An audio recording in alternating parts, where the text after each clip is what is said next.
Pirates Loot and either Jess Mock, All My Heart, or Red.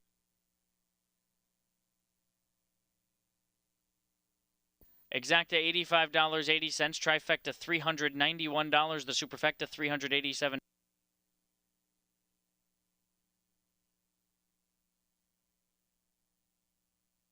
Here they come.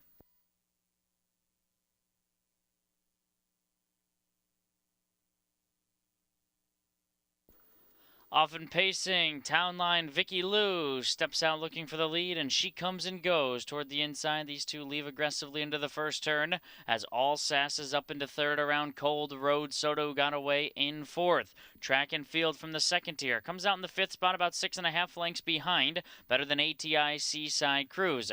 Then it's Fear of Moonlight, SP Dancing with the Stars, and See My Dragonfly. All Sass was third. Now she's on the march forward at 2-5, and All Sass clears after a snappy 27-second opening quarter. They move right along into the far turn. All Sass on top. She comes and goes, pockets up. Townline Vicky Lou races from third for Elson Miller, 3 off the top.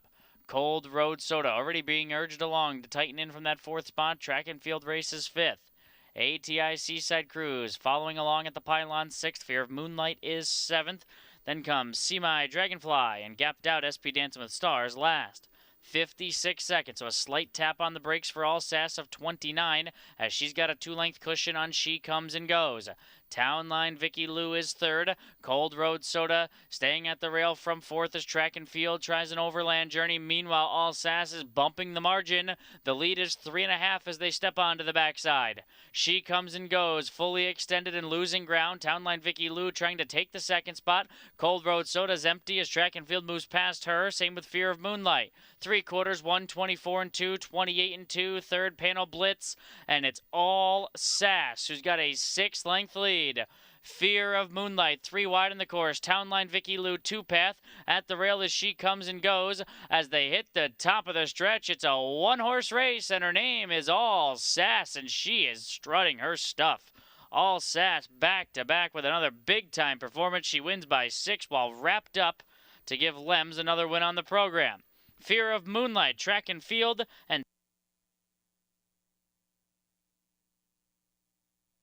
Exacta $8.60. Trifecta $186. Pick 6 pays 5 of 6, $14.95.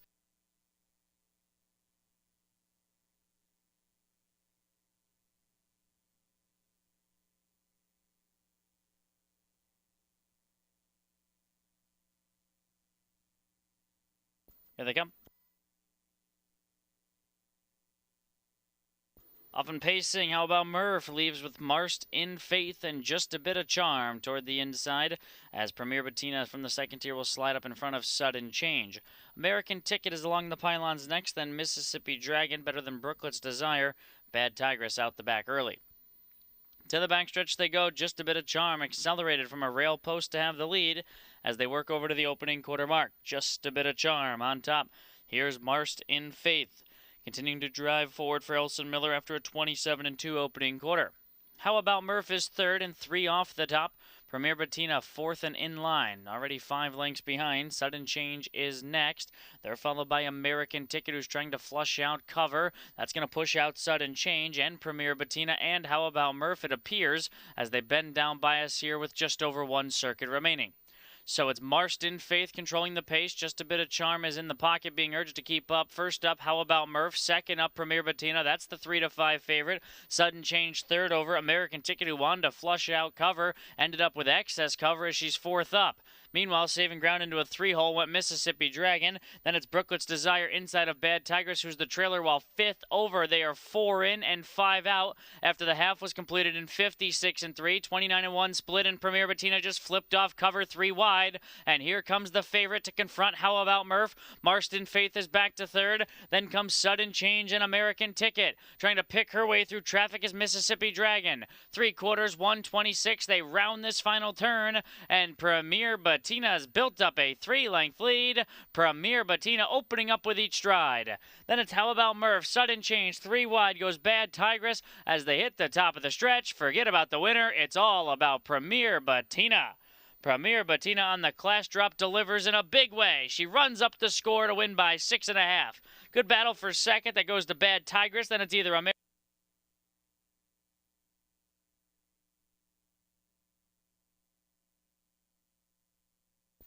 Results are official. Again, the dead heat for third, so there's your superfecta payoffs. The exacta, $119.20. Trifecta with the 2, $740.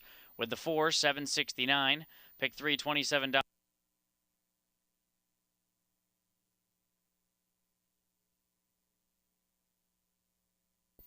Here they come.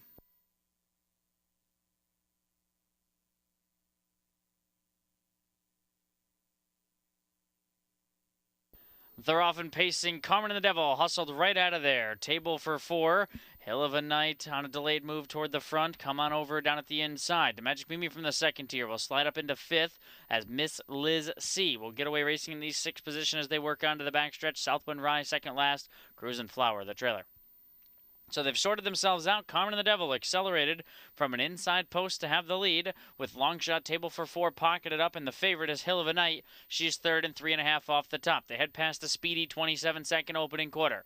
Come on over is 4th. The Magic Mimi in line 5th. It's a gap of 3 to Miss Liz C. Southwind Rise already dropped 10 or 11 lengths behind, and Cruisin' Flower 13 out the back through the 3/8 of a mile. Carmen and the Devil out front where she usually is, just by a length and a half. Table for 4 second. Hill of a Night's a very patient third. She's racing all by herself and 4.5 off the leader. They are halfway home, 55-2. Cash just letting Carmen and the Devil roll up front. Meanwhile, Come On Over is 4th, and 6.5 behind is the Magic Mimi. Tries to swing to the outside. Southwind Rye will follow her. Saving ground, Miss Liz C. Cruisin' Flowers trailed throughout. They pace by 5/8 and head to 3/4. Carmen and the Devil continues to lead. Hill of a Night is taking closer order now. She's just 2 lengths behind, and Irvine goes to work on the favorite to confront Carmen and the Devil, and with big strides, Hill of a Night just stuck her nose in front. Carmen and the Devil fully extended and can't keep pace with Hill of a Night. Table for 4 is 3rd. Southwind Rye is 3 wide. 4th with the Magic Mimi. 3/4, 1:25. And Hill of a Night's built up a big margin. The lead is 6. Carmen and the Devil second. To Magic Mimi third out of the pack. 4 wide goes Cruisin' Flower. But as they turn for home, Hill of a Night with a dominant display here. She's opening up with authority. Hill of a Night down to the finish. We'll call it at least 10. She draws off convincingly. Cruisin' Flower at a big number is second to Magic Mimi third.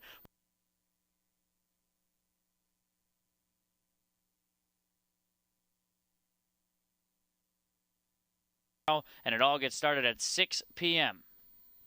On gate for the finale.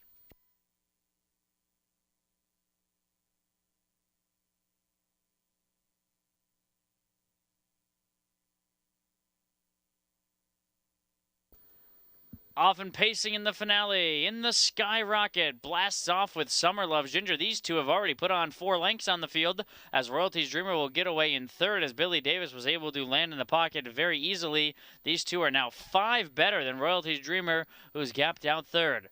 Dash into the Beach races from 4th as the Temple will slow up front and allow these to tighten in. Then it's Sarah Jane from 5th, gap of 4 to Mainline Charmer in 6th. French Shaker behind her, Delight Kate and Ribbon Ridge over a dozen lengths off in the Skyrocket. Opening quarter 28-1. In the Skyrocket, the race favorites on top by a length and a quarter as she looks for back-to-back scores. Summer Loves Ginger second, Royalty's Dreamer third, Dash into the Beach and inline 4th. Then Sarah Jane from 5th, Mainline Charmer struggling back in 6th, and looks like she may have just broke there for a couple of strides. Definitely some bumpy steps, as going around her went Delight Kate and Ribbon Ridge, and now French Shaker. So shuffle the last will be Mainline Charmer. They are at the halfway point and 57-1, 29 in that panel. In the Skyrocket continues to call the shots up front. Summer Loves Gingers has to quicken from the pocket. Royalty's Dreamer third. Dash into the Beach still 4th, then Sarah Jane, Delight Kate, and Ribbon Ridge. At the top of the backstretch, in the Skyrocket. She's been there every step of the way, and Summer Loves Ginger's been glued to Elson's Miller's helmet. Royalty's Dreamer third, Dash into the Beach 4th, and they pass 3/4 in 1:25-1, 28 third panel. Into this final turn, here comes Summer Loves Ginger trying to pop off the perfect trip in the Skyrocket. These two 6 better than Royalty's Dreamer with an 8th to go. And Summer Loves Ginger just overhauled in the Skyrocket with ease, and she's pouring it on late. Summer Loves Ginger for a Billy Davis Jr. Grand Slam. Summer Loves Ginger in front. In the Skyrocket second, Royalty's Dreamer third. Dash into the beach, I think it exacted $19.60, trifecta $56.80. The late double winning combination is 5 and 5, $10.40. Superfecta $19.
For those of you that are on track, still taking sign-ups for the handicapping contest. So head on over to the promotions table and be sure to sign up for the handicapping contest, giving away a lot of money there to the top handicapper tonight. So be sure to check in at the promotions table.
Welcome to MGM Northfield Park for 2024 Super Night.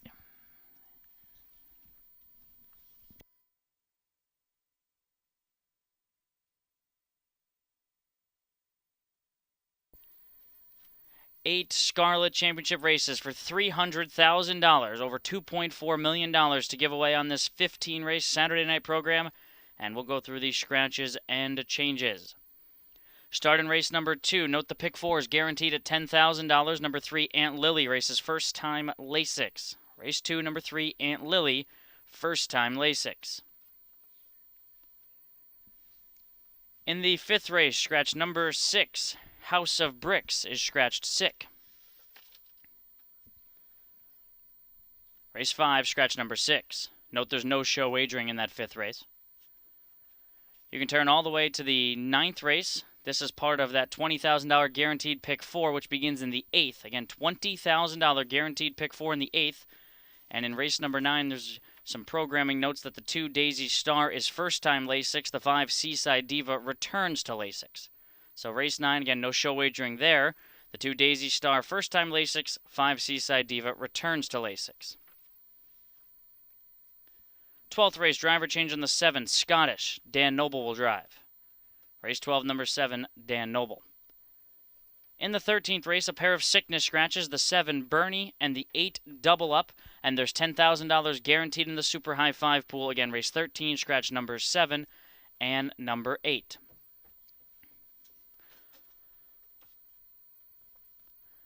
Those are the scratches and changes for this 15-race program. I'm track announcer Kenny Livengood, wishing you the best of luck here tonight at MGM Northfield Park, and welcome to 2024 Super Night. Now let's send it to Jenna and Jessica Otten with a welcome to the home of the Flying Turns.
It's Championship Night 2024 at MGM Northfield Park. The best of the best have worked all season long to get here. Jessica and alongside Jenna. And Jenna, it's so great to be back at Northfield Park and so great to cover Championship Night once again. Yeah, I'm excited. There are plenty of deep divisions to get covering here tonight, and I'm excited. I've watched these horses week in and week out all summer long throughout the State Fair, the Ohio Breeders' Championship, and we are hopefully in for an exciting night. I know we have a stacked wagering menu as well, but again, I'm just super excited to be here as we have both kind of been following these horses all season. Yes, we both have, of course, with you working at Scioto, getting to see these horses up close and personal. And what I love so much about Ohio is they have taken on the Grand Circuit scene over the last, we'll say, 5 to 7 years and held their own. The breeding here in Ohio has been very good the last several years as well.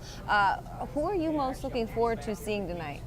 There's a lot. I know we went back and forth for a 2-year-old colt pace division. Just the Burke Brigade sends out 3 standouts. Rick Wink, of course, undefeated. Swingtown looked untouchable. He went north of the border and competed in the Metro. He was 3rd or 4th, I believe, in the final, 3rd in the elimination. And then, of course, the fastest 2-year-old colt pacer, Sippin' on Sea-Rock. That division is going to be tough. I looked over it plenty of times. And then the 3-year-old colt pacers, that Janelle Graney drawing the rail, Harris's Dragon right to his outside. You got Clever Cody in there, your Rose Run Zane. That is going to be excited. I'm not really just excited to see one horse. I'm excited to see the outcome of the races, as they are the best of the best that we have been watching all summer long. So can't narrow it down to just one, but I am excited to see a couple divisions. Of course, we do want to give a shout out to all the owners, trainers, drivers, grooms, and breeders who obviously do a lot to make nights like this happen with the equine athletes as well. So we wish everybody the best of luck. Really looking forward to that 3-year-old filly trot as well. You got Jurassic Caddy and Sugar Instead, who's undefeated. It's going to be a very, very good night of racing. This is the night that you hope to make it to when you pick them out at the Ohio Select Sale, or even Ohio Bred starting to become more popular down there at the Lexington Select Sale. this is the night that you want to get to, picking out those Ohio breds. Ohio Championship night. So it's a shout out, like you mentioned, to the trainers, owners, grooms, caretakers, spending all their time this week making sure that they're prepped and ready to go for tonight. All right, like you had mentioned, we have a stacked wagering menu for everybody tonight. So plenty of opportunity to get involved. We're going to go over a couple of Pick 4 tickets here. The first one we're going to touch on comes in race number 2. It's a guaranteed $10,000 Pick 4 here. It's a $1 Pick 4 ticket. Jenna, this is the first championship of the evening. It is the 2-year-olds filly trot, and it's a field of 8. Aunt Lily will be first-time Lasix here for the stable. Jacelyn McGinnis, Anthony McDonald teaming up. Where did you go in this leg? I went 3 deep here. I used the 2, 6, and the 7. I slot the 6, Mocha Hill on top, coming off of a convincing win at Dayton in the last leg of the Sire Stakes. Just has been awesome all season long. Just one blip on the radar at Delaware. Other than that, 6 of 8, just 1 second place finish. I also slot in the other Burke trainee in there, Rose Run Allison, same thing. She has been the one to watch for all season long. Just on the board, 7 of 8. Coming off of a second place finish at Dayton behind Dream Something. Just the outside post for Dream Something and Tyler Smith, Miles Woolham. Back-to-back wins, the Ohio Breeders' Strip champion, and then the last leg of the Sire Stakes. So really tough division here. I had to go 3 deep, the 2, 6, and 7. I am going to agree with you on that. I'm really interested to see what Dream Something will do from an outside post. I think she's a very talented filly. She's got 5 wins from 8 starts this season. Maybe they can mix it up on the front end and she can pick up the pieces at the end. So I'm also going to go 2, 6, and 7 in the opening leg. Race number 3, of course, is that second leg of the Pick 4. It is the Ohio Sire Stakes Championship here for the 2-year-old fillies on the pace. Where did you go on this one? This was a tough one to handicap for the Pick 4. I felt like you either had to single or you had to go 4 deep, and in my case, just being able to afford a ticket here, I singled the 2 Odds on Hialeah. Dexter has been driving Odds on Hialeah and Odds on Chesapeake for their last 2 starts. He opts to go with Odds on Hialeah here, coming off of 3 very convincing wins. I had to single her up for the economical ticket base. If not, I would have had to go 4 deep. I'm going to use 3 horses in here, 2, 3, and 4. I will use Odds on Hialeah and Odds on Chesapeake, both out of the Virgil Morgan Jr. barn, like you had mentioned. David Miller will hop behind Odds on Chesapeake. I'm going to throw in the Todd Luther Cheney Skywalker C. I'm going to throw the last start out, maybe not exactly where she wants to be. I know she shows winning on the front end, 2 back at Delaware. Don't think that was as tough as company by 7 lengths. 3 back here at Northfield Park. She got away by 9 off of the gate, and she come charging home 27 and 3, 54 and 1. I thought it was a very good effort there. She's 3 wins from 9 starts this season. I think she could be an upset in here, and this was Austin's choice over the other Todd Luther trainee as well, Prolific Fire. So I'm going to use 2, 3, and 4 there in the second leg. The third leg, excuse me, is race number 4, 2-year-old Colton Geldings on the trot, a field of 8. Where did you go with this one? I had to go 4 deep in here. This was the one where you could either single or go 4 deep again, and I opted to go 4 deep on the trot. I used the 2, 3, 5, and 7. I used the Battle Hill on top, 3rd last time out in the slop at Dayton. I had that tough trailing position to work with, was just 3rd best in there. But prior to that, the Ohio Breeders' Championship, he was a winner there and a winner in that Sire Stake leg at Scioto Downs. He's hit the board there. 8 of 8 coming into tonight. Perfect post 5 to work with.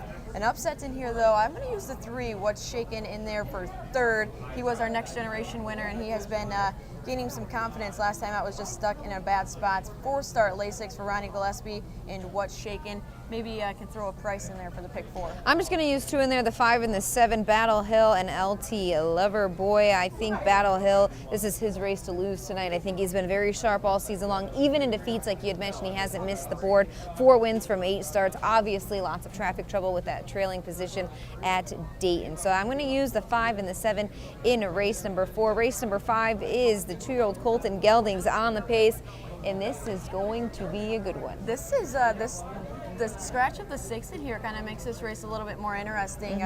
Taking Sippin' on Sea Rock and Swingtown both getting to move down. That makes it a lot more challenging. I don't know if I wish I would have singled Rick Wink in this spot, but this is his race to lose, right? Chris had his option of him. He sticks with the undefeated colt of Bit of a Legend.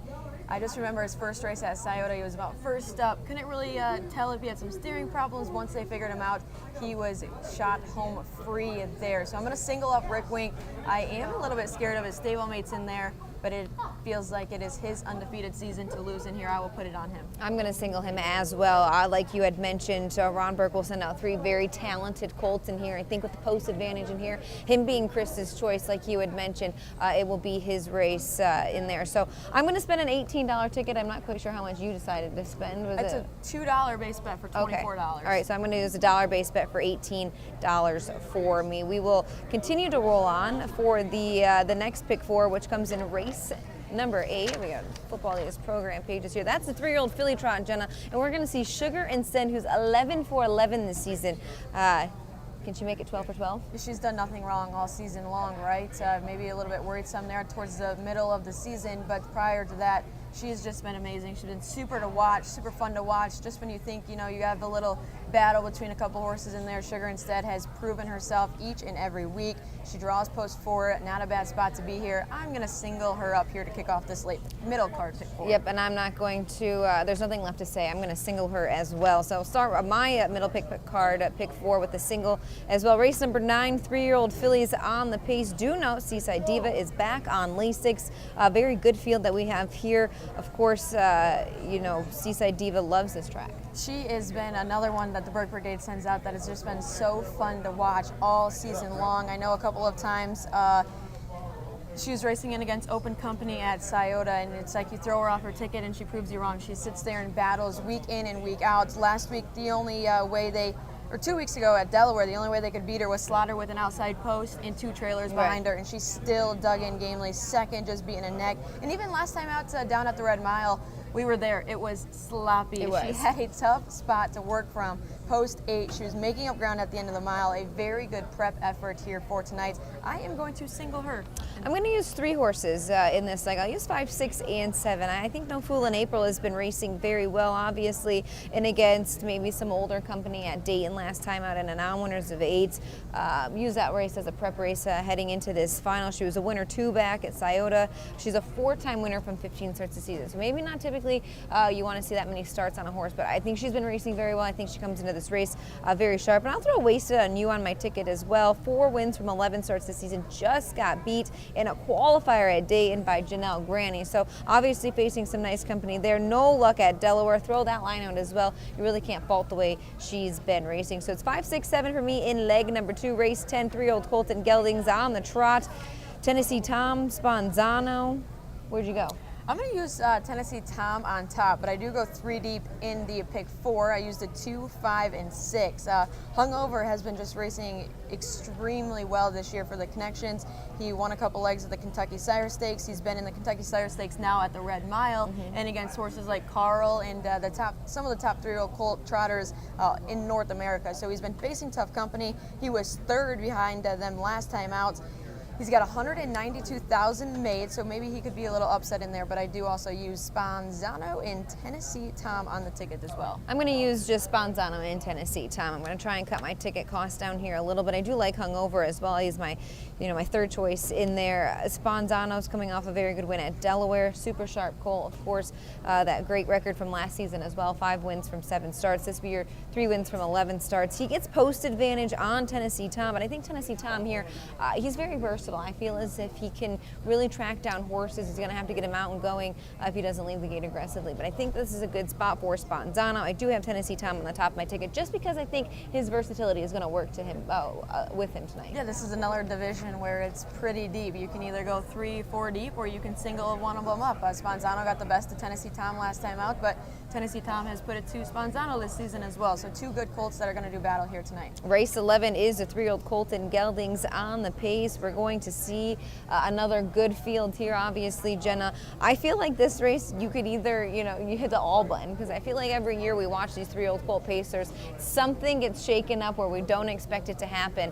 Like we had mentioned last night at Hoosier Park, they had a lot of long shot horses come in, and you texted me and said, I hope that doesn't go like that at Scioto tomorrow, or Northfield tomorrow. So we'll see what happens. I had to go 5 deep in here. I used the 1, 2, 3, 5, and 6. I will slot in the Christy Noble trainee on top, Paris's Dragon. 2nd last time out at Delaware, just being ahead by Outer Banks. who just unfortunately draws post 8 in here, or he could be another very live contender. So 5 deep in here to end the pick 4 and also to kick off that late pick 4. I'm going to use 3 horses. I'm going to use 2, 3, and 6 in here. Rose Run Zane just run into so much traffic trouble in that jug elimination. It's easier to say now, but if he goes to the outside, I think maybe he could end up winning that elimination. It was still a very good fifth. He was running horses over. And what I like about that, Jenna, is he's got fresh legs coming into this race. They didn't try to put another start into him. They didn't qualify him. They've kept him, sharp and ready to go for the big money on the line. I'm actually going to use him on top. He's 25-1 morning line. If I get 25-1, I'm going to the windows with everything in my wallet. Pretty sure I texted everybody in my contacts list, let me book him right now exactly. At 25-1. That is a very high morning line on him, and I was a little bit worried for the fact that he hasn't had a start in a couple weeks, but I know that there's a bunch of stakes races coming up after that, so they didn't want to put him in over his head to prep him for this race, so they just opted to train him at home. I'm sure he is sharp and ready to go. I'm also going to use Paris' Dragon. I think this is another speedy colt. He's got 8 wins from 16 starts this season after just 1 from 8, so you just kind of see the development in him. Of course, Dan and Christy Noble will team up with him from post 2. And $100 man, I watched him here, I don't know, maybe about a month ago when Paris' Dragon got up in the very late stages of the mile and beat him, but he put in such a gutsy effort. I couldn't leave him off my ticket. He gets post 6. If they shake things up, I think this is a horse who can definitely come from off the pace and sweep the big money at the end of it. He's the one I just had to add on to my ticket. I did a little early handicapping basing off of who I thought was going to enter into the championship. I actually had him on top. Just the fact that he draws to the outside of the other 4 good ones in here, I was a little bit hesitant there, but I definitely didn't want to miss out on him if he does get up in here, so definitely added him to the pick 4 ticket. All right, so for a $1 base bet, it's $18 for me. What did you spend? $1 base bet, $15 for myself. All right, there's a look at the early and middle card pick 4. We're going to take a little bit of a timeout, and Michael Carter will have a special guest in the winner's circle. Good luck to everybody tonight.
Welcome back to MGM Northfield Park for 2024 Ohio Super Night.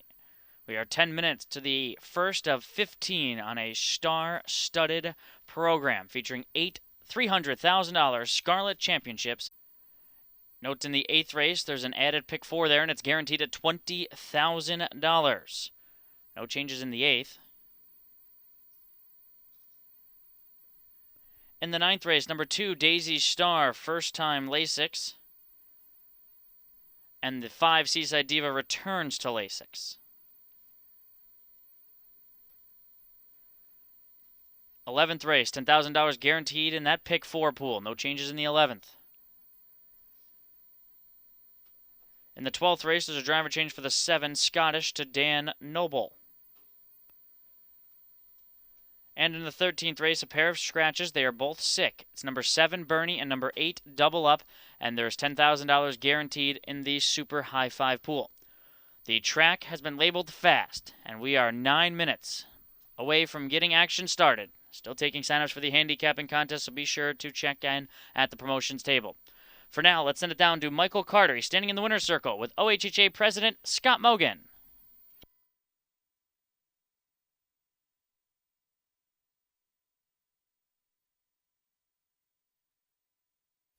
Thanks so much, Kenny. We are in the winner's circle with Scott Mogan, the president of the OHHA. And Scott, let's talk a little bit about the Ohio Sire Stakes program. The breeding program in Ohio has really grown over the last several years. Yeah, the last few years especially, and I tip my hat to the breeders, the farms here in Ohio. We brought in the better stallions, and our program's getting stronger. And we're nationwide now. We'll have horses go out for the Breeders' Crowns and everything here next week. And Sire Stake program is strong. I mean, I feel I'm a little biased probably, but I think it's one of the best ones in the country. And we got eight $300,000 finals here tonight, and then tomorrow night you host 8 of the $100,000 consolations. Now let's talk a little bit about the Sire Stakes program. We've got the Sire Stakes, the Buckeye Stallion Series. The fair is extremely lucrative as well. There's plenty of chances for race horses to race here in the state of Ohio. Yeah, I mean, we've got a large number of yearlings now, being bred and everything. So, but we do have we have 3 levels. Like I said, the Sire Stakes, Buckeye Stallions is our 2nd level, and then the fairs, and each one of them offer finals and consolations to their finals. Scott, like you said, we've seen several horses go to the Grand Circuit from the Ohio Sire Stakes. The breeding program just continues to grow. What does it mean to see some of those Ohio breds really holding their own in the Grand Circuit program? Well, I mean, it's huge for the state of Ohio, and like I said, when you see them go out, and when you even see the larger, I shouldn't say the larger, but the Grand Circuit trainers showing up at your horse sales and buying Ohio breds, that they know that we're here to stay. Yeah. Scott, thanks so much, and enjoy Super Night. Should be a good night. Oh, it's going to be a great night. The weather looks good right now. I mean, I know you guys are all happy. The Guardians, I'm a Reds fan, but the Guardians won. We got the Buckeyes playing tonight, and a great night of racing. All right, Kenny Livingood will have the post parade here in just a few minutes. We're ready to kick off Ohio Super Night at MGM Northfield Park.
Horses making their way to the track for the Saturday opener to kick off Super Night. Field of 9 trotters. The one is Mac Dino. Dexter Dunn drives for Andy Rickert. Co-owns with Corey Hendricks. 2 best time Hanover owned by Jeffrey Lamb, trained by John Oliverio using Dan Noble. The Pollock Racing send out the 3 double account. Randy Bendis trains. Aaron Merriman in the sulky. The 4 is Get In and Go. Rebecca Sugg, Adam Friedland, and Jamie Miller co-own. Eddie Miller trains. Kurt Sugg pushes the buttons. 5 Fred's Dream Girl owned by Amir Najer, trained by Corey Kreiser using Billy Davis Jr. 6 is Bluebird Revival. Yannick Gingras drives for Levi Hirschberger and owner Mrs. Naomi Hirschberger. The 7 is Eliana R., owned by John Lengacher Jr., trained by Larry Claybaugh. Tyler Angus gives the cues. The 8's Oberto. Paul O'Neill owns. Jessica Rogner trains. David Miller in the sulky. And the 9 Chapeter. Hunter Myers drives for Michael Myers and owner Klaus Wanland. Exacta trifecta. 20-cent super high 5. Early daily double possibility here in the first.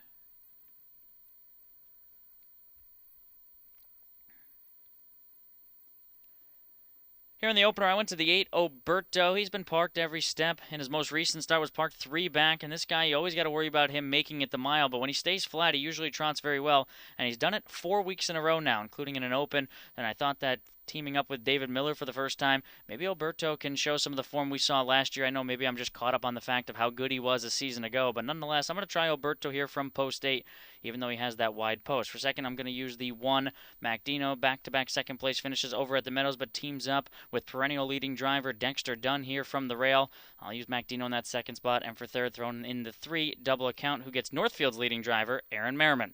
I got it 8136, Goldshee Bob 3158. Let's send it down to the Otten sisters, Jess and Jenna, standing in the winner's circle.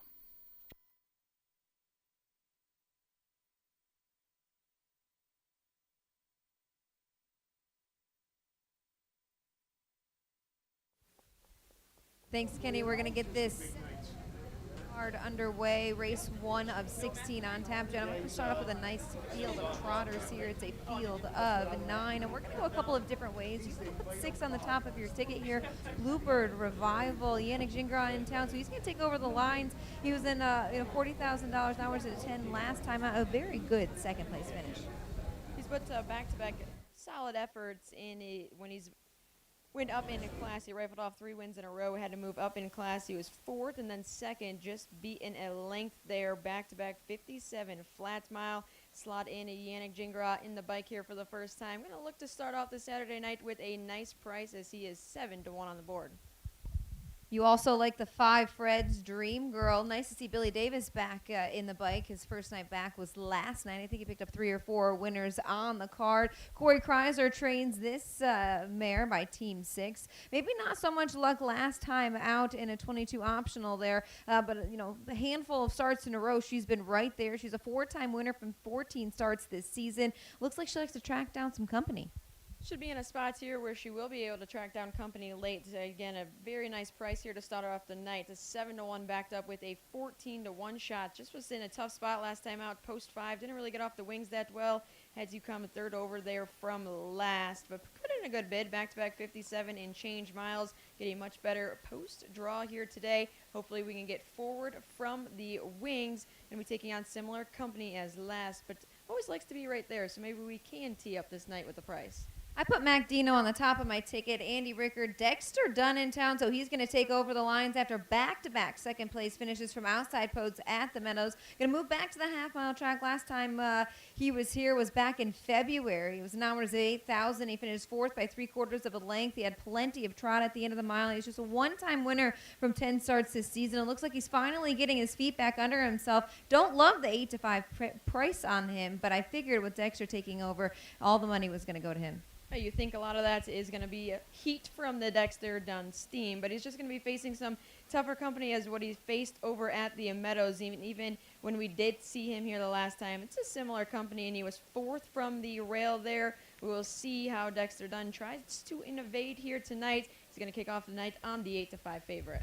Double Account couldn't have looked any better in that qualifier over at the Meadows. A 10-length winner, nice, easy going over there. Took a little bit of a time off away from the races, but you see this guy was facing top company here and over at the Meadows. He's a 4-time winner from 26 starts. Aaron Merriman, of course, in the bike tonight. You think he's in a good spot. Might need 1 or 2 under his belt before he's back in the winner's circle, but he's definitely capable of, finishing out those exotics. He's 9-5 on the board.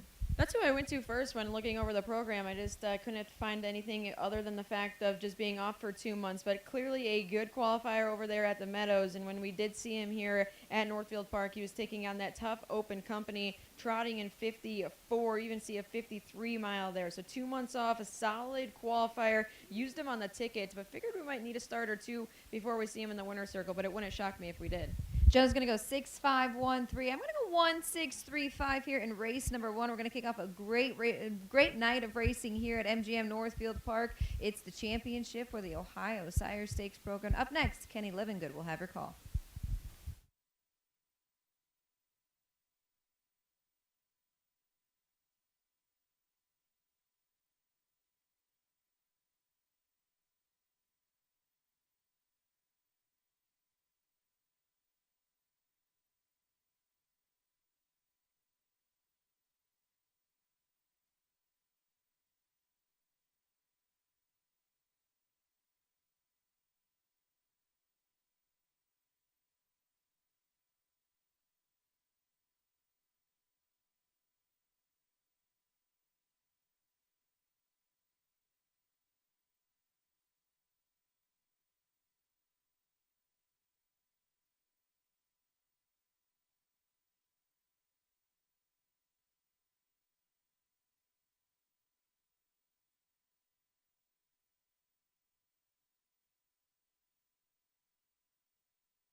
As the starting car makes its way to the top of the backstretch for the first of 15 to kick off Super Night here from MGM Northfield Park. Want to give a special shout out to all of our race fans that have joined us here tonight. Thank you for supporting this live racing program, and enjoy your evening here with us at MGM Northfield Park.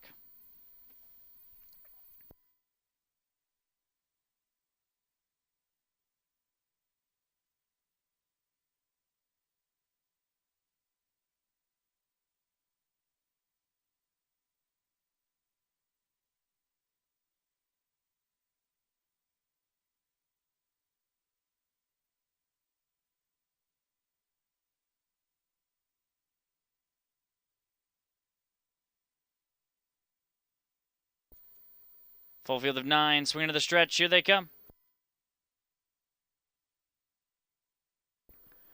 Super Night is underway. Bluebird Revival leaves with Double Account. Those two flash good speed with Mac Dino trying to protect the rail to the first turn. Chapiter from the second tier hunts a good early position up into the third spot as Bluebird Revival will try to land in fourth there for Yannick in front of Best Time Hanover, who came out fifth. Get In and Go is sixth. Oberto on the outside races seventh. Fred's Dream Girl toward the rear of the field. She's second last, only in front of Eliana R. Across the backstretch, going to the opening quarter, the favorites mix it up early on. Double Account just crossed over after a 27-1, pretty solid opening tempo. Mac Dino races from the pocket as they head into the far turn for the first time. Chapiter's 3.5 behind. He'll race from third. Bluebird Revival trots next fourth. Oberto not going to see a pylon tonight. He's fifth outside of Best Time Hanover, who's racing in sixth. Then it's Get In and Go, who's racing in seventh. Then it's back to the mares. Fred's Dream Girl and Eliana are the two back markers. Double Account high steps his way to the halfway point with Merriman on top. Mac Dino gets a 2-hole ride, and they are halfway home in 56-4 in a 29-3 second panel for Double Account.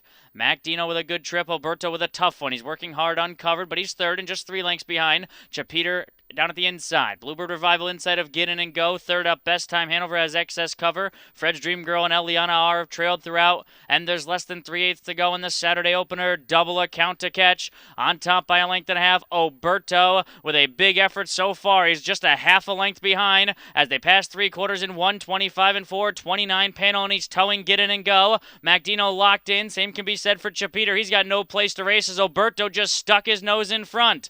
Then it's Best Time Hanover with Bluebird Revival. There's 1/8 of a mile left to go, and Oberto, he got to see a pylon now if there's 7/8 of a mile, and he's got 2 lengths as they turn for home. Double Accounts come up empty late. It's Get In and Go's rallying the best, but it's Oberto with a 4-length lead. Oberto parked the mile, and he wins the draw for the Buckeye. Mac Dino second. Get In and Go is third. Then it's either Fred's Dream Girl or Chapiter for the high five. 155-1.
The result of 8-1, 4, 9, and 5 is unofficial. Number 8, Oberto, is taking the long route to the winner's circle.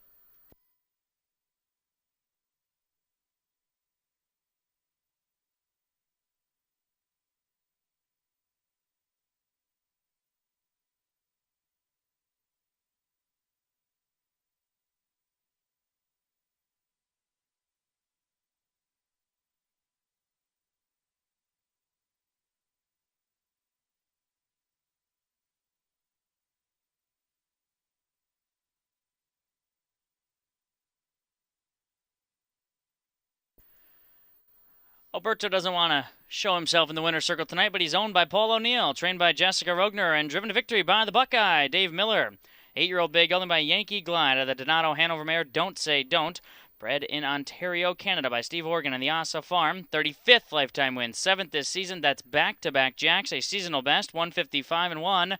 And we'll throw it down to the winner's circle where Michael Carter is standing by with winning trainer Jessica Rogner. Thanks so much, Kenny. Well, Jess, clearly he was keyed up and ready to go tonight, wasn't he? Park the Mile. What a big mile from Post 8. Yes, he's a pretty nice horse. He's just got to keep his mind on his manners. All right. Race number 11. Later on, let's talk about Rock the Hill, coming off of a qualifier. Has been off a couple of weeks. How was that qualifier, and how's he been training leading up to the race? He's been training great. It was a good qualifier. He got beat by Making Some Noise, who's a really nice horse. We just need some luck. Now, the last we saw you, Soft Shot was racing here at MGM Northfield Park at the Courageous Lady. You went to Delaware, Ohio, and you won a race called the Jugads. I don't know if many people that have won that race, but I hear it's pretty prestigious. How's Soft Shot doing? She's good. We're actually done with her for the year. She's not staked anything else, and she's done more than her fair share this year. Jess, congratulations. Thanks, Mike. 8, 1, 4, 9, and 5 is official.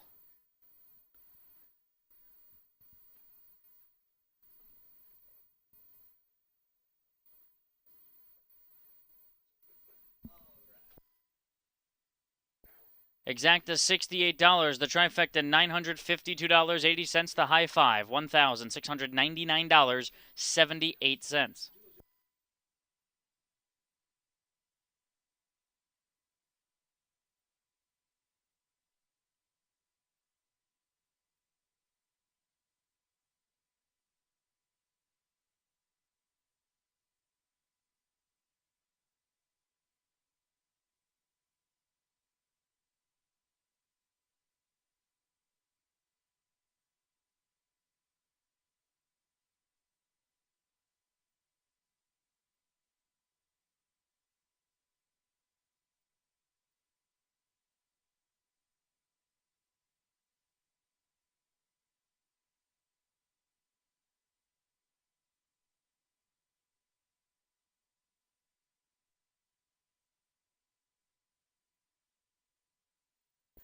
Top down from the opener. Mac Dino was second. Best Time Hanover was eighth. Double Account seventh. Get In and Go was third. Fred's Dream Girl fifth. Bluebird Revival sixth. Eliana R ninth. Oberto the winner. Chapeter fourth. 287 356 914. Up next, race number 2. It's the first of 8 Scarlet Championships for $300,000. For 2-year-old trotting fillies. $10,000 guaranteed in this early pick 4. Number 3, Aunt Lily, is first-time Lasix. They'll be on the track in just 5 minutes.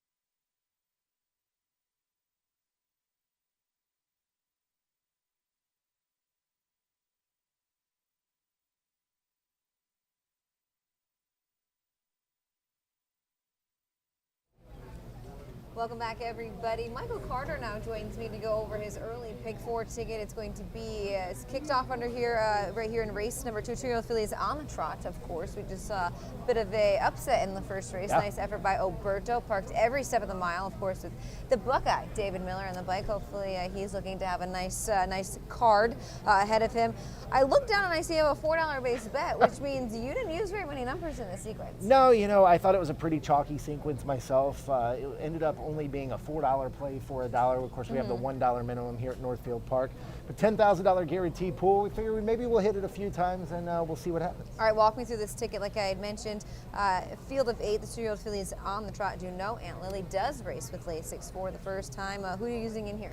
Yeah, it's interesting that Aunt Lily is going to race with Lasix for the first time here this evening. Normally, that's a huge angle for me, and I know my buddy Garnet Barnsdale can't be too happy with me that I didn't use Aunt Lily, but we went with the 6 Mocha Hill, the 7 7, Dream Something, hoping for a little bit of a price. All right, you're going to use a single in race number 3. It's the 2-year-old fillies on the pace. Who is your single? Single in there is the 2 Odds On Hialeah, your guy, Dexter Dunn, for the Breeders' Crown Charity Challenge. We're going to hope that Odds On Hialeah strikes here. Did race here at Northfield Park, finished second last time out. And in race number 4, 2 deep here once again. I thought this was a leg where you could get away with using 2. Yeah, I think so. You know, you've got the 2 Hilltop Sonar and the 8 Oh So Fast, who's going to have to be really fast on the lead. But I think Hilltop Sonar's speed will carry through much of the mile. And in race number 5, this is the 2-year-old Colton Geldings on the pace.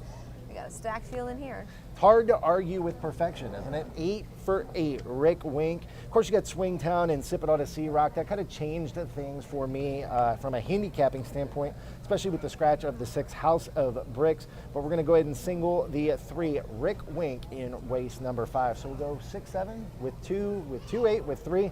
$16 for a $4 base play. We're going to pull a Gabe Pruitt here and hope for the best. Hopefully you can hit it multiple times. And we do want to remind everybody to sign up for prize drawings. Where they can sign do up that? for the prize drawings next to the program stand. You can also buy raffle tickets for the American Cancer Society Ladies Driver Race. Jessica and Jenna will be presenting those a little bit later on as well. All right, so there you have it. We're getting ready to kick off the first of 3 pick fours. It's a $1 base bet. It's a $10,000 guaranteed pool. Good luck.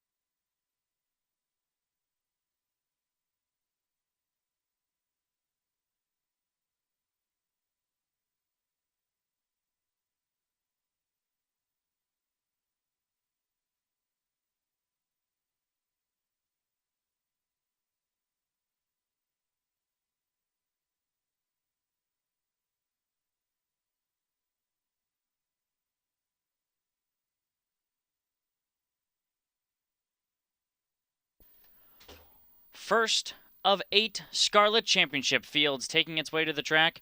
Want to give a special congratulations to all the horsemen that are here with us that have horses racing in the Scarlet Championships.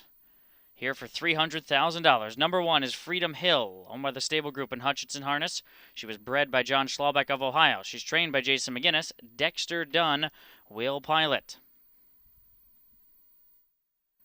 The 2 is Rose Run Allison. Bred by the Rose Run Farm of Ohio, she's owned by Burke Racing Stable, Hatfield Stables, Knox Services, and Beastie. Trained by Ron Burke, Ronnie Wren Jr. calls the shots. Number 3, Aunt Lily. Bred by Samuel Stotzfuss Jr. of Pennsylvania, is a 3-time winner this season. Owned by the Stable Group in Hutchinson Harness. Trained by Jason McGinnis, Anthony McDonald in the sulky, and she is first-time Lasix tonight. Number 4, Sienna Sunrise, a homebred for Jim Bellasack and Robert Carson, in co-ownership with Michael Lee and Dr. Jill Dental. Trained by Michael Lee, Hunter Myers between the wheels. Richard and Joyce McClellan bred the 5 Aunt Laura. Joyce McClellan, the owner, Virgil Morgan Jr., the trainer, Brett Miller has the lines. A 6-time winner this season, already over $180,000 in earnings.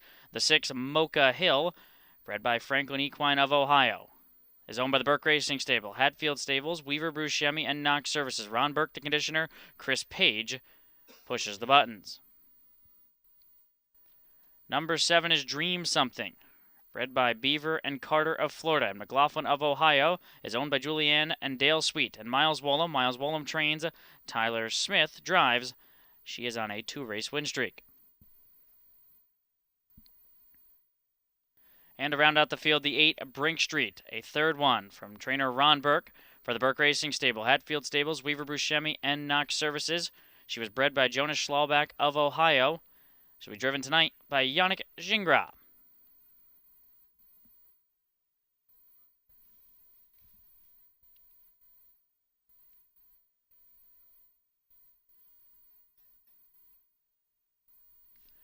That's the field here for the second. Exacta Trifecta $1 pick four, $10,000 guaranteed in the pool. It's the first of 8 championship races here on Super Night. Back over in race number 1, able to give out the straight exacta there. $68 to kick off the program as Alberto. What a mile he went. And then he was so ready to go tonight, he didn't want to pull up. We flipped to the second. I'm just going to take the short price of the 6, Mocha Hill. She's 6 for 8 this season, multiple Sire Stakes victories. She does have a break at the Delaware County Fair at 1-5, so that's something that's a little concerning, that was her most recent start on a half-mile track, and she broke. But the other efforts have been so sharp that I'm just going to put her on top and hope that she minds her manners tonight.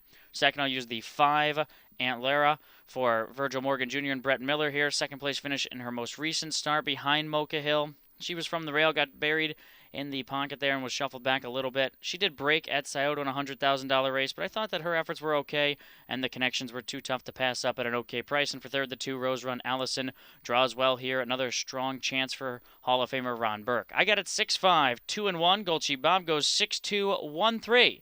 Let's see what Jess and Michael Carter come up with.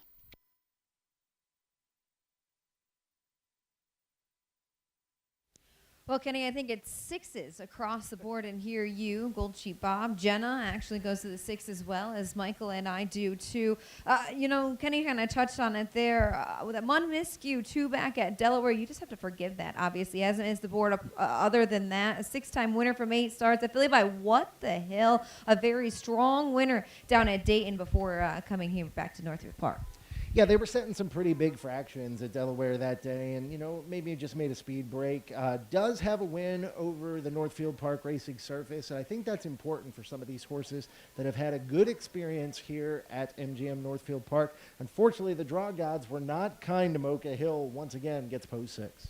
Another horse that the draw gods weren't great to is the filly by Uncle Peter, Dream Something. Miles Woolham, Tyler Smith teaming up here. She's a 5-time winner, Mike, from 8 starts this season. I think she has all the tools to get the job done in here if something just so happens to get a little bit too hot up front. She's a very versatile filly. Her game is, being forwardly placed off the gate. Yeah, definitely. And you got to go back to the August 17 line at Cider Downs. She started from post 9, had to come roaring from off the pace, managed to win by a neck. And who knows, if the pace in front of her is really, really big, she may have a big shot here at decent odds. You didn't think you would get 8-1 tonight. You are. The Burke Brigade sends out 3 in here. You like the 2, Rose Run Allison, affiliated by Long Tom. She was second last time out behind Dream Something at Dayton in the leg of that Sire Stakes. Ronnie Run Jr. will take over the driving in here. She made that miscue 2 back at Delaware. She's a 3-time winner from 8 starts, 7 on the board hits. She's another one. She's got an inside post. I think her game is to be forwardly placed off the gate and near that action. Yeah, my only question about Rose Run Allison is whether or not she could handle a half. She's scoring down nicely. She's actually on the TV monitors now. Looks very comfortable on the racetrack. That was a really nice effort last time out. Just got caught right there at the end by Dream Something. But she gets the post jump with post number 2 and Rose Run Allison here in the second. We go different ways for the 4th position here in race number 2, and they're both going to be horses sent out by Jason McGinnis. I'll use your horse first. Aunt Lily, of course, she was the next generation winner for the stable, and Anthony McDonald. Just a quick note on that. I think it's so great that the stable has been able to bring in so many people to the sport of harness racing. You own, a little bit of percent of a horse, and you get to go on such a ride, and that's what they've done with this filly by Uncle Peter. She's a 3-time winner from 9 starts, 4 third-place finishes. They do add Lasix to her tonight. I think that is interesting. I'm always, on the horseman aspect of it and the handicapping part of it, I like 1st and 3rd-time Lasix. She's been racing very well. Obviously, maybe, throw that start out at Delaware. The front end might have not just been her game that day, but, she had speeds at both ends of the mile. 3 back here at Northfield. This is her home track, and I think that's a huge advantage. Yeah, one thing about the stable.ca, they've got 83 horses on our backstretch. They moved the entire stable here just after COVID, and their horses have been doing very, very well. And I'd be remiss if I didn't give my buddy Garnet Barnsdale a little bit of a shout-out with the 3. Aunt Lily was 5th at a dead heat at Dayton, but does show a win here at Northfield Park. That was against Buckeye Stallion Series Company. Obviously, she's going to face tougher here tonight, and she gets in because a couple in front of her didn't enter, but she drew well, and she's got a big chance to get some money here. They also send out the one Freedom Hill. Dexter Dunn will take over the lines tonight. This is another one bouncing back and forth between the Buckeye Stallion and the Ohio Sire Stakes. If you look back at Scioto on August the 1st, that was the Sire Stakes action. She actually had the lead there turning for home. She finished second and a half length behind Rose Run Allison. She's a horse that's also very consistent. Two back at Delaware. It's hard on a half-mile track from post 8. If you're not forwardly placed off the gate and have the front before the first turn, sometimes it's hard to get involved. You know, she was parked every step of the mile from post 8. She's another game horse. She's 7 on the board hits just from 9 starts.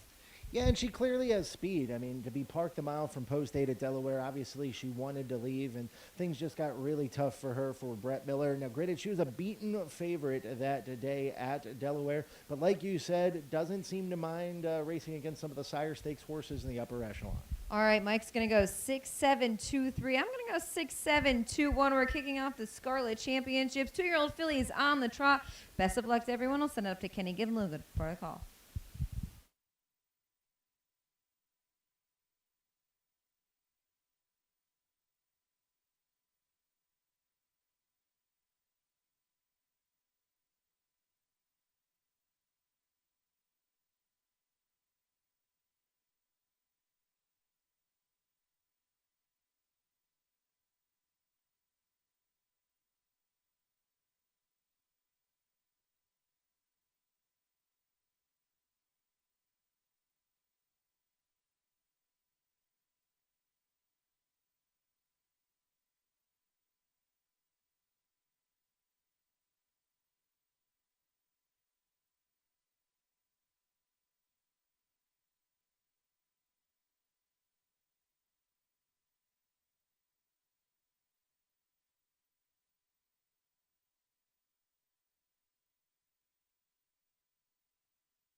The Gary Locke starting car has opened the wings to pick up the first Scarlet Championship of the night. 2-year-old trotting fillies, $300,000 on the line. Current favorite right now is the 6 Mocha Hill. She is 3-5 on the board. Trotters in behind the gate.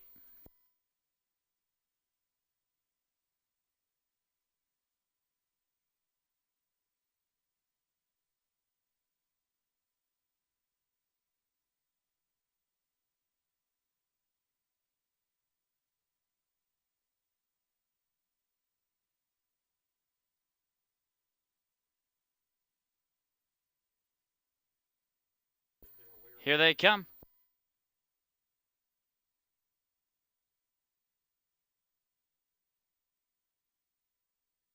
They're off and trotting. Aunt Laura gets the first call. Freedom Hill toward the inside with Aunt Lily, part of the early mix. Mocha Hill heads forward off the gate for Page, but she's stacked up 2 or 3 wide in the opening turn. Rose Run Allison trots next down at the pylons. They're followed by Sienna Sunrise, who got away only in front of 2. Their Dream Something and Brink Street is the trailer, as Aunt Laura at 15-1, upset-minded across the backstretch with the advantage, leads it by a length and a half.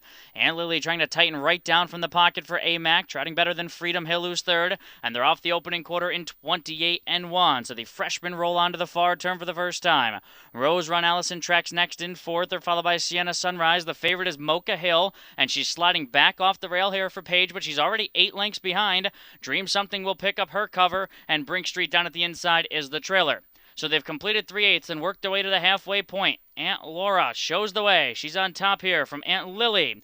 1-2 down to the halfway point. Rose Run Allison was flushed off the rail, and she's first up, which gives cover to Mocha Hill. So the favorite at 2-5 gets a nice second over toe. Freedom Hill is in at the cones. Dream Something stacked up with excess cover. Brink Street tries to vacate the rail. Sienna Sunrise is getting shuffled. 4 in, 4 out. Just 7 lengths separate the freshman trotters as they work onto the backstretch. And Aunt Laura still calls the shots up front. Aunt Lily's had a nice trip down at the inside. Mocha Hill is still second over behind Rose Run Allison. She's got to pick up her feet. 4 lengths behind as they head past the 3/4 mark in 1:26-3. On their way home, and they got to track down Aunt Laura, still there by 2. Aunt Lily at the inside. Mocha Hill's fanning 3 wide off Rose Run Allison's back. She's still got 4 lengths to pick up. Freedom Hill trots next at the cone. She's saved every inch of ground. There's an 1/8 of a mile left to go, and Aunt Laura tries to finish it up. She's got 2 to play with. Aunt Lily looks for the passing lane. Mocha Hill down the center, trying to get to Aunt Laura, who's still finding. Aunt Laura is a wire-to-wire winner at 15-1 for Brett Miller. Mocha Hill's up for second. Aunt Lily's third, 156-1.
5, 6, 3, and 1, the unofficial order of finish.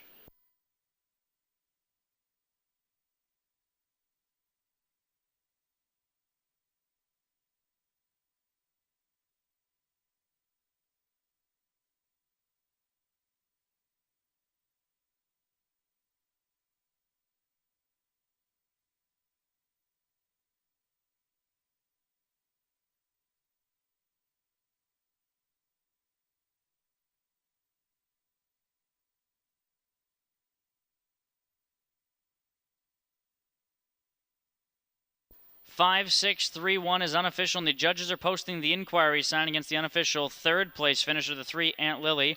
Possible interference in the stretch. Meanwhile, coming back here to the winner's circle, the trophy presentation by Brad Wallace of Hickory Lane comes number 5, Aunt Laura, owned by Joyce McClellan, trained by Virgil Morgan Jr., Brett Miller, the winning driver. 2-year-old Bay Filly by Uncle Peter under the SJ's photo mare Tori Ann was bred by the owners, Joyce McClellan and Richard McClellan of Ohio. Third lifetime win, and it's a lifetime best 156-1 to take the Scarlet Championship for 2-year-old trotting fillies.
Let's head down to the winner's circle. Jenna Otten standing by with winning trainer Virgil Morgan Jr. Thanks so much, Kenny. Here with trainer Virgil Morgan Jr. Virgil, just take us through the trip there. Kind of hot opening quarter, but you got the second quarter breather you're probably looking for. Yeah, I've liked her all along since we broke her. She was just immature, but she always had talent. And when she got through the first turn, I felt really good. Again, she's shown sparks of this, but she put it all together tonight, which is the right night to do it. This is a homebred for the connections there. Talk us a little bit about how long you and Joyce have been together. He owns this one, was a breeder on this one, and I see he's bringing in more homebreds each and every year. Yeah, Joyce and Dick McClellan, I can't say enough about them. They do a great job at their farm raising these things, and they bring them to me. There's pedigree there. Their brood mares are excellent, and it shows when they race. It's just a pleasure to train for them. Let's talk about a few horses you have coming up. Right in the next race, you send out 2 horses. Number 2, Odds on Hialeah. They're both coming into the race on a 2-race win streak. What can you tell us about their weeks? They had a really good week. I'll leave it at that, and we'll let them speak for themselves. You send out Extra Suds in the 2-year-old colt pace, post 4 to work with. You got to be happy with the draw there. Yeah, I wish he could get involved a little bit early and get into flow there. He's not a bad colt at all, given the chance. Sugar instead is riding an 11-race win streak coming into championship night. An excellent year. How was her week coming into the night? I think it's 12, to be exact, 12 in a row. But anyway, she had a good week. She did. She drew good, so we'll see how things shake out. But she had a good week as well. And finally, in the 3-year-old filly pace, you send out Wasted on You. She was a newer acquisition to your barn towards the beginning of the season. Really started off hot. Has picked up a few checks recently. Just post 7 to work with tonight. Tons of talent. She's just sometimes her worst enemy. If she keeps her composure and minds her manners, she's got a world of talent if she puts it all together. Virgil, thank you, and congratulations with your win in the Scarlet Championship with Aunt Laura. Best of luck the rest of the night. Thank you very much. I appreciate it. The judges have ruled there will be no change. The inquiry sign comes off the board. Congratulations to the connections of the 5. Aunt Laura with a 15-1 down the road upset to take the first of 8 Scarlet Championships. Those results of 5, 6, 3, and 1 are now official.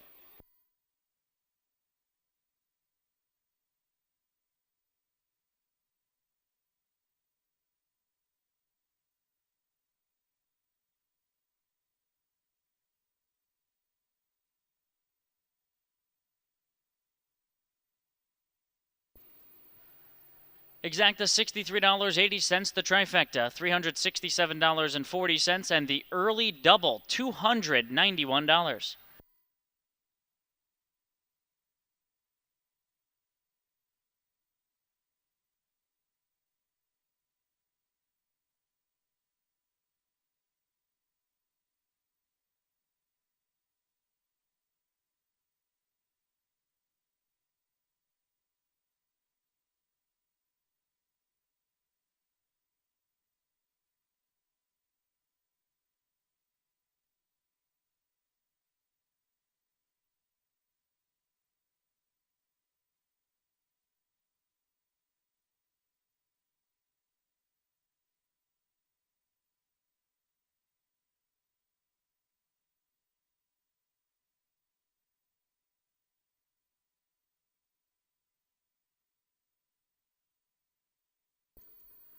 Our first prize drawing winners.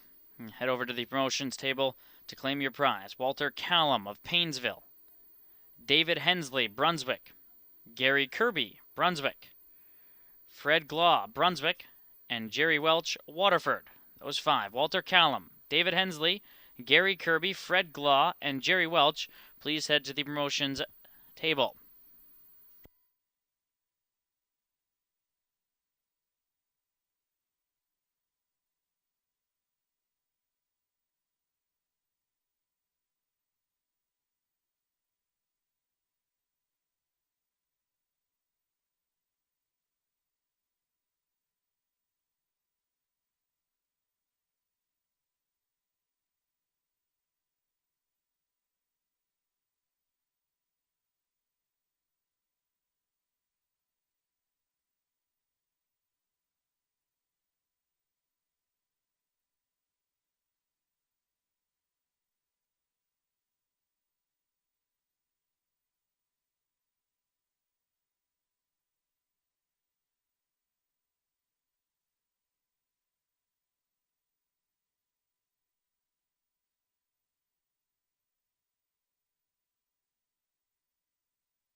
The horses are making their way to the track for the third race. This is for 2-year-old pacing fillies.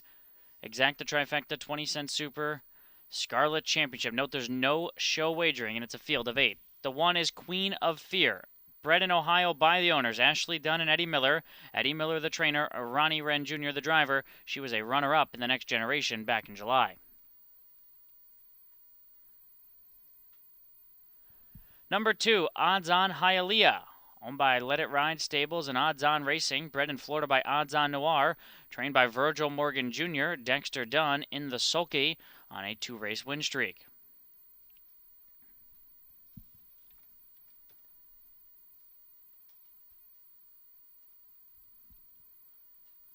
Walking to the track next, a 2-year-old daughter of Down by the Seaside, was bred by the Black Magic Racing of Ohio. She's owned by Greg Luther Racing, trained by Todd Luther, and Austin Hanner's Will Pilot.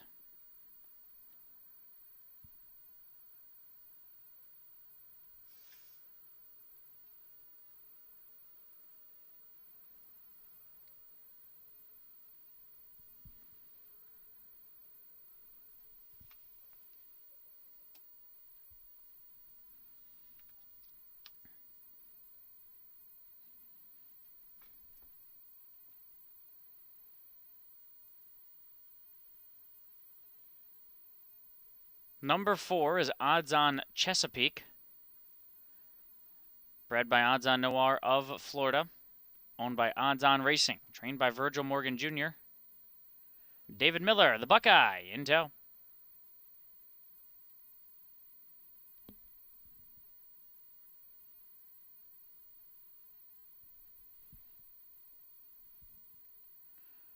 Bred by the Rose Run Farm of Ohio. Number 5, Rose Run Ashley.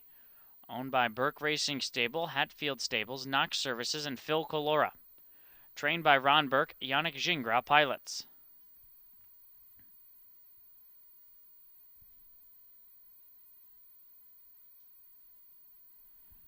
Number 6, Prolific Fire. Bred by the Springhaven Farm of Ohio. Owned by Greg Luther Racing, trained by Todd Luther. Aaron Merriman in the sulky. She took the Ohio Breeders' Championship at Delaware.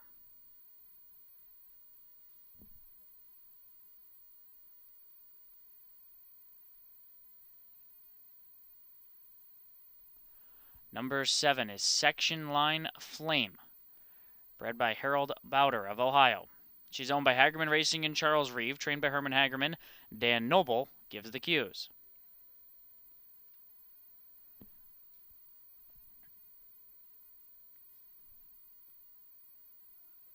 And rounding out the field, the 8, The Word Is Out. Bred by Schaefer and Sons of Pennsylvania. This is the Next Generation winner. She's owned by Burke Racing Stable, Knox Services, Beastie, and RAS Racing. Trained by Ron Burke, Chris Page at the lines. That's the field for the Scarlet Championship for 2-year-old pacing fillies. Back over in race number 2, was able to flip my top 2 choices around. I did have Mocha Hill on top. My second choice was Aunt Laura, and she picked up that 15-1 upset to kick off this program. Nice $33 return on that win price as we roll to the third. I landed on a short price here. That's the 2 Odds On Hialeah. Virgil Morgan Jr. looks to sweep the early double of Sire Stakes action here. She teamed up with Dexter Dunn, and that has been the winning recipe for her. She's rattled off 2 straight wins. She's 6 for 7. Her lone blemish is right here at Northfield, but it was from post 5, and she was out the mile and still finished in 27-4. So I thought that she had no problem getting over the track. Now she has a win at Delaware, so certainly no problem with the half mile. She's going to be a short price, but I'm putting her on top with confidence. For second, using the 4 Odds On Chesapeake. Virgil Morgan, I think, holds a very strong hand here. She also is on a 2-race win streak and has been racing well this season. 4 of 9, has a second-place finish. Her trip at Northfield wasn't particularly well. She was in a 10-horse race and got away last. I thought she just had way too much to do, and I think you'll get a much better look at it tonight, and she looks to make it 3 straight as well. For third, I threw in the 1 Queen of Fear, who's been right knocking on the door with all of these top ones in this spot, and she draws the rail here, so some major post relief. I got a 2, 4, 1, and 6. Gulchi Bomb 2, 8, 3, 4. We'll send it down to the winner's circle. Michael Carter, Jenna Otten. How you guys looking after the first leg of the pick 4? Well, Kenny, I got to tell you, I think we're dead after that first leg of the pick four, along with a lot of other people. Virgil Morgan Jr. stealing a big upset in race number 2. Race 3 is the Scarlet Championship for 2-year-old fillies. Please note, no show wagering in this race. Also, head numbers 2 and 4 and 3 or 6 uncoupled with permission of the Ohio State Racing Commission. Race number 3. It looks like, Jenna, we both land on the 2. Odds on Hialeah did race here at MGM Northfield Park back on September the 1st, came roaring from off the pace after being parked the mile to go 3 wide around the last turn. That was some effort. She's just been in very good form all season long, chasing. This is a very deep division of 2-year-old fillies. I know we've seen odds on Hialeah, odds on Chesapeake, and the word is out, kind of dominating. But behind them, it is a very deep here. Odds on Hialeah. Dexter picked up the drive on both her and odds on Chesapeake at Delaware. Both of them were very solid wins. Dexter opts to choose the 2 here at Hialeah. We're just going to have to take a short price here, 1-2, as Virgil always has his horses peaking at the right time. I'm actually kind of surprised you picked Dexter Dunn, considering he's not your Breeders' Crown Charity Challenge guy, but we'll get to that in just a minute. I like the 8. The word is out. You use the 8 here for a 4th. This is a really nice horse for driver Chris Page. The question I have about the word is out is post 8 going to be too tough? The value is there at 5-1. I'm not sure that I would play the horse at 5-1. I was hoping for maybe 8 or 9-1, but the word is out as a very nice horse coming off a second place effort. Has only missed the board 1 time this year and is just shy of $255,000 in earnings. Last time out, just kind of got stuck behind trailing behind a horse kind of fading in the stretch. It was up the passing lane, but just fell second to odds on Chesapeake there. Still a very solid effort. The break on the half-mile tracks do concern me a little bit. Not Ohio Breeders' Championship. Regathered herself nicely after making a little mistake at the gate. And then the last time we saw her here at Northfield, she put in a mistake just leaving the gates. But this is a very nice filly by Well Said. She was just a $24,000 yearling purchase for the Burke Brigade, already over $254,000. That's the type of ROI that I'm looking for. Now, Jenna, tell me a little bit about the 4 odds on Chesapeake here. The Buckeye looking for another victory on the program. Him and Virgil trying to double up already here this evening. The Down by the Seaside crop has been absolutely phenomenal. 3 wins in a row for this filly. Tell me what you liked about it.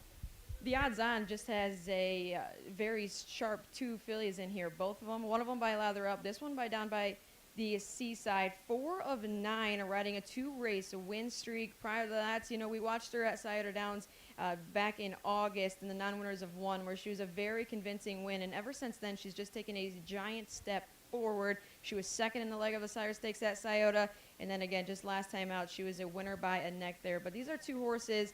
Virgil has a very, very nice shot of sweeping the first 2 Sire Stakes.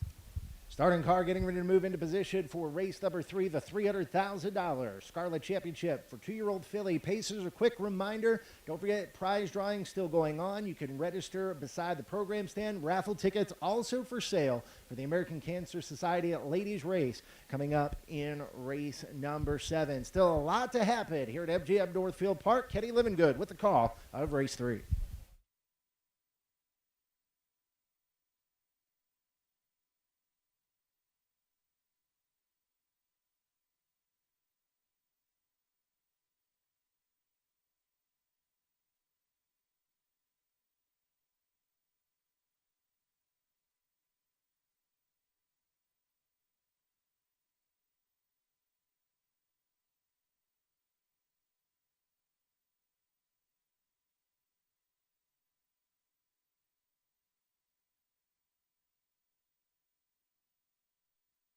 Wings open for the 3rd.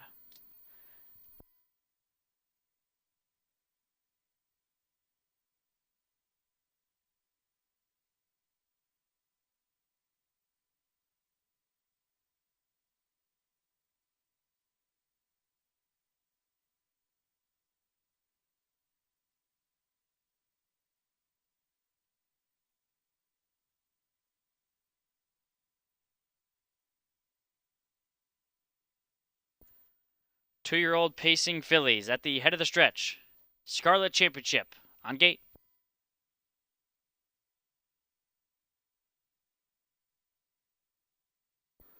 They're off and pacing. Prolific Fire hustled out of there. Queen of Fear toward the inside. Odds on Hialeah and Odds on Chesapeake were away in okay shape. They're third and fourth early on. Then it's Skywalker C, who got away racing in the fifth spot. The word is out from post 8, was able to land in front of a couple. That's Rose Run Ashley, and Section Line Flame is the trailer. So they step onto the backstretch, and Queen of Fear has the lead, but not for long. Here's the big favorite, Odds on Hialeah, out of third, and Dexter Dunn Quarter moves her to the front at 1-9, heavily backed after a 27-3 opening quarter. Odds on Hialeah to the front. Queen of Fear pockets up. Prolific Fire races from the third spot, traveling better than Odds on Chesapeake, who's fourth off her stablemate and 5 lengths behind and swinging to the outside now. Skywalker C follows her. Then it's the Word Is Out who's going to be third over. Rose Run Ashley and Section Line Flame are the two trailers. They begin to pair up with just over one circuit remaining, and they chase the big favorite, Odds on Hialeah. And here's Odds on Chesapeake right to her. Stable companions past the half in 57 seconds together. Queen of Fear is locked in by Skywalker C, who gets a nice second over toe for Hanners as they bend back onto the clubhouse turn. The Word Is Out third over excess cover. Prolific Fire is buried back in sixth. Then comes Rose Run Ashley seventh, and Section Line Flame is trailed throughout. 6 lengths separate the compact field. That works up the backstretch for the final time. Odds on Chesapeake just put her nose in front. Odds on Hialeah at the inside is asked to respond under pressure. Ready to fan 3 wide. Skywalker C. Queen of Fear looms a big threat off a good trip. 3/4, 125. A 28 backside. The Virgil Morgan trainees continue to throw down into the final turn. Odds on Hialeah and Odds on Chesapeake. Skywalker C at a big number flips 3 wide. Queen of Fear needs a place to race.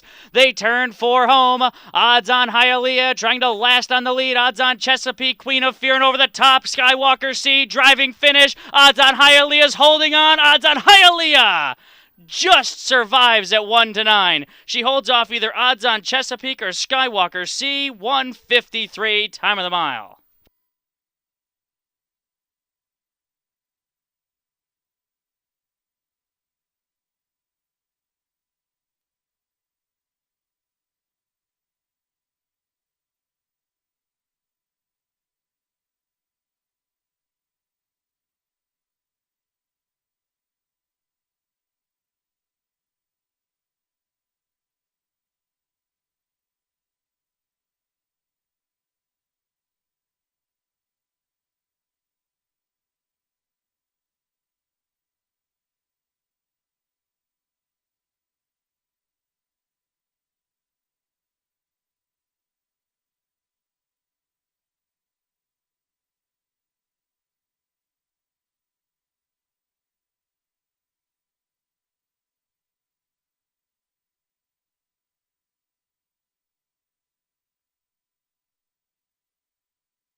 Two, 4, 3, 1 unofficial. Virgil Morgan Jr. with the exacta. 2, 4, 3, 1 unofficial.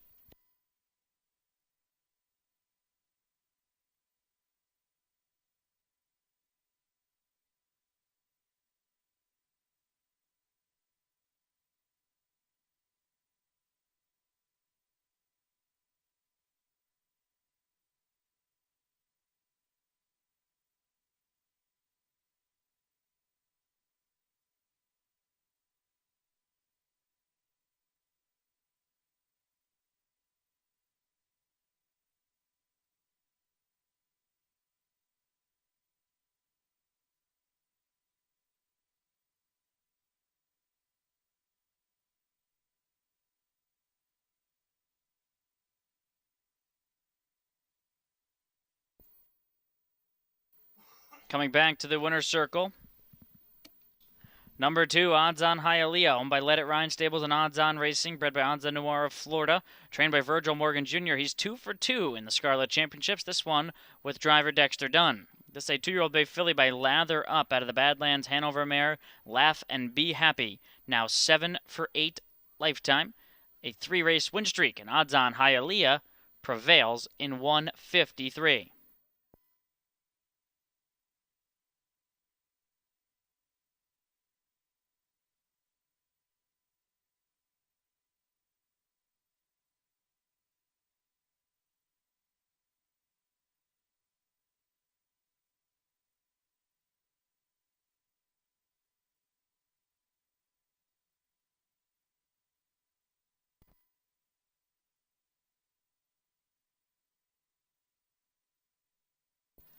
2, 4, 3, and 1 is the official order.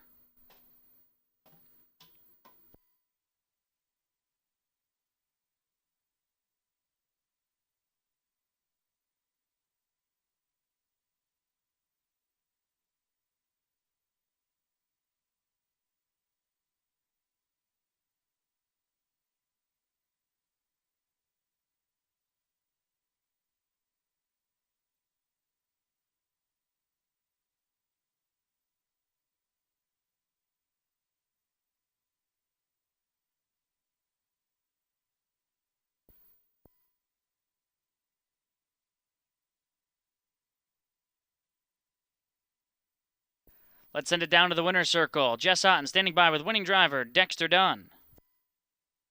Thanks, Kenny. Odds on Hialeah takes the championship. Scarlett for those 2-year-old Philly Pacers. Now, Dexter, this is the third time you've sat behind her. It was a good mile tonight, but just talk me through the last 3 weeks with her.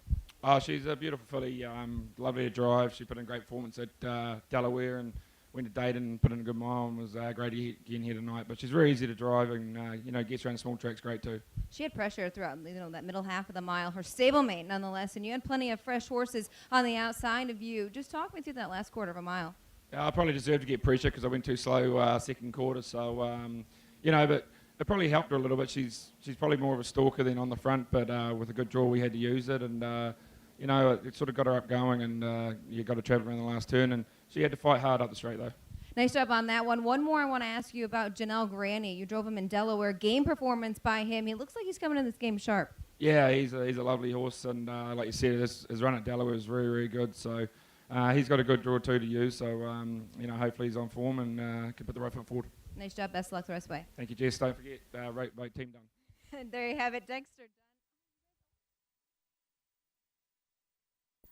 Congratulations to the connections again of the 2. Odds on Hialeah picking up the victory. 2, 4, 3, 1 is official.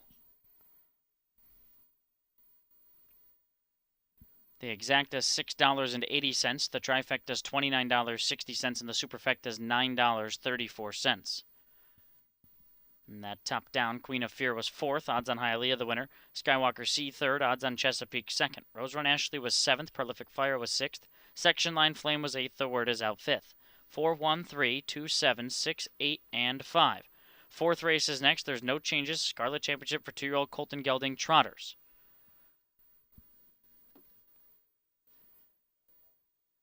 Race fans, don't forget Beer Slide is happening now under the tent next to the patio. Head on over there to partake in the Beer Slide. Also have our next race prize drawing winners. Kathleen Harrington of Hudson. Edward Salamont of Northfield. Anthony Peregrine, Cuyahoga Falls. Mike Boritz, Parma. Caroline Ortiz, Accorda Cadnor. Kathleen Harrington, Edward Salamont, Anthony Peregrine, Mike Boritz, and Caroline Ortiz. Head over to the promotions table to claim your prize.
Race fans, once again, don't forget Beer Slide happening under the tent next to the patio. Head over there to partake in the Beer Slide.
The horses have made their way to the track for the 4th race, the 3rd Scarlet Championship. This one for 2-year-old trotting colts. Exact the trifecta 20-cent super $1 pick 3 possibility. The one is Rose Run Alex, owned by the Burke Racing Stable, Hatfield Stables, Weaver Buscemi, and Knox Services, trained by Ron Burke. Ronnie Wren Jr. drives. She was bred by Rose Run Farm of Ohio. The 2 Hilltop Sonar, bred by Adrian Huckstetter of Ohio. Owned by Burke Racing Stable, Weaver Buscemi, Beastie, and Rich Lombardo Racing, trained by Ron Burke. Chris Page has the lines. 2 of her 3 victories have come in legs of the Sire Stakes. 3 What's Shakin', owned by W.J. Donovan, trained and driven by Ronnie Gillespie, was bred by the Steiner Stock Farm of Ohio, and is your next generation winner.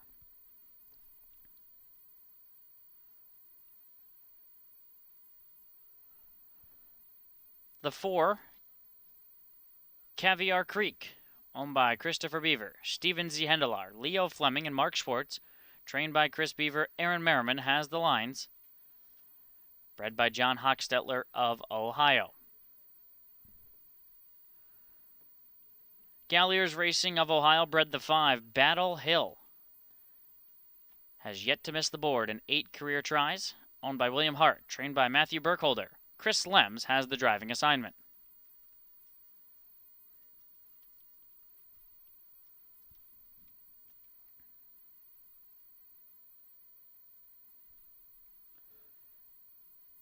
The Ohio Breeders' Champion from the Delaware County Fairs, the 6 Scrappy's Love, bred by Walter Pfister, LLC of Kentucky, is owned by Gil Short, LLC, and Jeffrey Banky, trained by Chris Beaver.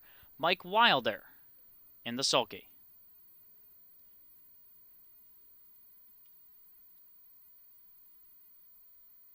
7 LT Loverboy, owned by Wayne Mass Jr. and Callum Racing. Darren Harvey trains. Brett Miller has the lines. Bred by the Midland Acres of Ohio. Yet to miss the board in 9 tries.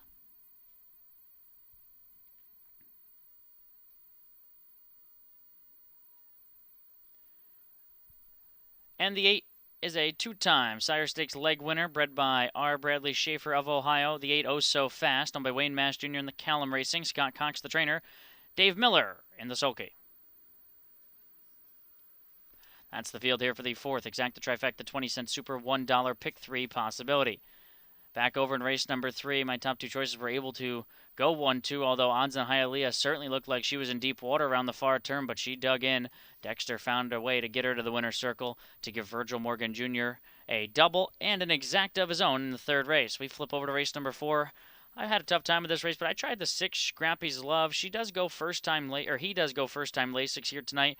He's on a 6-race streak of never finishing outside the top 2. He has some speed, was able to leave from post 8-3 back over at Scioto and landed in a pocket for Merriman. I'm sure Merriman had his choice and went with the 4, but I thought Scrappy's Love picking up Mike Wilder here, who's driven him the last couple of times.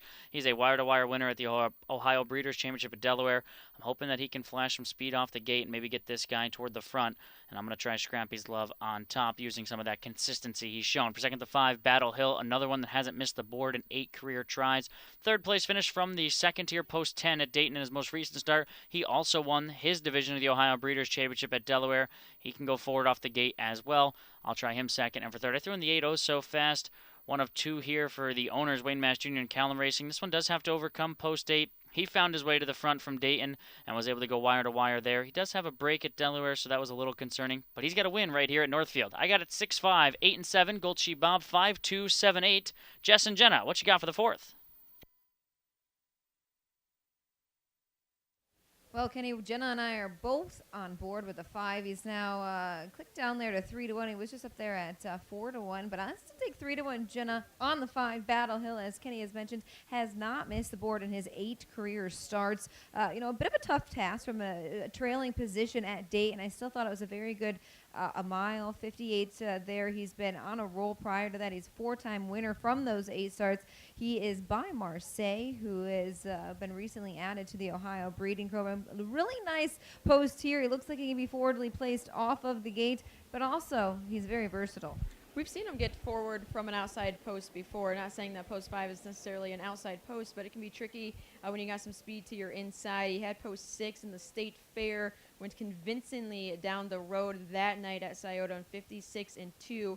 We've seen him a winner at Delaware in the Ohio Breeders' Championship, sat the pocket and was able to draw off by 2 in the end of it, 57-1. We know he is more than capable of getting around a half-mile track. And last time out, just a tough task from a trailing spot.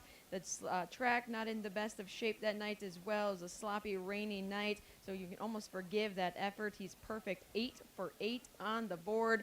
Chris Limes and Matthew Burkholder have teamed up in Ohio to do some good work. I would love to see Battle Hill get to the winner's circle here tonight. 7-2 on the 2 Hilltop Sonar.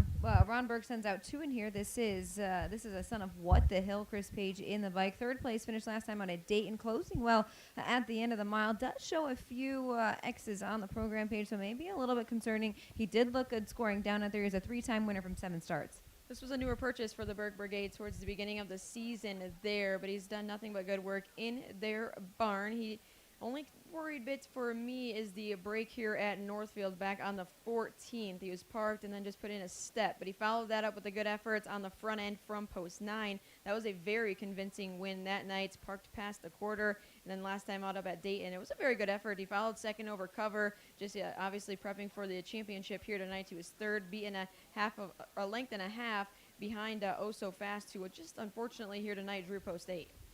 What's Shakin'? Ronnie Gillespie trains and drives this son of What the Hill. It's hard to believe that the next generation winner, Jenna, is 34-1 up on the big board. This is 4-star Lasix for him.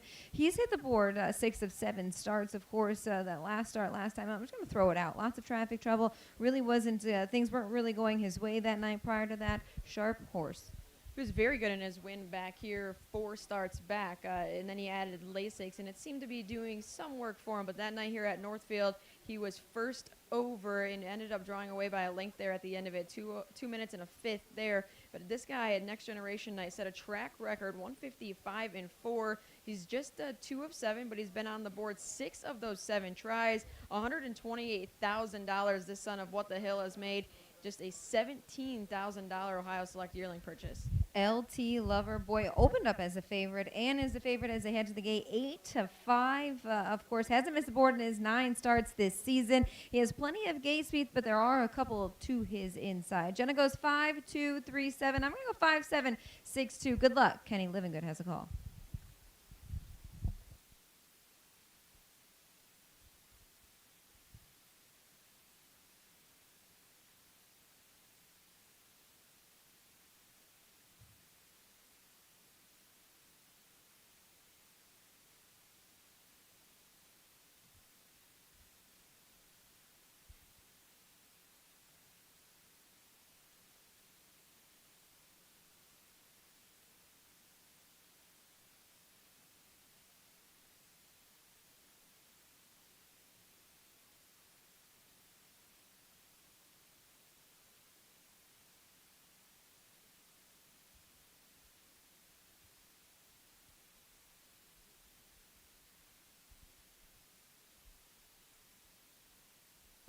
The wings have opened for the 4th race.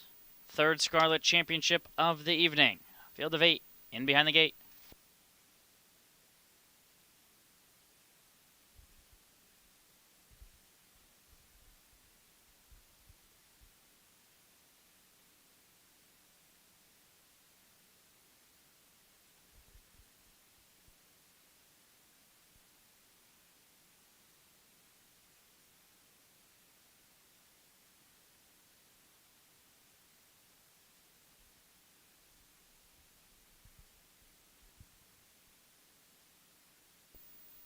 At the head of the stretch,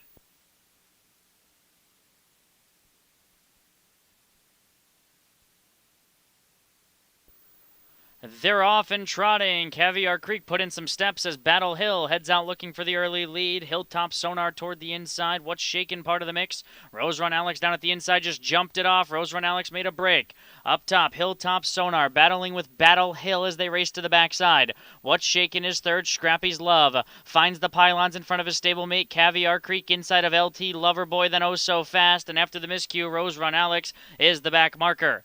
They drive to the opening quarter mark behind Battle Hill in 27-3. Pretty solid tempo there for Battle Hill as Hilltop Sonar is on a retake mission here for Page. What's Shaken is third, and Hilltop Sonar just put in some steps and made a break. So that helps out Battle Hill, who doesn't have any pressure at the moment as they complete 3/8, but it's coming in the form of Scrappy's Love, who's first up now for Wilder. What's Shaken will be locked in. Caviar Creek stayed in a 3-hole as LT Loverboy gets a second over toe. Oh So Fast, part of this 6-pack of trotters. It's 10 back to Hilltop Sonar and Rose Run Alex the Distant Trailer. 57-4, just a 30-1 second quarter for Battle Hill, who continues to call the shots up front. Scrappy's Love is uncovered on the outside, racing second, and a length and a half behind. What's Shaken locked in. LT Loverboy gets a nice second over toe. That's the race favorite at 4-5 and has 3 lengths to pick up. Caviar Creek is inside of Oh So Fast, 3 in, 3 out, as they high step over to a quarter of a mile left to go. Scrappy's Love right to the outside of Battle Hill, and there goes LT Loverboy. 3 wide for Brett Miller, then Oh So Fast, What's Shaken, and Caviar Creek throw a blanket over this top 6 as they pass 3/4 in 1:27. Scrappy's Love has his nose in front. 3 wide, LT Loverboy. 4 wide, Oh So Fast, trying to rev it up from the back. Battle Hill is dropped back as they turn for home. Scrappy's Love trying to hold off LT Loverboy and Oh So Fast down the center. They're 3 across the course. Scrappy's Love drifted out. He's locked wheels with LT Loverboy. Scrappy's Love just in front. Scrappy's Love wins a chaotic Scarlet Championship. Then LT Loverboy and Oh So Fast, 157-3.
Six, seven, 8, 5. The unofficial order of finish. 6, 7, 8, 5.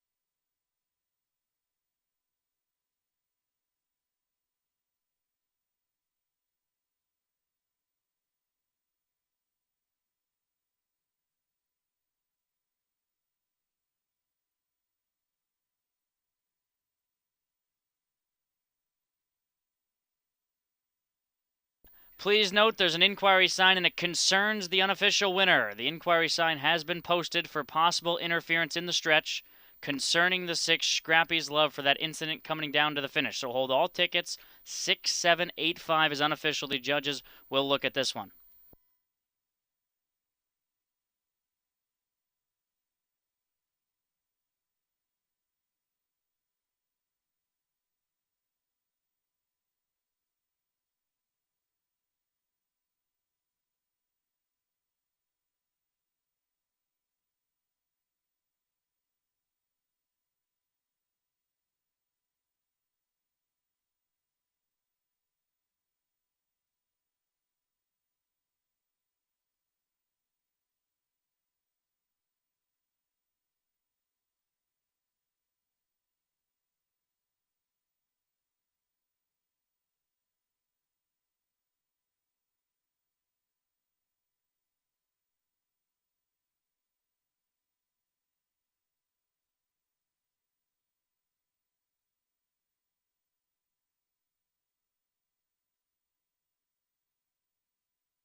Ladies and gentlemen, your attention please. Number 6, Scrappy's Loved, caused interference down the stretch to number 7, LT Loverboy, and has been placed second.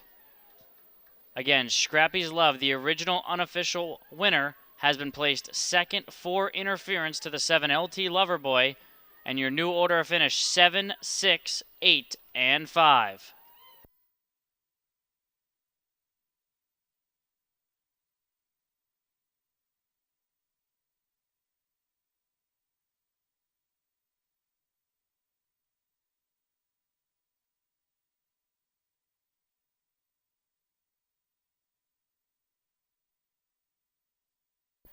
Please note the judges are going to hang the inquiry sign against the unofficial third place finisher, the 8 oh so fast possible violation of the braking rule. So a couple of separate incidents in the stretch. The first one, the 6 Scrappy's Love, has been placed behind the 7 LT Loverboy for the interference.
Now returning back here to the winner's circle, the trophy presentation by Nick Monty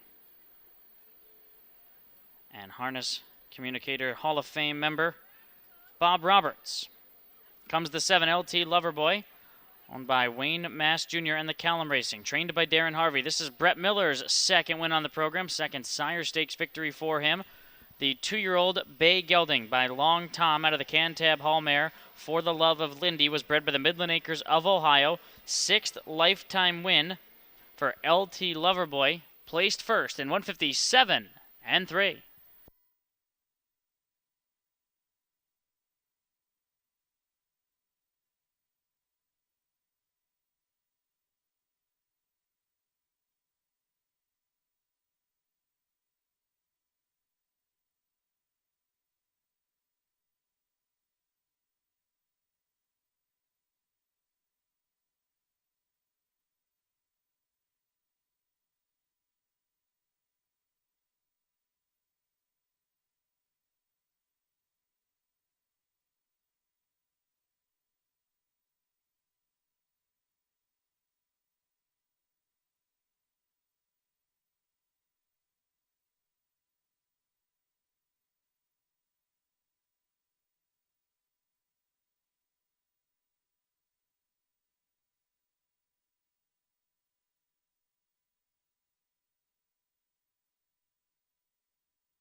Again, this fourth race still under inquiry underneath the top two. Right now it's 7-6-8-5 with the inquiry sign posted against number 8, Oh So Fast, still looking at the potential violation of the braking rule down there in the stretch. Meanwhile, let's send it trackside. Michael Carter standing by with winning driver Brett Miller, who has a double on the program. Thanks so much, Kenny. And Brett Miller, after winning a controversial race number 4, it's good to see you on the right side of one of these things finally. I feel like every time I talk to you, we're on the wrong side of these things. Yeah, no doubt. It's been a rough couple years on inquiries. Yeah, so it feels good to be on the right side. Now take us through the mile. You had to come the second over there and then come 3 deep around the last turn. The fractions weren't all that fast in front of you. Correct. And there was a few breakers earlier, and that changed the whole race. When Chris Page's horse made a break, that really changed it for us. And my colt raced awesome. Now you'll drive Sugar instead, undefeated. It's hard to argue with perfection. You come into a big night. It's got to be good to get a win under your belt so far early on. Yeah, absolutely. It's the first one's always the hardest one, so hopefully we can keep it rolling. Brett, congratulations. Go celebrate. Thank you.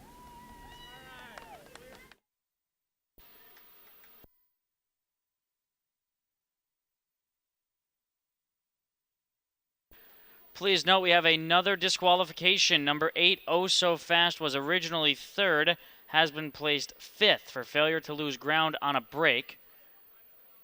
So now number 5, Battle Hill, is placed 3rd, and the 4, Caviar Creek, has been placed 4th. So again, 2 disqualifications there. One was the 6, Scrappy's Love, was first placed 2nd for interference to the 7, LT Loverboy, and the 8, Oh So Fast, was 3rd and placed 5th for failure to lose ground on a break, and the order of finish 7, 6, 5, and 4 is now official.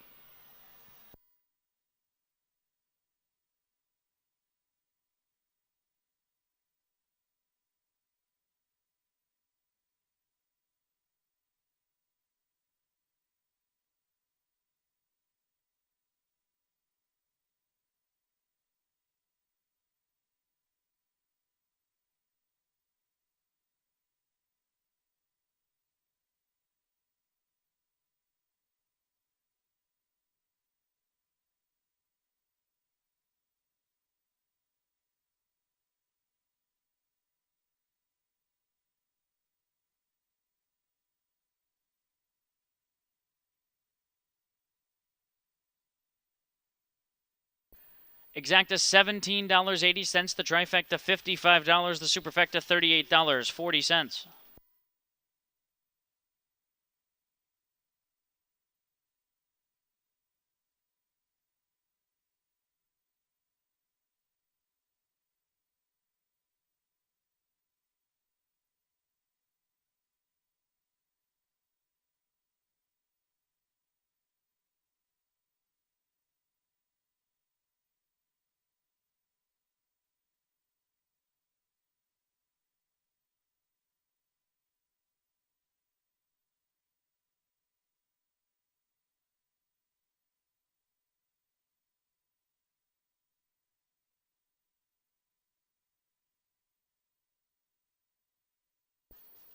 Here are our prize drawing winners.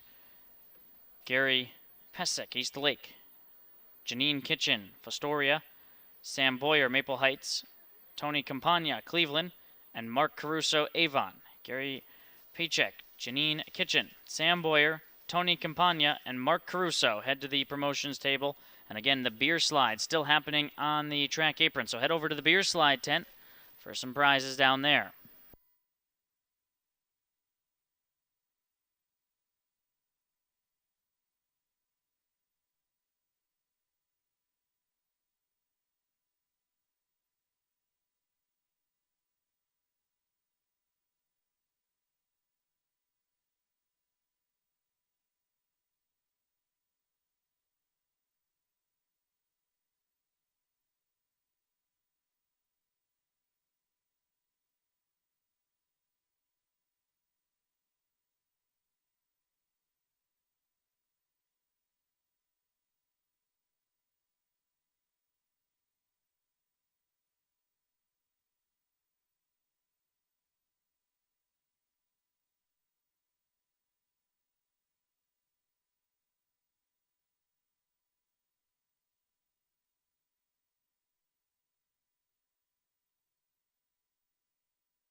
Here's the top down from the 4th race. Rose Run Alex was 8th. Hilltop Sonar 7th. What's Shaken 6th. Caviar Creek 5th, placed 4th. Battle Hill 4th, placed 3rd. Scrappy's Love was 1st, placed 2nd for interference to the 7 LT Loverboy, who's now 2nd, placed 1st. And the 8 Oh So Fast was 3rd, placed 5th for failure to lose ground on a break. After the placings, the top down, 8-7-6, 4-3-2, 1-5. Flip over to the 5th to wrap up the Freshman Scarlet Championships. Scratch the 6, House of Bricks. It's a field of 7. There are no show wagering in this 5th race. Exact trifecta 20-cent super, and note numbers 3, 7, and 8. The trio of Ron Burke horses were uncoupled per Ohio State Racing Commission permission. 5th race up next, 6 minutes away.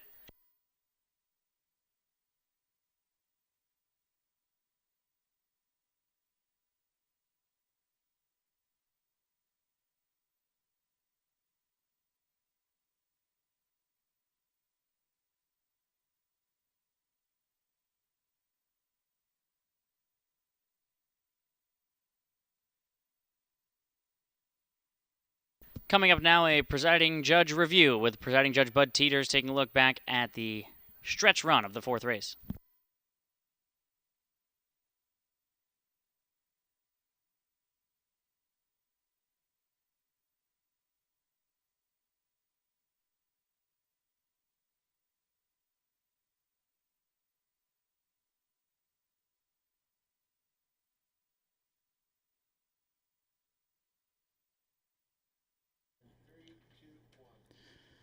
This is the reason for the first placing in the 4th race.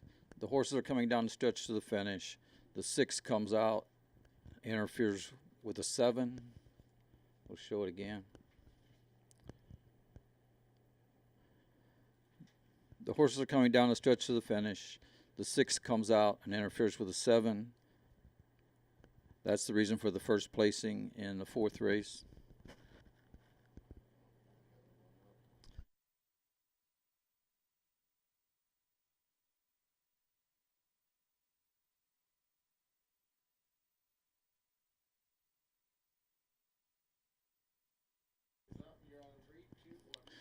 This is the reason for the second placing in the 4th race. The horses are coming down the stretch to the finish.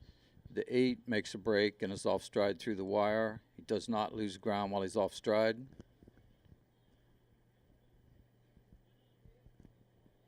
We'll show it again.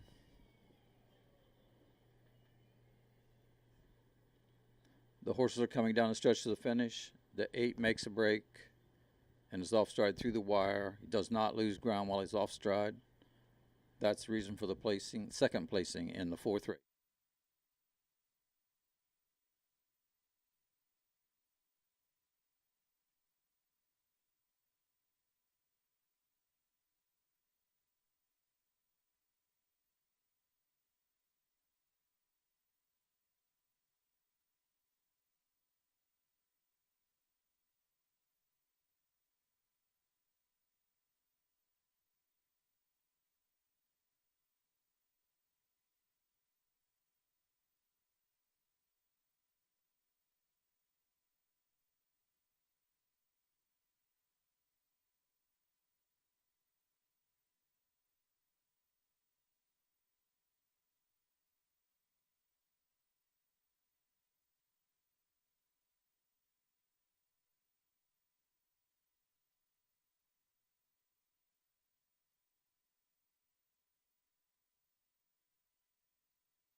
Horses coming out to the track for the 5th race to wrap up Freshman Scarlet Championships here on this Super Night program. The 1 is Fabio Hanover, owned by Douglas Overheiser, FAC Racing, and John Schwartz Jr. Brian Brown, the trainer, Dexter Dunn drives, was bred by the Hanover Shoe Farms of Pennsylvania. Lawrence Crawford of Georgia bred the 2 My First Fire, owned by Greg Luther Racing, trained by Todd Luther. Austin Hanners calls the shots. The 3 is Rick Wink, undefeated this season. He's 8 for 8, bred by Larry Miller of Ohio, owned by the Burke Racing Stable, RAS Racing, Knox Services, J&T Silva, Purnell, and Libby. Trained by Ron Burke, Chris Page calls the shots. Number 4, Extra Suds, bred by Ron Steck and Jeffrey Brees of Ohio, lessee Virgil Morgan Jr. for trainer Virgil Morgan Jr. and Brett Miller in the sulky. This is a rare paint colt. The 5, What You Gonna Do, bred by Springhaven Farms of Ohio, owned by Last Laugh LLC, trained by Ron Potter. Aaron Merriman calls the shots. Scratch number 6, House of Bricks. Number 7, the fastest 2-year-old ever, 1:48.2 at the Red Mile, was bred by Trent Stoller Stables of Indiana and Marie Binkley of Ohio, owned by the Burke Racing Stable, Weaver Buscemi, RAS Racing and Knox Services, trained by Ron Burke. Yannick Gingras drives. It's Sippin' on Sea-Rock. And the 8, Swingtown, the next generation winner, was bred by Steiner Stock Farm of Ohio, owned by Burke Racing Stable, Hatfield Stables, Knox Services, and RAS Racing, trained by Ron Burke. Ronnie Wren Jr. in the sulky. No show wagering, Zach the Trifecta, 20-cent Superfecta wagering here in this 5th race. Back over in race number 4, my top choice was the unofficial winner, Scrappy's Love, who ultimately was placed 6 for that interference down the stretch, and luckily everybody was able to come home safe and sound. That it was a little scary in tight quarters, but LT Loverboy gives Brett Miller a double as we roll to the 5th, and I'm sure a lot of us are going to land on the undefeated 2-year-old son of Bit of a Legend. He's 8 for 8 this season. A perfect record on the line. Rick Wink, my top choice with a ton of confidence here. He's been around Northfield. He's won. He's gotten around Delaware, so no problem with the half mile. And I think Rick Wink, on his best night, gets the job done here. Second, using the 4 Extra Suds. He's been second to Rick Wink a couple of times. Runner-up to him back at Dayton and at Delaware. He had post-relief from those efforts. He was stuck with post-6 3 starts in a row, so now he gets a little bit of post-relief. He's still got to step up, I think, to beat Rick Wink, but he's been right with him. And maybe tonight, Brett Miller, Virgil Morgan, they've been red hot. Maybe they can turn the tables. And for third, I'll throw in the 8 Swingtown. Certainly the scratch to the inside helps the 2 Burke trainees on the outside. Swingtown was parked out every step in the Metro Final up in Canada in 49-4. He's got big races. The problem is he's got post-8. 3487 for me, Golchi Bob 3874. We'll send it down to Michael Carter and Jess Otten in the winner's circle. Take a look at the 5th. Thanks, Kenny. Up next is a 2-year-old Colton Gelding Scarlet Championship on the pace. Scratch the 6. And, Mike, we were just talking a little bit off camera. With the scratch of the 6, that is a really big move for those 2 to the outside to move down 1. Yeah, I would say so. You know, it completely changes the whole aspect of the race with the 7 Sippin' on Sea-Rock leaving from post 6, the 8 Swingtown leaving from post number 7. And one thing to note, Swingtown had to race from post 7, was parked a mile in the Metro, and didn't race all that bad. So it'll be interesting to see what kind of tactics they employ here tonight. All right, we both use a 3 on the top of our ticket. Rick Wink. Of course, Chris Page had his choice in here. He's going to stick with the undefeated colt by Bit of a Legend. He seems to be able to do it every which way. We've seen plenty of speed from him forwardly placed off the gate. He's had a back tier at Scioto Downs. He did it that way. He sat the pocket. I mean, what more is there to say about Rick Wink? Yeah, one of the 3 Burke trainees and Rick Wink, 8 for 8. We talked a little bit earlier, too. Ron Burke back in the backstretch. He is really, really high on this colt by a Bit of a Legend. He's got a lot of speed. He can do anything from just about anywhere. And, of course, you know, you've got the 2 other Burke entries on the outside who are uncoupled here. So it'll be interesting to see what kind of tactics Chris Page employs here. You've got a little bit of speed to the inside with Fabio Hanover and My First Fire. So who knows who's going to be leaving? You're going to have a speed duel up front. You had mentioned Ron Berg sends out 3 of them. Let's talk about his other 2. They're both on the board right now at 9 to do. Swingtown, of course, he started his season undefeated. He went up and faced Grand Cirque and Company in the Metro. Some hot fractions set up front there for him, and he just simply got outpaced by horses who benefited off of those. In the final, I thought he was very good. Too Far to Come, of course, parked every step of the way. He's going to switch to Ronnie Wren. I told you a little bit before I wanted to watch him warm up, score down, and make sure he wasn't too hot, because I think that's his worst enemy. Yeah, definitely. I would agree with that. I'm looking for him out here on the racetrack, and he looks pretty calm. He doesn't look washed out from a horse perspective, so he looks pretty relaxed out there. But the 8 Swingtown was showing a lot of promise against Sire Stakes Company at Saddle Downs. Did have a win here by a length and a half against Pants on Fire in my first fire. So Swingtown, it wouldn't be completely out of the question. The only question I have to think about here is, what is Ronnie Wren Jr. going to do? If he leaves, he risks getting parked a mile. If he doesn't leave, he's going to have to close and rally from off the pace, which he proved he could do in the Metro. So definitely worth a stab here at 9 to 2. Absolutely, and you have to think that maybe, those horses to the inside would have respect for a horse like him. Another horse down by the seaside, a son of Sippin' on Sea Rock. Of course, he's the fastest 2-year-old colt ever, and his miles have been also impressive. He's been getting beat by another horse by the name, Blueprint, another Ron Berg trainee down in Lexington. You can't fault the way this guy's been racing either. No, absolutely, and Yannick is in to drive. This was a $77,000 yearling purchase. Safe to say the Burke Brigade made their money back with this one. Came at 20 cents on the dollar. A rare paint, like Kenny mentioned, Extra Suds. This is a Sun by Lather Up. He's got 2 wins from 9 starts, 6 on the board, additional finishes there. Very strong win against Fair Company down at Dayton. Last time out, he was second behind Rink Week, 2 and 3 and 4 back. He's another one who just consistently seems to put up the good mile. He's in there and in for the money when it's needed. The one thing about Extra Suds, we always look for value in these races. 15 to 1, a major overlay on Extra Suds. You have to go all the way back to that Northfield Park line back on August the 10th. Was second, just beat a neck to my first fire.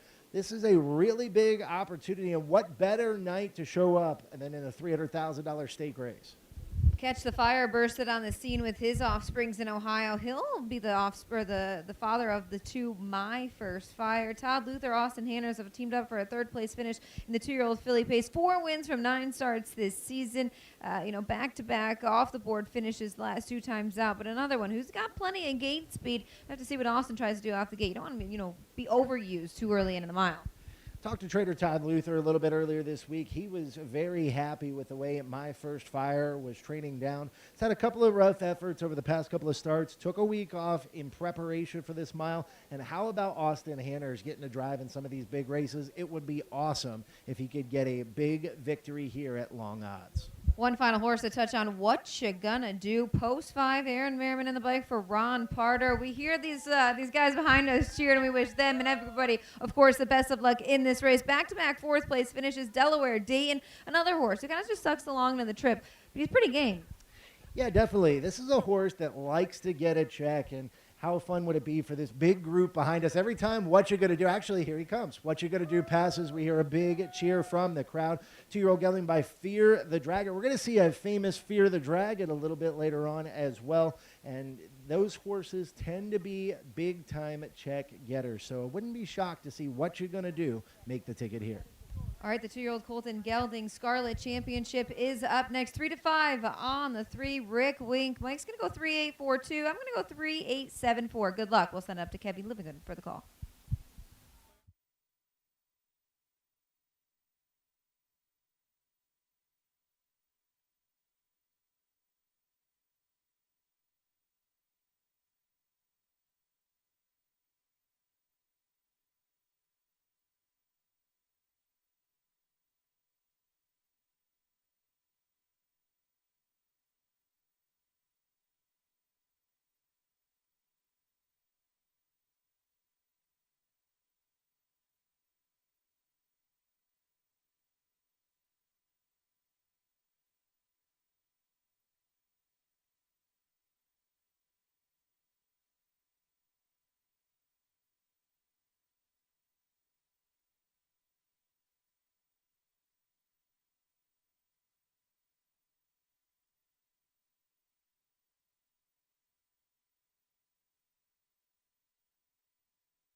Wings have opened for the 5th. It's the final Scarlet Championship for 2-year-olds tonight. This one for 2-year-old pacing Colt and Gelding. Scarlet Championship, $300,000. Field makes its way behind the starting gate.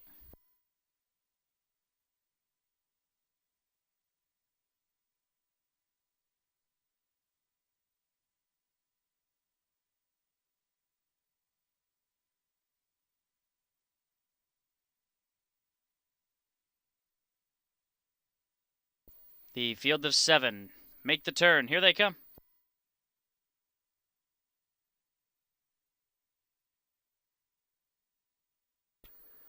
They're off and pacing. There goes Rick Wink, out looking for the lead. His stablemate, Sippin' on Sea-Rock, is on the go. And My First Fire toward the inside was able to step over Fabio Hanover. Extra Suds will get away toward the rear of the field as Swingtown is moving up on his outside. And what you gonna do is the trailer.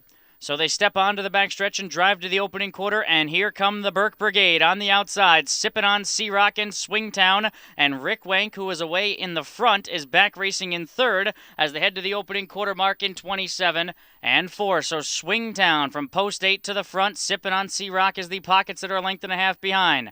The favorite is Rick Wink with his undefeated season on the line. He's third and 3 lengths behind, traveling better than My First Fire and 2 clear of Fabio Hanover. Extra Suds second last, and what you gonna do, the trailer behind the Burke trio down to the halfway point. Swingtown on top, Sippin' on Sea-Rock. The pocket sitters a length and a quarter behind. Rick Wink at 3 to 5. Chris Page has a snug hold of him, and he's patient, and the half was quick, 56 seconds. Swingtown continues to lead back into the turn. Sippin' on Sea-Rock, enjoying a good trip there for Yannick. Rick Wink still patient. He hasn't moved off the rail yet with about 2.5 lengths to pick up. Extra Suds is on the outside, marching forward for Miller. He's racing to the outside of My First Fire. Then what you gonna do? And Fabio Hanover paired off at the back as they work up the backstretch and approaching a quarter of a mile left to go. Swingtown still the target. He leads by 2. Sippin' on Sea-Rock is second. Rick Wink is sent to the outside. He needs to do better than that. He's lost ground to his stablemate as they pass 3 quarters in 1:24. On their way home, Swingtown with the lead. Sippin' on Sea-Rock has had the perfect trip. Then comes Rick Wink. It's a Burke domination at the top of the stretch. Swingtown off the turn with the lead here. Sippin' on Sea-Rock on the outside. Swingtown and Sippin' on Sea-Rock. It's not tonight for Rick Wink, but it's tonight for Sippin' on Sea-Rock. In front, Swingtown second, Rick Wink third. Burke 1, 2, 3, 151 and 2.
The fastest 2-year-old ever in the sport, Sippin' on Sea-Rock, has that mark of 148 and 2.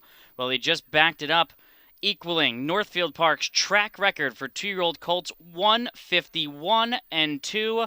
It's all about Sippin' on Sea-Rock to take the Scarlet Championship.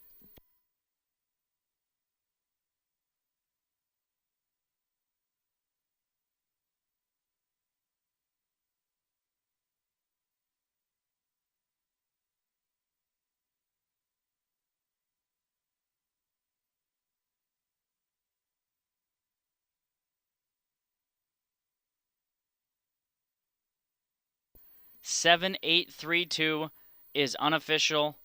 And coming back to the winner's circle, now a co-track record holder here from MGM Northfield Park, the 7, Sippin' on Sea-Rock. bred by Trent Stoller Stables of Indiana and Alicia Marie Binkley of Ohio. Owned by the Burke Racing Stable, Weaver Bruce Chemy, RAS Racing, and Knox Services. Trained by Ron Burke, Yannick Gingras, the winning driver. 2-year-old bay colt by Down by the Seaside at a Big Bad John Mare, Queen, and M. 6th lifetime win, 151-2 to take the Scarlet Championship. Again, just equaled the track record.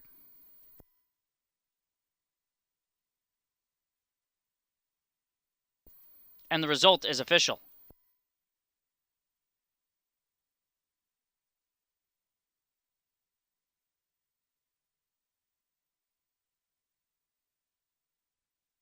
Trophy presentation made by the Director of Racing, Dave Bianconi.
Top down from that 5th race, Fabio Hanover was 7th, My First Fire 4th, Rick Wink 3rd.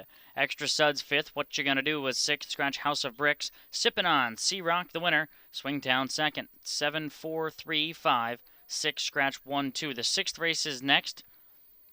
It's the Open Pace Exacta Trifecta $1 pick 5 wagering. This Exacta, the Burke Exacta $23.20, Burke Trifecta $47.20. Pick 4, $231.20. The Superfecta, $26.62. And now let's send it to the winner's circle. Jenna Otten standing by with some happy connections.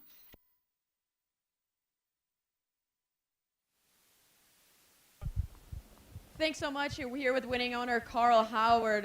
Pretty exciting nights coming into there. You had 3 of the morning line favorites, Rick Wink, Sippin' On Sea-Rock, and Swingtown. Did you have a certain one you were cheering for? I was kind of rooting for Rick Wink since he could win the Triple Crown, but Sippin' On Sea-Rock, what a beast. They're all fantastic. That was quite a mile down there in Lexington when you set a world record, and then here tonight tying the track record. Do you know what we have left in store for him this season? Well, that's really up to Ronnie and the whole group, but I know he's got the Breeders' Crown, so hopefully he'll go there, but that's really up to Ronnie and the group. Talk to us a little bit about your relationship with the Burke Brigade. Clearly, you have plenty of horses in tonight, and you've been a strong supporter of the Ohio racing for quite some time now. How did you get involved with the Burke Brigade? Well, I'm just fortunate that Mark put me in the whole group, so we just wanted to invest in a few horses, and the next thing you know, we've got 10, 15, 20. Congratulations. Sippin' On a Sea-Rock takes the 2-year-old Colton Gelling Scarlet Championship. Carl, thanks for joining me, and best of luck the rest of the night. Thank you so much.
Welcome back to the Studio B of MGM in Northfield Park. Michael Carter alongside of Jenna Otten as we get ready to handicap this Pick 5, kicking off in race number 6. And Jenna, what an exciting night we've seen so far. We've seen some upsets. We've seen a couple of disqualifications. What else could we possibly see tonight? 2-year-olds in the book, and I told you I had that triple. Handicapping the program for the 2-year-old colts, I just wanted to put Burke. That was about it. And that's how it finished. Burke 1, 2, 3. Good to see Sippin' on C-Rock, the fastest 2-year-old colt pacer, get a win here tonight, as hopefully we see him move on to the Breeders' Crown. All right, race number 6 is the open handicap pace. Please note, head numbers 4 and 8 and 5 and 9 are uncoupled with permission of the Ohio State Racing Commission. I am 4 deep. This was one of the toughest races of the night.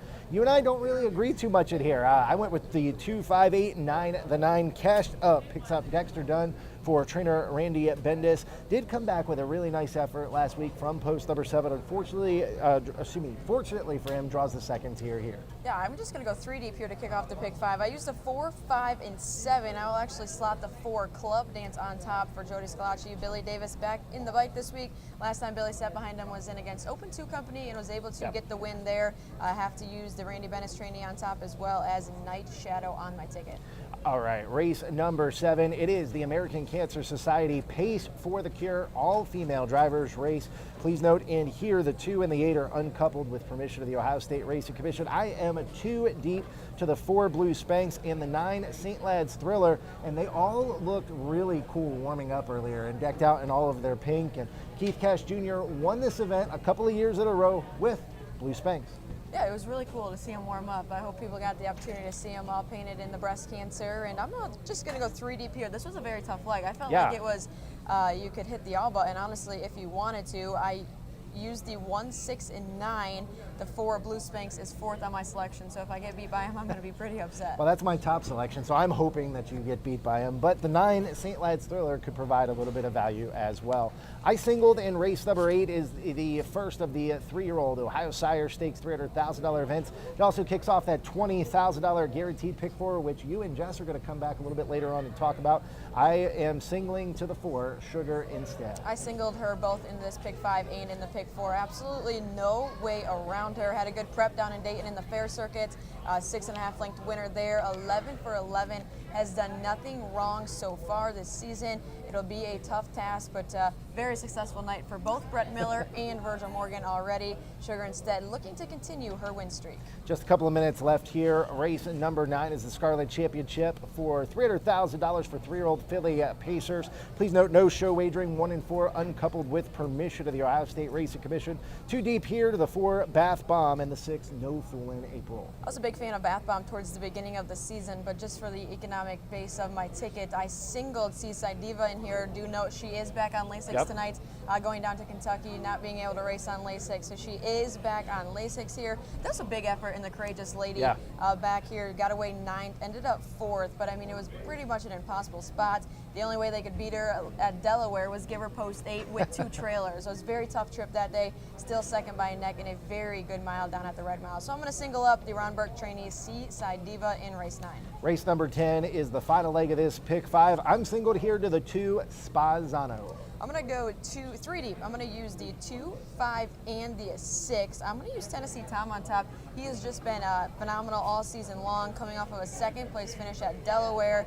Had the rail, got away 4th there. Other than that, he was a winner from post 11 at Scioto Downs. That's almost an impossible spot, being a 2 trailers. It was parked every step of the way. Very convincing that day. 6 of 10 this season, $292,000 in the bank.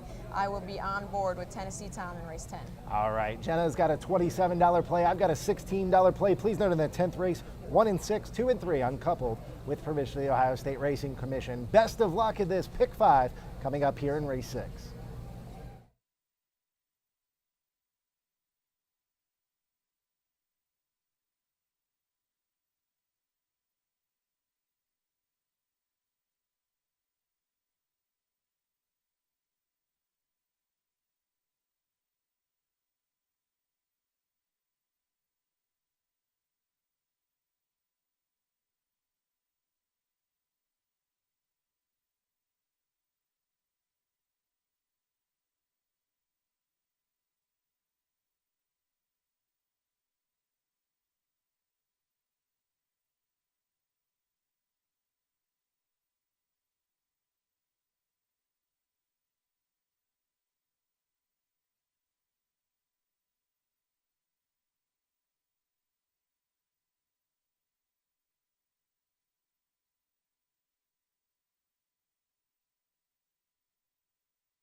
Featured Open Pacers hit the track. Happy 21st birthday, Sophia. The 1 Big Boss Hill, owned by Amir Najer, trimmed by Paul Holtzman, Justin Irvine pilots. 2 Catch Me Conrad, owned and trained by Greg Cook, David Miller, and the Sulky. The 3's Joel Z. Hanover, Austin Hanners pilots for Jessica Milner, Cohen's with Andrew Koblenz. 4 Club Scene, owned by the Sam Bova Racing and Howard Burke, trained by Jody Scalacci, Billy Davis Jr., and the Sulky. Yannick Gingras drives the 5 The Real Way for trainer Randy Bendis, Cohen's with Pollock Racing. 6 Back in My Day, owned by Rebecca Sugg and owner trainer Jessica Rogner using Kurt Sugg. 7 Night Shadow, Ronnie Wren Jr. drives for trainer Ron Burke and the Burke Racing Stable and Weaver Buscemi. Sam Bova Racing's One Last Laugh is the 8. Aaron Merriman drives for Jody Scalacci. And the 9 Cashed Up, Dexter Dunn drives for Randy Bendis and Pollock Racing. Back over in race number 5. I actually didn't have Sippin' on C-Rock in the mix, just didn't like that he hadn't been on a half-mile track, but the fastest 2-year-old certainly lived up to the hype of being able to claim himself the fastest 2-year-old as he matched the track record. Burke goes 1, 2, 3. Rick Wink denied the Ohio Triple Crown. We flip to the 6th. I'm going to the 5, The Real Way. I like the driver change here to Yannick for the first time. This is a horse that was on a pair of wins, one at the Meadows and one at Northfield, bumped up in class into the Open and got away toward the rear of the field. But now you get the driver change to Yannick, and I have a feeling that this guy's going to be a little more forward off the gate tonight. Yannick looks to go back-to-back. For second, using the 9, Cashed Up. The other one from the Randy Bendis barn.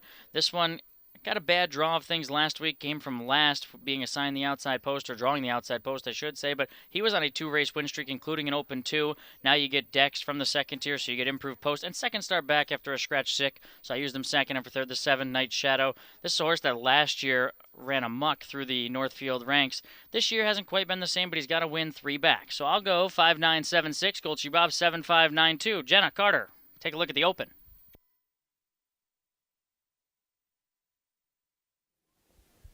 Thanks so much, Kenny. We are here in the winner's circle. After looking at that pick 5, we're going to kick off the pick 5, hopefully with a little bit of a price. And I'm really getting a price, some value on the 9, Cashed Up, as Kenny said, was scratched 2 starts back with 6 from post 7 here last week, and 152 at 4. Gets the services of Dexter Dunn, and the second tier draw might actually benefit Cashed Up. My only concern with the second tier was who Dex is going to have to follow out of there. Big Boss Hill does have some gate speed, but he's going to be stepping up in class tonight. Catch Me Conrad definitely has some gate speed to go forward. Again, another horse going to be stepping up. So Dex is going to have some options. If there's anybody that can figure it out, it probably will be Dexter Dunn. So I'm going to hope for him not to maneuver out of the second tier, as I'm going to go elsewhere to the 4, Club Scene. I explained a little bit going over the ticket.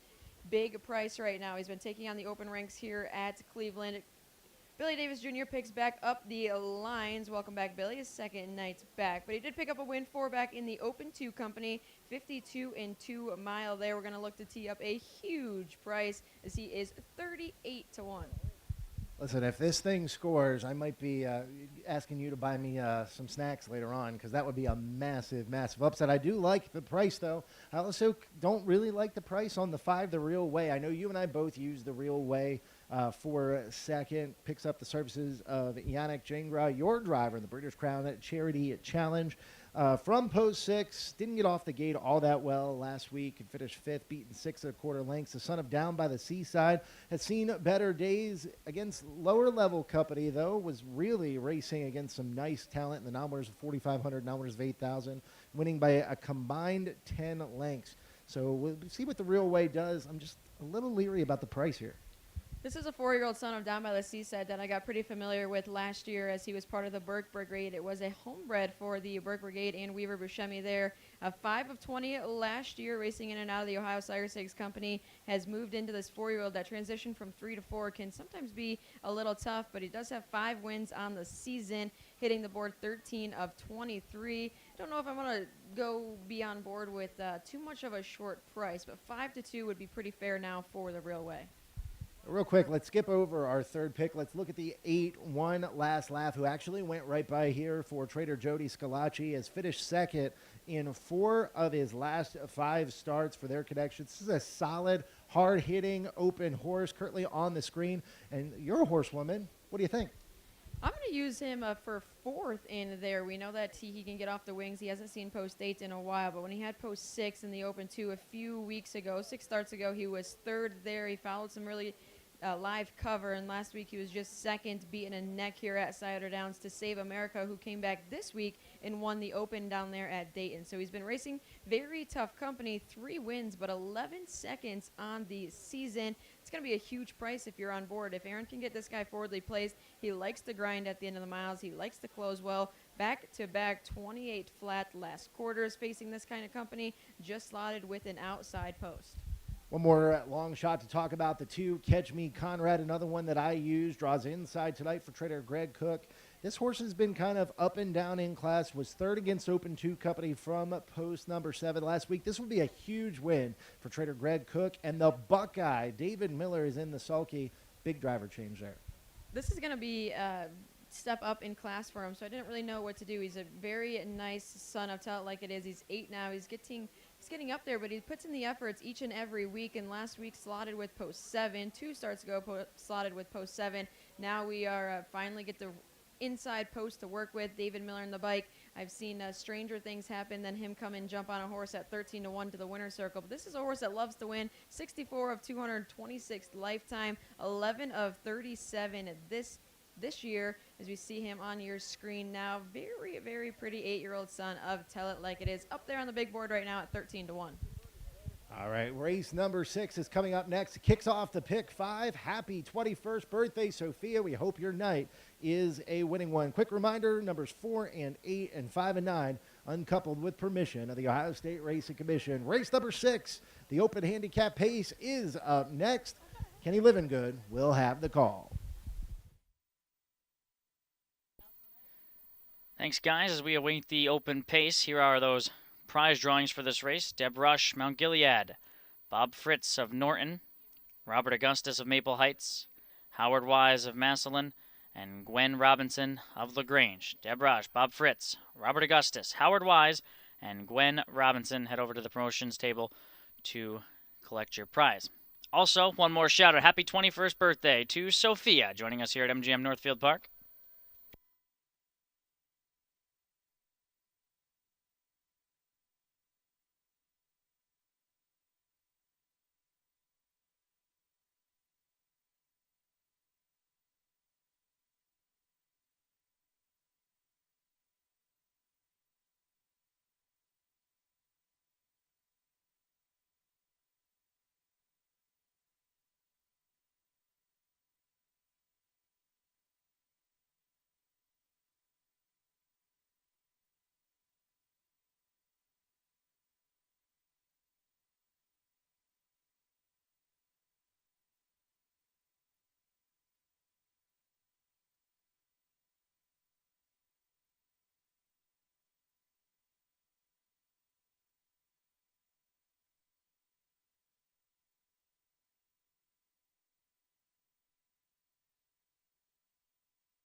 This field heads behind the gate for the Open Pace. Last chance to wager mid-card pick 5.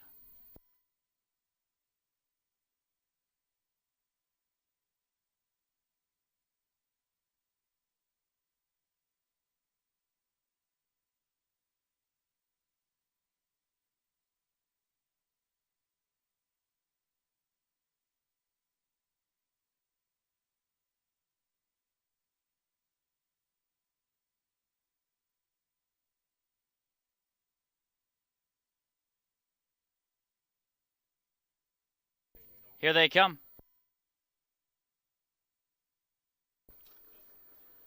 They're off and pacing. Night Shadows asked for speed off the wings. Jolsey Hanover toward the inside with Big Boss Hill back in My Day. Dives in behind the top quartet as they head into the first turn. Big Boss Hill cuts the corner. Night Shadow 3 wide in the real way. Joins them right between rivals. Jolsey Hanover came out fourth back in My Day. Lands in fifth in front of Catch Me Conrad. Then it's Cashed Up. He's racing toward the rear of the field in front of Club Scene and one last lap. The Scalacci trainees 8th and 9th over to the opening quarter mark behind Night Shadow. Opening quarter, rock solid, 26 and 4. Night Shadow shows the way into the far turn with the real way, pocketed up and a length and a half behind for Yannick. Big Boss Hill in a 3-hole, better than Jolsey Hanover, tracks next in line, fourth, back in My Day, fifth. Catch Me Conrad toward the rear of the field with Cashed Up behind him. Then it's Club Scene and one last lap, still the trailer. Down in front of the stands behind Night Shadow. 6-5 second choice over the favorite, the real way, who is the pocket sitter with Big Boss Hill third, and they're halfway home 55 and 2. No real breather for Night Shadow. Night Shadow leads back into the clubhouse turn. The real way down at the inside. Back in My Day is asked to quicken first over. 2.5 behind as Night Shadow. Ren just gave him a couple of taps on the front. Big Boss Hill down in a 3-hole still races fourth. Catch Me Conrad gap second over cover fifth. Jolsey Hanover gapping at the rail sixth. Cashed Up. Then Club Cena one last lap. They're still the trailers as they work over a quarter of a mile left to go. And Night Shadow's trying to repel the challenge of Back in My Day. And they're off 3/4 in a blazing 1:23 and 1. On their way home in the open pace, and Night Shadow leads by 2.5. He's getting away from the real way. Big Boss Hill's had a ground-saving journey. Back in My Day is stalled on the outside. They turn for home. Night Shadow off the turn with a 2-length lead. The real way, Big Boss Hill and Back in My Day, but it's Night Shadow in deep stretch for a Burke double. Night Shadow right down the road. Back in My Day does well to be second. Big Boss Hill third. The real way fourth. 1:51. Time of the mile.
Seven, 6, 1, 5. Unofficial order of finish. 7, 6, 1, and 5.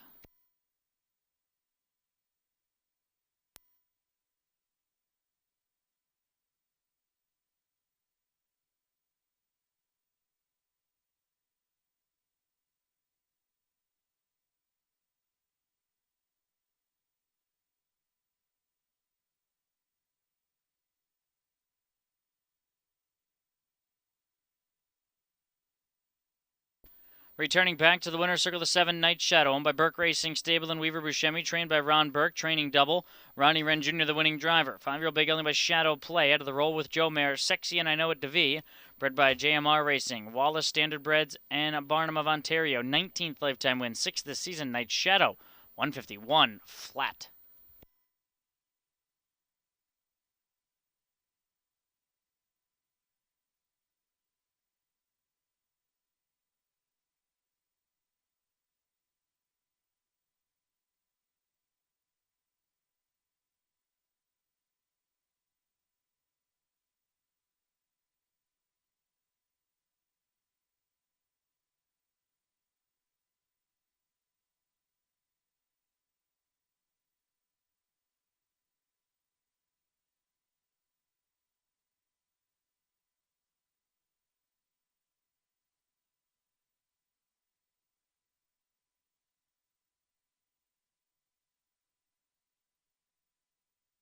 And the results are official. 7, 6, 1, and 5. Exacta $36.40, trifecta $301.80, pick 3 $36.80. That pick 3 winning combination 777.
Top down, Big Boss Hill third, Catch Me Conrad ninth, Josie Hanover fifth, Club Scene sixth, The Real Wave fourth, Back in My Day second, Night Shadow the winner, One Last Laugh seventh, Cashed Up eighth, 395, 642, 178.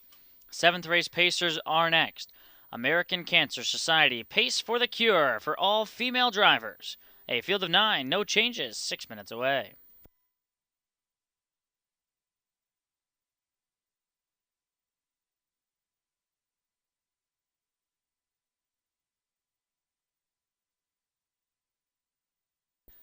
Here are the next set of prize drawing winners. James Ryan of Warren, Tom Kizzy of Medina, Philip Gardner of Cleveland, Al Hamilton of Sagamore Hills, Walter Calo of Chagrin Falls. James Ryan, Tom Kizzy, Philip Gardner, Al Hamilton, Walter Calo. Head over to the promotions table to collect your prize. 6 minutes to the Pace for the Cure ladies race.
The horses are making their way to the track for the 7th race. It's the American Cancer Society Pace for the Cure. Every horse will be driven by a female driver. The 1 from Ashes to Ashes. Emma Wahlberg is driving for Jessica Milner, co-owns with Frederick Peters Sr. The 2 is In His Time, owned and trained by Betty Clegg with the services of Mary Burkhold. Christina Johnson, the defending champion, drives the 3 My Frisky Boy for owner-trainer Elson Miller. 4 Blue Spanx, owned by Joseph Boza, trained by Keith Cash Jr. and Nadine Habke. Between the wheels. A special happy birthday to the driver of the 5, Headbanger. Jennifer Main celebrates a birthday here. She drives for trainer Greg Bateson and the Hater Stables. The 6 is Remembering Shorty, owned and trained by Bill Rhodes. Emily Hay has the lines. 7, This Jet's a Bookin', owned and trained by Tommy Vosick using Leslie Joyce. Lauren Harmon drives the 8, Brady DeGronk for trainer Eddie Miller, owner Ashley Dunn. And the 9, St. Lad's Thriller, owned by Betty Clegg, trained by Bill Rhodes. Mandy Jones has the lines.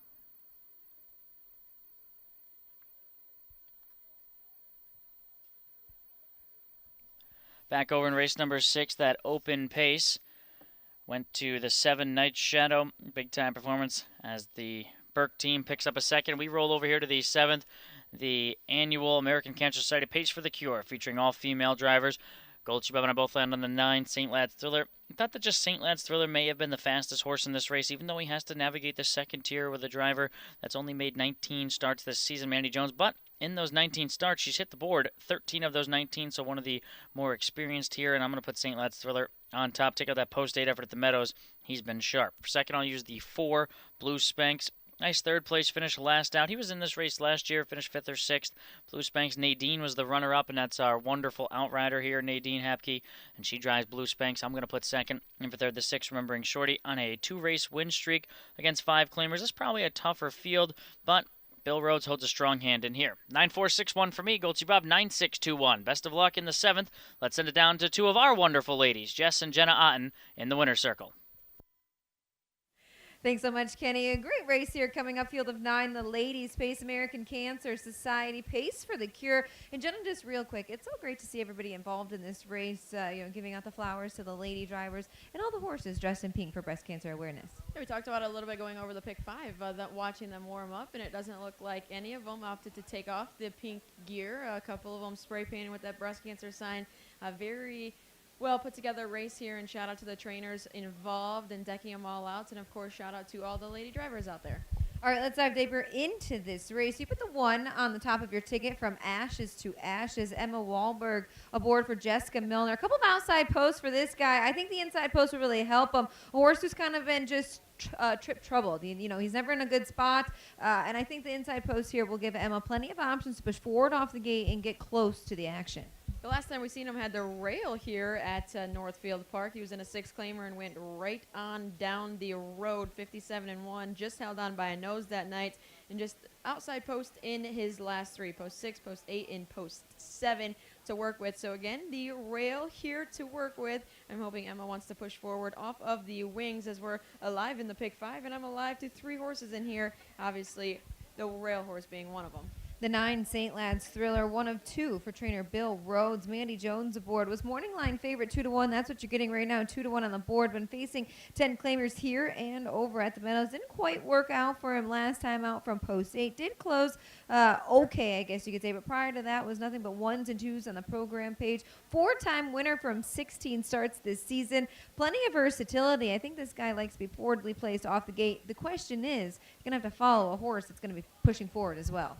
That was my only thing. How are we going to maneuver around the second-tier traffic, right? So I go 1-9, you go 9-1. But St. Lad's Thriller, a horse that Post God's not loving, besides that post 3 outside, including 2 trailing positions here. But both of them were able to follow out the right horse, sit the pocket. Both of those starts from post 9 ended up being win. So Manny Jones gets the call here tonight as St. Lad's Thriller is looking for his 5th of the season. He'd have to get it done here as the slight 2-1 favorite. The other Bill Road trainee is the 6 Remembering Shorty. Emily Hay will be aboard, coming off a back-to-back second-place finishes in those 5 claimers. Another one who's been racing quite well.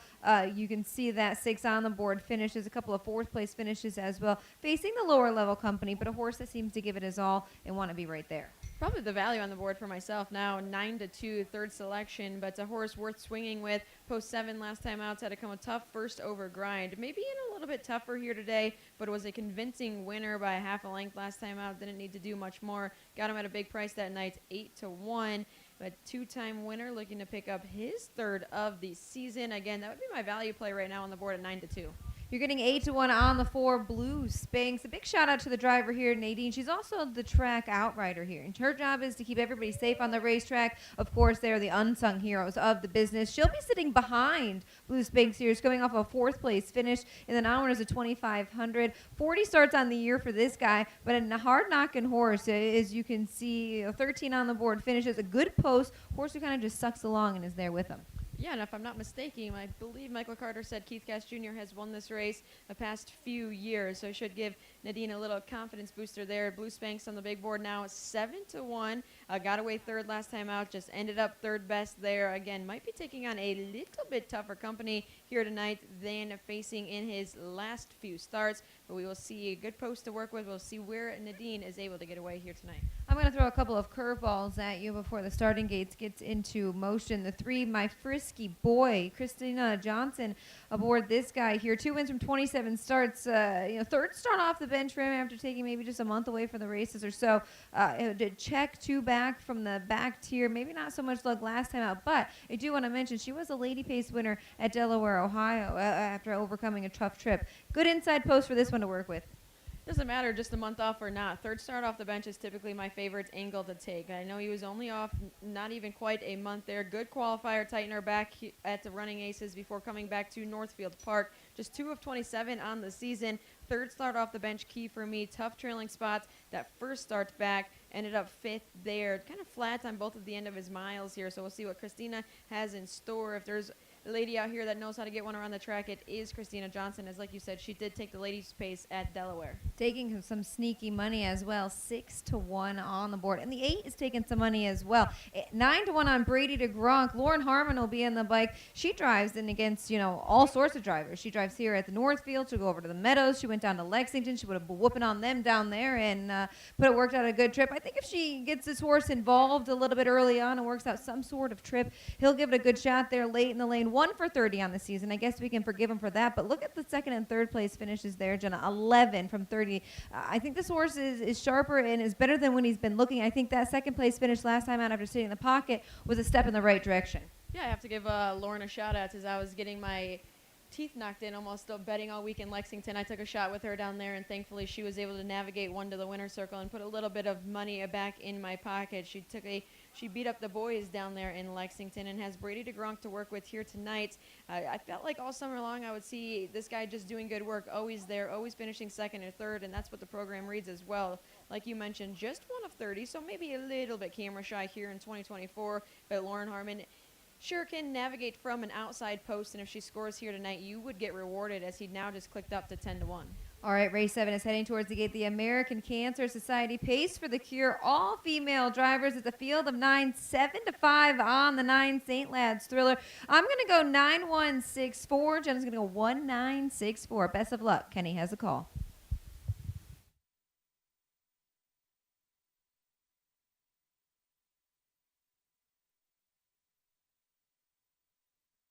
Starting gate starts to gather the horses here for one of the favorite races of the year. It's the all-female drivers race. American Cancer Society Pace for the Cure. Shout out to Christina Johnson, last year's winner. Nadine Hapke was 2nd last year to Christina Johnson. They are both here with good posts in 3 and 4.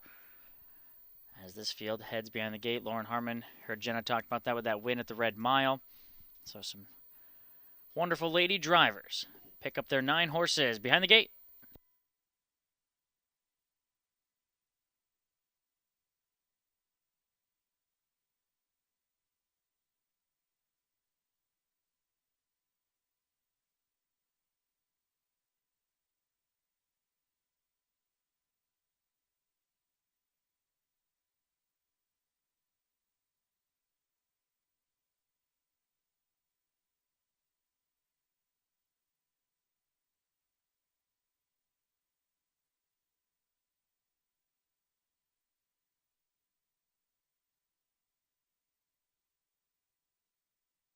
Here they come. On a run is the 1 from Ashes to Ashes. Rest of the field off and pacing My Frisky Boy. Heads out looking for the early lead. Blue Spanx is able to drop right down to the pylons as Remembering Shorty was on the go into the top flight. Racing up to be third outside of Headbanger. Comes out racing in fourth in his time. Racing from fifth, St. Lad's Thriller from the second tier. Got away in sixth with From Ashes to Ashes. The two back markers are This Jet's a Bookin' and Brady to Gronk. Across the backstretch, they drive to the opening quarter. My Frisky Boy on top for Christina Johnson with Blue Spanx in that pocket spot after a 28-2 opening quarter. Headbanger races inside of a parked Remembering Shorty who can't find a pylon. It's a gap of 4 to In His Time who occupies the fifth spot. St. Lad's Thriller is next, then From Ashes to Ashes, who's toward the rear of the field with This Jet's a Bookin' and Brady to Gronk behind him. So they bend down by us with just over one circuit to go in the American Cancer Society. Pace for the Cure and My Frisky Boy and Christina Johnson, the defending champion out front, pressured by Remembering Shorty who goes a tough mile as they're halfway home in 58 seconds. Blue Spanx saving every inch of ground. Headbangers next. St. Lad's Thriller steps off the rail. Down on the outside of In His Time, who's bottled up and buried. From Ashes to Ashes vacates the rail with This Jet's a Bookin' and Brady to Gronk has been the trailer, and there's 3/8 of a mile to go. My Frisky Boy leads by 2. Blue Spanx has to keep up from the pocket. Headbanger trying to slide up into third inside of Remembering Shorty. St. Lad's Thriller still with 7 to pick up. From Ashes to Ashes, 3 wide. In His Time saving ground 3/4, 1:26-2. They step on the gas and head for the final turn. My Frisky Boy with the advantage. Blue Spanx, Christina Johnson, Nadine Hapke, they're 1-2 again. It's last year's Pace for the Cure all over again with an 1/8 to go. Headbanger slides through to be third. They turn for home. My Frisky Boy trying to see it through. Blue Spanx pops out of the pocket trying to get to My Frisky Boy who's still there. Blue Spanx on the outside's trying hard, but he's out of time. Christina Nadine 1-2, My Frisky Boy over Blue Spanx. Then the birthday girl Jennifer Main with Headbanger in 1:56-2.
Three, 4, 5, 2 is unofficial. Hold all tickets as the judges are going to post a general inquiry. We're going to take a look at the start of that. So 3, 4, 5, 2 is unofficial with the inquiry sign posted.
Ladies and gentlemen, your attention, please.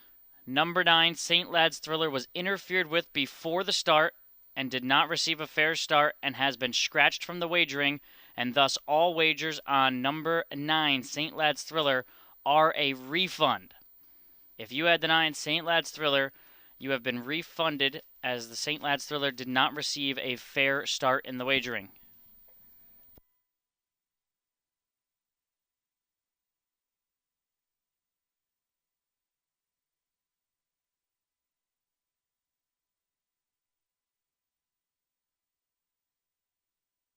This season, My Frisky Boy. The results are official. Again, number 9, St. Lad's Thriller, has been declared a non-starter and refunds are available.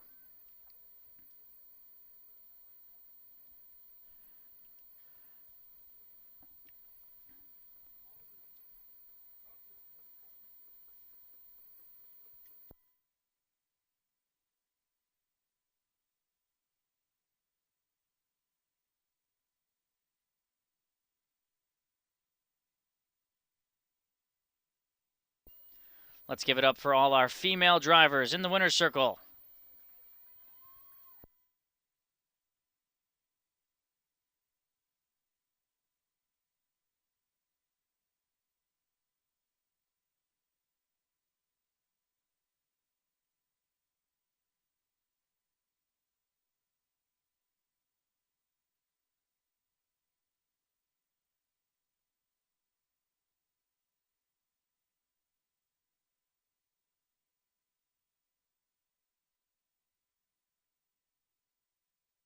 Let's send it down into the winner's circle. Jess Otten standing by with one of our female drivers.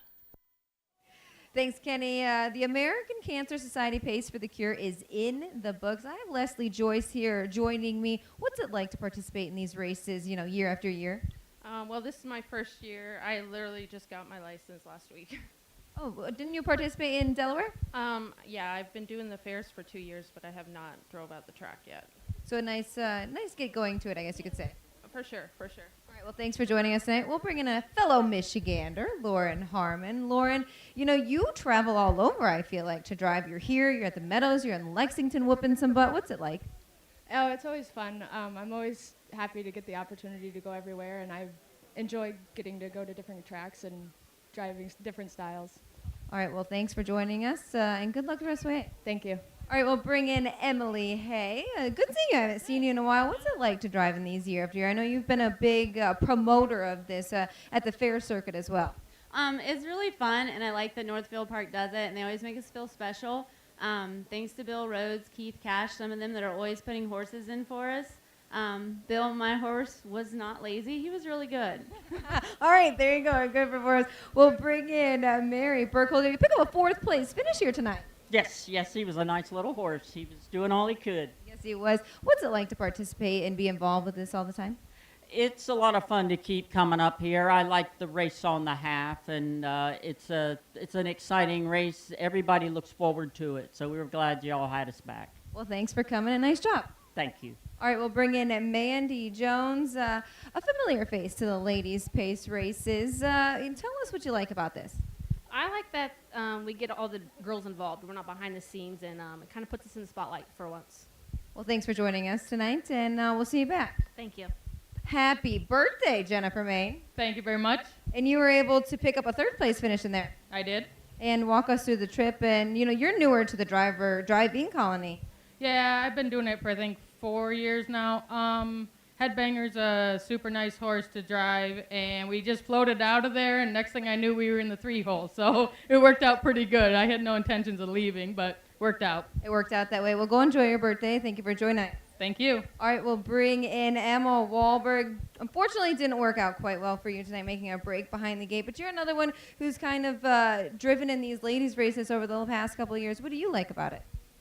Just honestly, all summer we either ship around the fairs, and it's just always a lot of fun, and usually some nice old horses, and it's always fun to drive them, so I love it.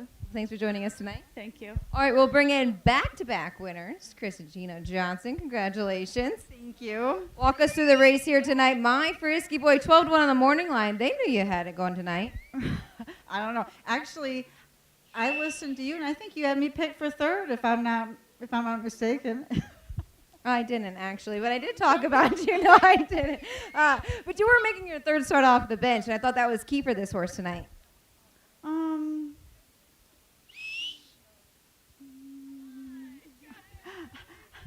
Walk us through the trip. What did you say?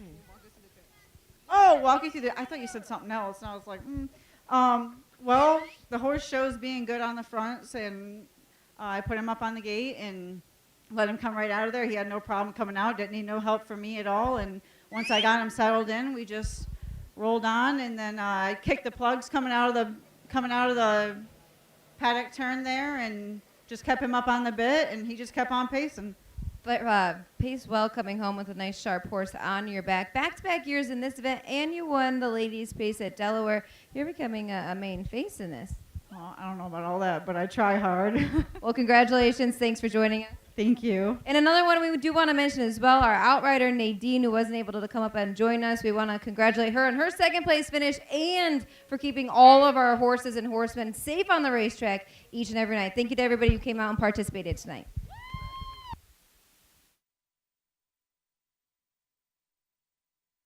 Thank you once again to all of our female drivers compete in the American Cancer Society Pace for the Cure annual race here in October here at MGM Northfield Park. The prices are on the screen. The exact is $21.80. Trifecta, $252.60. The Superfecta, $204.52. And again, note there was the refund of the 9 St. Lad's Thriller, who was declared a non-starter after not receiving a fair start. So St. Lad's Thriller, all the money has been refunded. So if you have tickets on that, please head back to the Mutuals line and collect your refunds for that.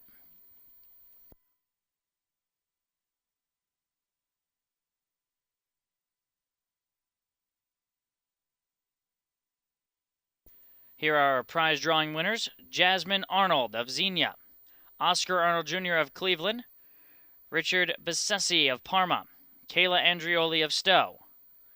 Jasmine Arnold, Oscar Arnold Jr., Richard Bessesi, and Kayla Andrioli head to the promotions table to collect your prizes.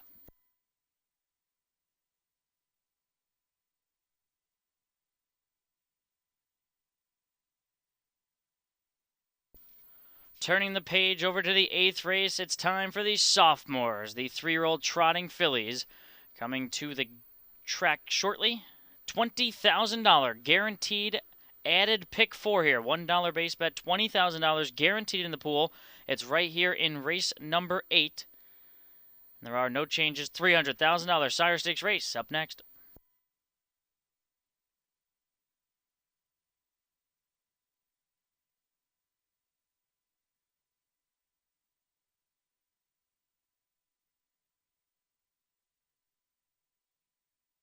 Here's our race for the Cure winners. Also can head over to the promotions table to claim your prizes. John Gibney, Jazz Arnold, Kathy May, Jeff Macy, and Robert Koneski. John Gibney, Jazz Arnold, Kathy May, Jeff Macy, and Robert Koneski head over to the promotions table.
We are only halfway done with this Sire Stakes Scarlet Championship evening. It's time for the 3-year-olds. $20,000 guaranteed in this $1 pick 4. The 1 Jurassic Hattie, owned by Jerry Welch, trained by Eric Nesselrode. Tyler Smith drives. This is a homebred for Jerry Welch. 2 Midnight Nolan, the Walski Stables own. Dan Walski, the trainer. Luke Ebersol, the pilot.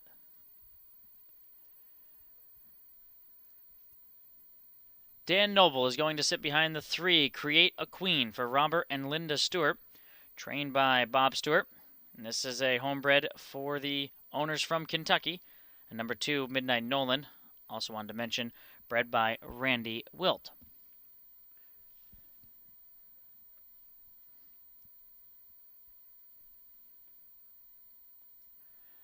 Coming to the track next, with a perfect 11 for 11 season, and the 2-year-old Sire Stakes champion from a season ago. She also looks to become an Ohio Triple Crown winner. The 4, Sugar Instead, bred by Elmer Miller of Indiana, owned by Joyce McClellan and Larry Wills, trained by Virgil Morgan Jr., Brett Miller drives, State Fair win, Ohio Breeders' Championship win, and if she caps it off tonight, she claims the Ohio Triple Crown. Sugar Instead, the 4.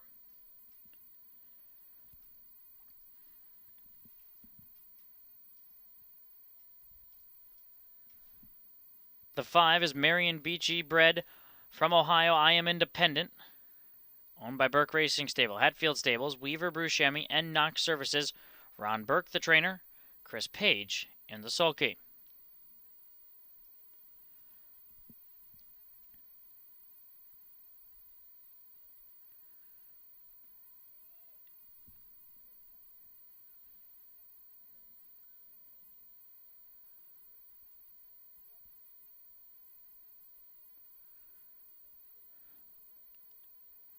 On track next, the 6, Roxana. Aaron Merriman in the sulky for trainer Chris Beaver, who co-owns with Sandra Burnett, who's the breeder for this homebred daughter of What the Hill, Roxana.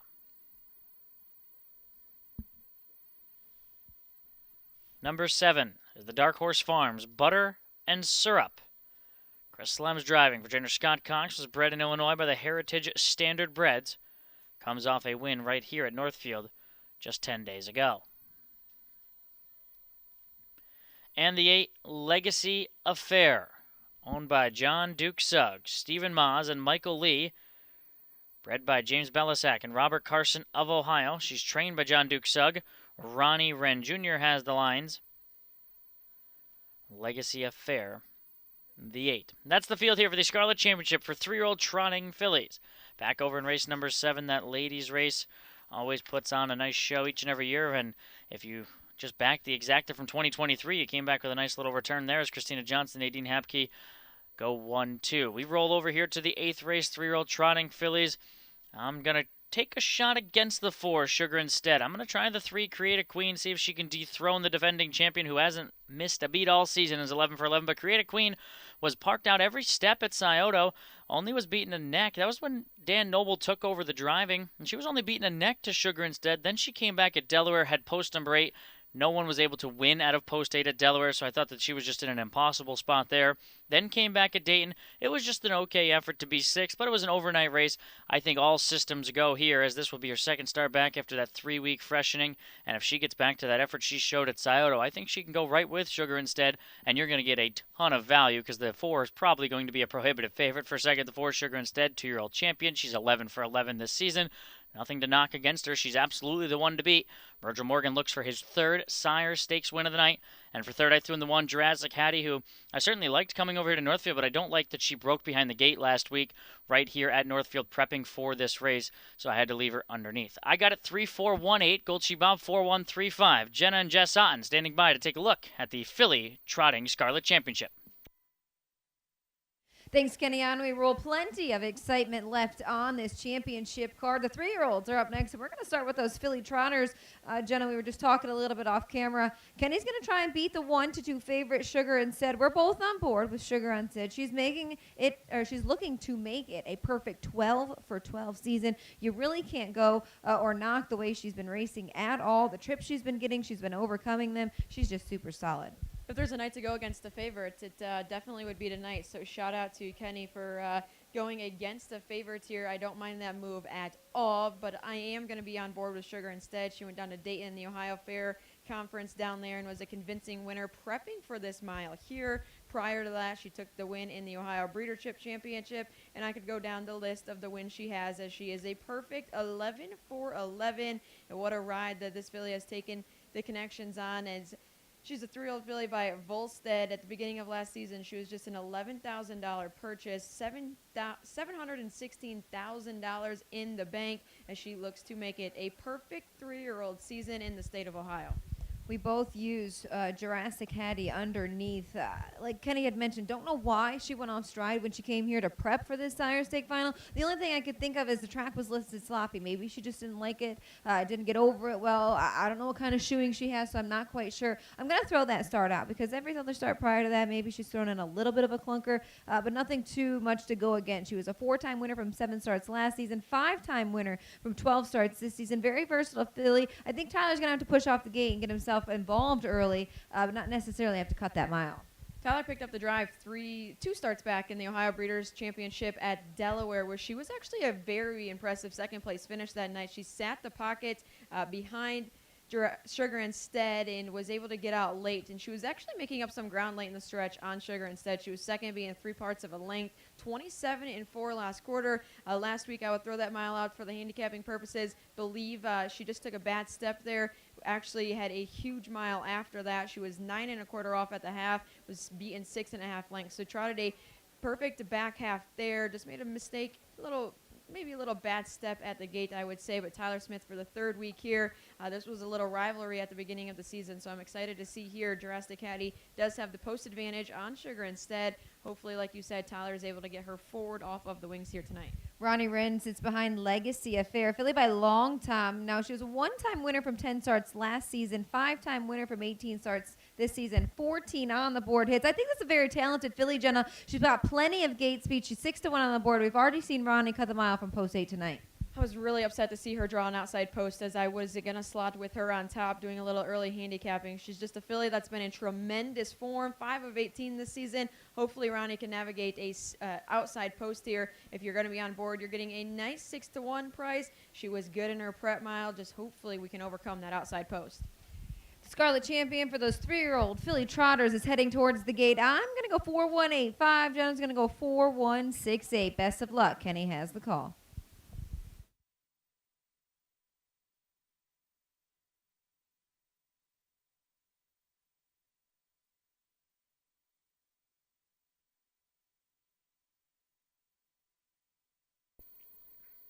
Three-year-old trotting filly field heads behind the gate. $300,000 on the line.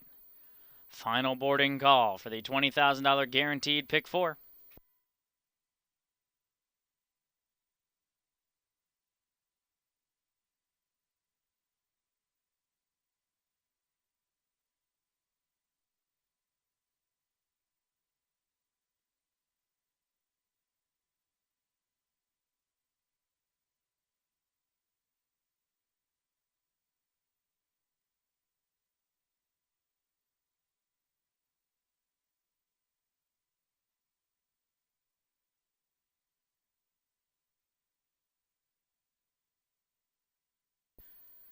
Field of 8 swinging to the stretch. Here they come.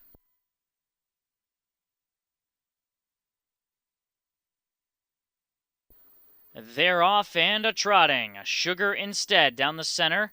Jurassic Hattie, Creative Queen, and Midnight Nolan, they're all pushing forward, and so was Legacy Affair. Ronnie Wren Jr. guiding that one down to the pylons, hunting a good early spot as they head around this opening turn and head to the backside. Jurassic Hattie from the rails going to cut the mile early on. Midnight Nolan came out second. There's Sugar Instead. She's on the outside, and she's making a delayed move toward the front up into third. Create a Queen comes out racing forward. Legacy Affair finds a nice tracking spot in 5th. Better Than I Am Independent 6th. Roxana 2nd last. And the trailer Butter and Syrup. And they crawled the opening quarter 29-1. And Sugar Instead did not have to work that hard to make the front now at 1-9. With the perfect season on the line, Sugar Instead out front. Jurassic Hattie in the pocket. Create a Queen first up for Noble. Outside of Midnight Nolan, who's going to be pinned in. Legacy Affair is going to pick up the cover as Noble's moving quickly with Create a Queen. He wants to pick up this tempo as they come to the halfway point. So Create a Queen just took over, but she's on the outside, and the half was up in 58-4, trying to clear Sugar Instead into the payoff half. Sugar Instead cuts the corner. Create a Queen just put in some steps and made a break. Create a Queen is off stride, so that leaves Legacy Affair uncovered as Jurassic Hattie continues to track from a pocket spot. Down at the inside, Midnight Nolan. I Am Independent gets a second over toe. Roxana's shuffled all the way back toward last, and Butter and Syrup moves up outside of her. So they work over to a quarter of a mile left to go. It's been all Sugar Instead since the quarter. Brett Miller gets after her now to finish this one up as she leads into the far turn. Legacy Affairs gotten to her wheel. Jurassic Hattie is locked in. She's had no place to trot. Then it's Midnight Nolan inside of I Am Independent with Roxana. There's an eighth of a mile left to go. Sugar Instead. She's not home yet. Jurassic Hattie hunts the passing lane and they turn for home. Sugar Instead. Jurassic Hattie down at the inside. Legacy Affair and I Am Independent. Sugar Instead almost there. Sugar Instead is unbeatable. 2-year-old champ wins it again. Ohio Triple Crown to Sugar Instead in 155-2. Jurassic Hattie was second.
Returning back here to the winner's circle, a very familiar face to the winner's circle as this is her 19th lifetime win, 12th this season. She's 12 for 12 this year. She's now a 2-time Sire Stakes champion. She takes it as a freshman and now as a sophomore. Sugar Instead, bred by Elmer Miller of Indiana, was owned by Joyce McClellan and Larry Wills, trained by Virgil Morgan Jr. Brett Miller, the winning driver. Brett Miller has 3 Sire Stakes wins on the program. Virgil has 3 training Sire Stakes wins. Into the winner's circle, the 4, Sugar Instead, as she caps off a 12 for 12 season and claims Ohio's Triple Crown.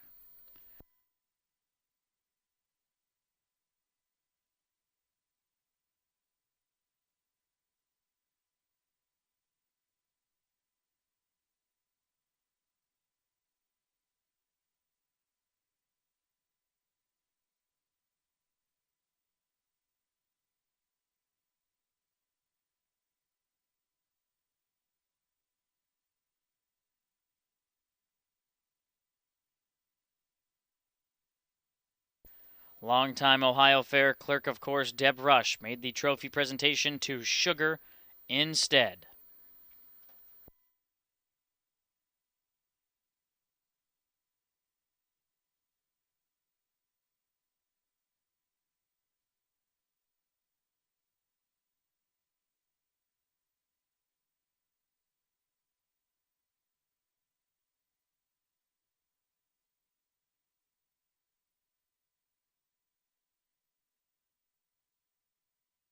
These results are official: 4-1, 8-2.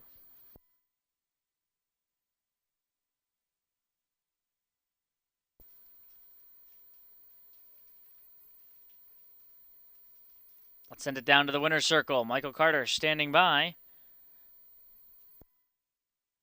Thanks so much, Kenny. In the winner's circle with winning owner Dick McClelland. And let's talk about the night you have had so far. This is your second Ohio Sire Stakes Championship. Congratulations. Big night for Northfield.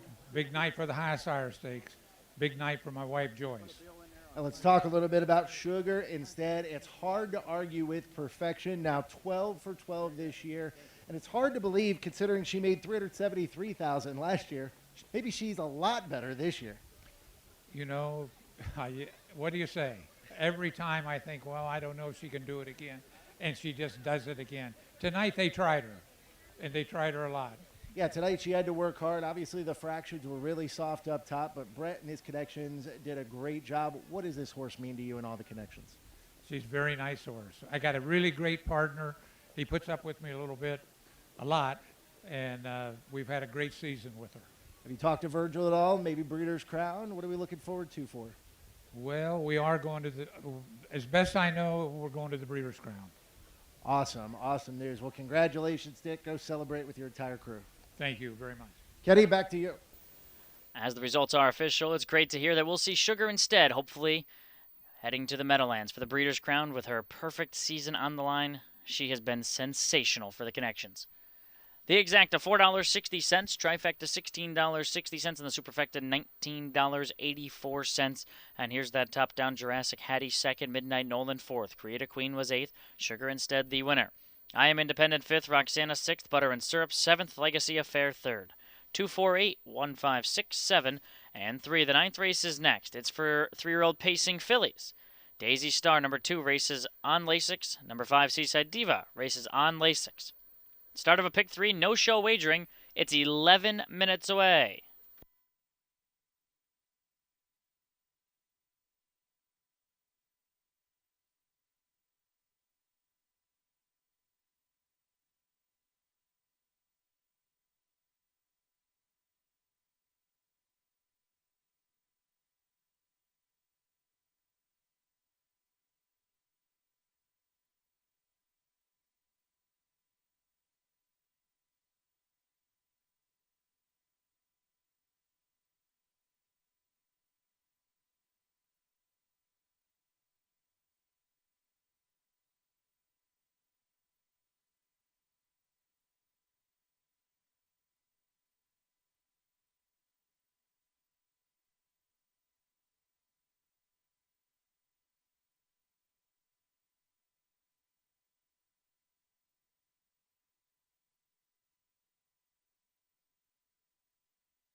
Here are our next set of prize drawing winners. Jerry Flynn, Cleveland. Nicole Benedictio, Garfield Heights. Bill Cherry, Berea. Christopher Gray, Chagrin Falls, and Steve Owens, Houston.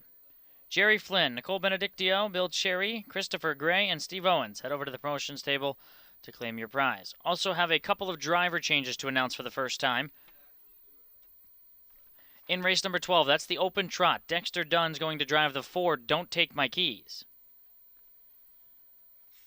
And in the 13th race, Aaron Merriman on the 2, Beach Chip, Hanover. So again, race 12, number 4, Don't Take My Keys, is Dexter Dunn. Race 13, number 2, Beach Chip, Hanover, Aaron Merriman. The 9th race in 4 minutes.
Out to the track for the 3-year-old Pacing fillies. Scarlet Championship in the Ohio Sire Stakes. The one is Katie's Up, owned by the Morrison Racing Stables, trained by Per Engblom. Erin Merriman has the lines. She was bred by Andy Byler of Ohio. The 2-year-old champion is the 2 Daisy Star, bred by Johnson Hill Jr. and Brent Tarter of Ohio. So the connections, owner and trainer, David Miller, the Buckeye, will drive. Number 3, I'm a Beach Lady, was bred by Marlon Miller of Ohio. She's a 10-time winner this season, owned by Hagerman Racing, Martin Yoder and Daniel Schrock. Herman Hagerman, the trainer. Dan Noble has the lines.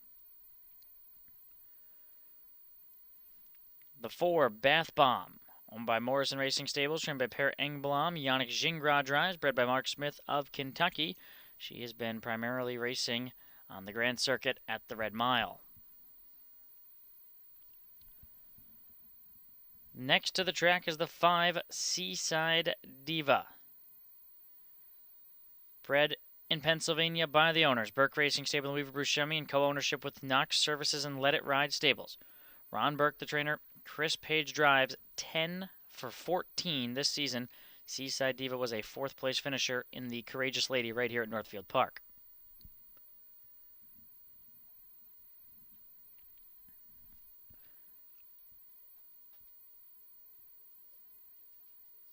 Number 6, No Fool in April, bred, owned, and trained by Adam Short. And Dexter Dunn has the lines, a winner back on September 7th in a leg of the Sire Stakes at Scioto in 51-2.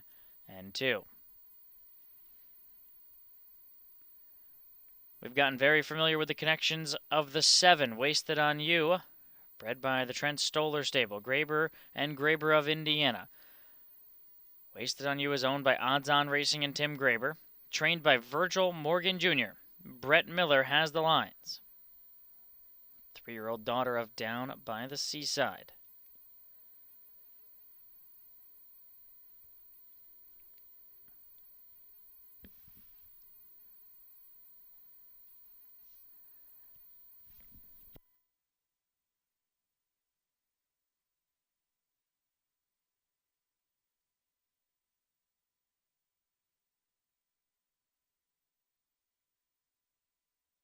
Number 8, Naked on a Hill, bred and owned by Dennis Shaner, trained by Mark Winters. Jeff Nysonger has the lines.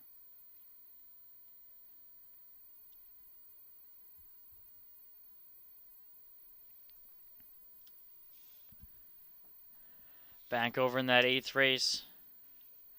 Took a shot against the big favorite Sugar Instead. Creative Queen was making a blitz there at the half and just broke in the first turn, so unfortunately we'll never know what would have happened. But Sugar Instead, she got away with a soft half, and she delivered with a big-time half in the back half of that mile to pick up her 12th victory of the season, and she is now a 2- and 3-year-old champion. Flip over to the 9th. I'm going to the 5, Seaside Diva. She's another short price. She's 10 for 14 this season. She's really done nothing wrong. She does race on Lasix tonight, so back to Lasix, where she was a winner at Scioto. She's won at Northfield, second at Delaware, while out every step from Post 8. Then had Post 8 at the Red Mile, and the half was 56 and 3, 28 and 4 quarters, so they were really going slow. So she pretty much had no shot from there. Came home well, but Seaside Diva, I think she avenges all of that. She's done nothing wrong against 3-year-old Ohio sired horses, and I'm putting Seaside Diva on top. Second, one of the 2 for Per Engblom. He holds a strong hand, I think, in this spot, especially with the one from the rail here picking up Merriman. I think Yannick may have had choice, and he did go to the 4, Bath Bomb, but it doesn't look like she's really been on a half other than the qualifier, which was fine, so I had preference to the 1, Katie's Up. I got it 5-1-4-3, Gulchi Bob 5-2-4-1. Michael Carter and Jess Otten standing behind the winner's circle take a further look at the 3-year-old pacing fillies. Plenty of action still to come on championship night. 3-year-old filly pace Scarlet Championship here. Mike, 2 horses that are racing on Lasix, the 2 and the 5. You are going to go elsewhere, off of the 3 to 5 favorite, which is Seaside Diva. You're going to go to No Fool in April. Dexter Dunn back in the bike here. Last time we saw Dexter behind this filly by Nob Hill High. She was a winner at Scioto Downs in a leg of the Sire Stakes there. Perfect pocket trip. She's a 4-time winner from 17 starts this season. Nice 11-1 price. Yeah, I like the price, and I like that Dexter is back aboard. Dexter drove 2 starts back and clearly got along well with this filly by Nob Hill High. Was second the last time this horse raced over a half-mile track. That was here at Northfield Park and lost by 6 1/4 lengths to Seaside Diva, who is currently at 3-5. Seaside Diva returns to Lasix tonight. You also like the 4 Bath Bomb, one of 2 pair Engblom trainees in here. You know, this is a filly by Latherup who was unraced at the age of 2. So those first 4 or 5 starts maybe in the beginning of her 3-year-old season really, you know, helped her gain that experience and get that greenness out of her. She's now a 3-time winner from 14 starts, 9 on the board hits. You know, in that Kentucky Sire Stakes final, I was there and I didn't really love the way she scored down. And then she ended up going off stride there. And then she qualified at Freehold. I thought that was a good prep for here. I know it's a 56, 28, and 4 mile. She had post 8. You know, Jason Bartlett kind of just floated on out of there. But I think going back and qualifying her on that half-mile track prepped her perfectly here tonight, 5-1 on the board. Yeah, you know, one thing about her, I mean, she's scoring down very nicely. She just passed the paddock, is heading into the clubhouse turn, and she looks very good here tonight. She doesn't look keyed up. She doesn't look like she's uncomfortable out on the racetrack. So who knows? Maybe this could be a different spot for Bath Bomb. Trainer Perry Engblom is no stranger to the winner's circle. He actually has a track record here with Westland Quest in 150 and 4. So they had a 150 mile with the Trotters. Pear's done very well with some of his Ohio breds shipping over from the East Coast. Seaside Diva back on Lasix tonight. You know, when you ship down into those stake races in Kentucky, no Lasix there. And honestly, it was not a fun day. It was sloppy. It was raining. The track was, you know, obviously raceable, but maybe not the most ideal conditions. 2 starts back, you know, at Delaware half mile. You got a couple of trailers. You got an outside post. She ended up being, you know, parked every step of the way. 51 and 2, just beating a neck there. She's a 10-time winner from 14 starts. You know, she was 4th in that Courageous Lady from post 8. Parked every step of the mile, in against Odds On Platinum, Gone Coastal, Soft Shot. All those horses have been on the Grand Circuit, you know, the Grand Circuit scene as well. Good middle pack post, 2-5 on the board. Yeah, one thing about Seaside Diva, go back to the Courageous Lady here back on August the 10th. From post 8, there really wasn't much Hunter was going to be able to do that night. But boy, she roared from off the pace. After being parked every step of the mile, she had to come 3 wide off the last turn and still raced lights out against the likes of Odds On Platinum and Soft Shot, and who went on to win the Jugette. So this is a really nice filly. She gets a better draw here tonight. I wouldn't be overly shocked to see this one battling for the lead, and Chris Page still looking for his first victory of the night. Virgil Morgan has 3 wins on the night. Brett Miller has 3 wins on the night. They're going to team up here with the 7 Wasted on You. 14-1 on the board right now. Might just go to the window because they're on fire. Yeah, you know what? I'm about to take off. This is a horse that has a good amount of early speed. The Down by the Seasides have been very good. And listen, Brett Miller and Virgil Morgan Jr. teaming up to try to win another championship here this evening. 3-year-old Philly Pace heading towards the gate. Scarlet Championship. We'll send it up to Kenny for the call. Good luck.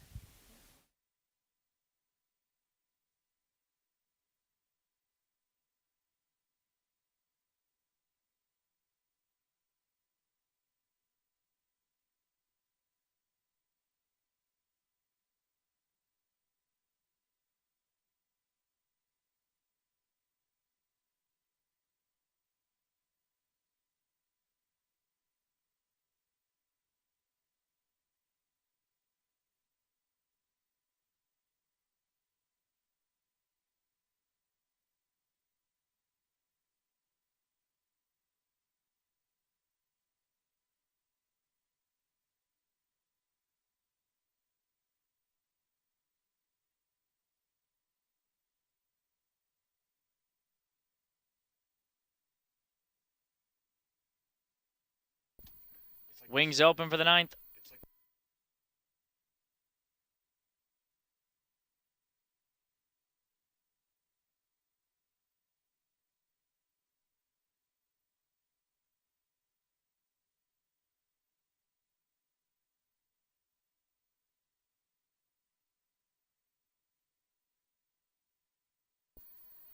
The field of 8 for the 3-year-old pacing filly Scarlet Championship. On gate. Off stride goes the 4 Bath Bomb as I'm a Beach Lady, Seaside Diva. Down toward the inside is Daisy Star away quickly as they head for the first turn. Up top, Daisy Star, Katie's up, tries to accelerate from the rail. Dropping down to the cones goes I'm a Beach Lady, and Seaside Diva's on a 3-wide march toward the front for Page. Then it's No Fool in April in front of Wasted on You and Naked on a Hill, and a long way back to Bath Bomb who made that miscue. So they work across the backstretch. Daisy Star, the 2-year-old champion, on front, but not for long. Here's the big favorite, Seaside Diva, and she clears just after a 27-1 opening quarter mile. So Seaside Diva to the front for Page and in front by 2. Daisy Star pocketed up with Katie's up racing in third, traveling better than I'm a Beach Lady, who's an inline fourth. No Fool in April. Dunn has a snug hold of her, occupying the 5th position. The red-hot team of Miller and Virgil Morgan have Wasted on You toward the rear of the field in front of Naked on a Hill, and out the back is Bath Bomb. Lap 1's complete in 55-4. Chris Page just let Seaside Diva roll to the tune of a 28-3 second panel. Seaside Diva leads into the clubhouse turn. Daisy Star enjoying a 2-hole ride. Katie's up, pinned in by No Fool in April, who will try her luck first over. Wasted on You gets a live second over toe. Third over for Naked on a Hill. I'm a Beach Lady pinned in. Across the backstretch, Chris Page taking some confident peeks over his right shoulder with this big favorite Seaside Diva rolling past 3/4 in 1:24. On their way home, Seaside Diva with the advantage. No Fool in April still a length and a half behind. Daisy Star slightly gaps the pocket off cover. Wasted on You 3 wide. Katie's up is bottled up. There's an 1/8 of a mile left to go, and Seaside Diva turns in with a lead by a length and a half. No Fool in April, Wasted on You, Katie's up. They're all trying to get to Seaside Diva, who's still there. No Fool in April is game in defeat behind Seaside Diva. Seaside Diva beats No Fool in April, Wasted on You, and Katie's up 152-2.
Returning back here trackside to the winner's circle comes the 5 Seaside Diva. Owned by Burke Racing Stable, Weaver Buscemi, Knox Services, and Let It Ride Stables. It's in homebred for the connections. Trainer Ron Burke with his 3rd training victory. 2 Sire Stakes wins for trainer Ron Burke. Chris Page, the winning driver. 3-year-old Bay Filly by Down by the Seaside of the Real Desire mare, Real Diva. 15th lifetime win, 11th this season. 152-2. Making the trophy presentation to the winning connections, Bijan Etta from Empire City, Yonkers.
These results are official: 5, 6, 7, and 1.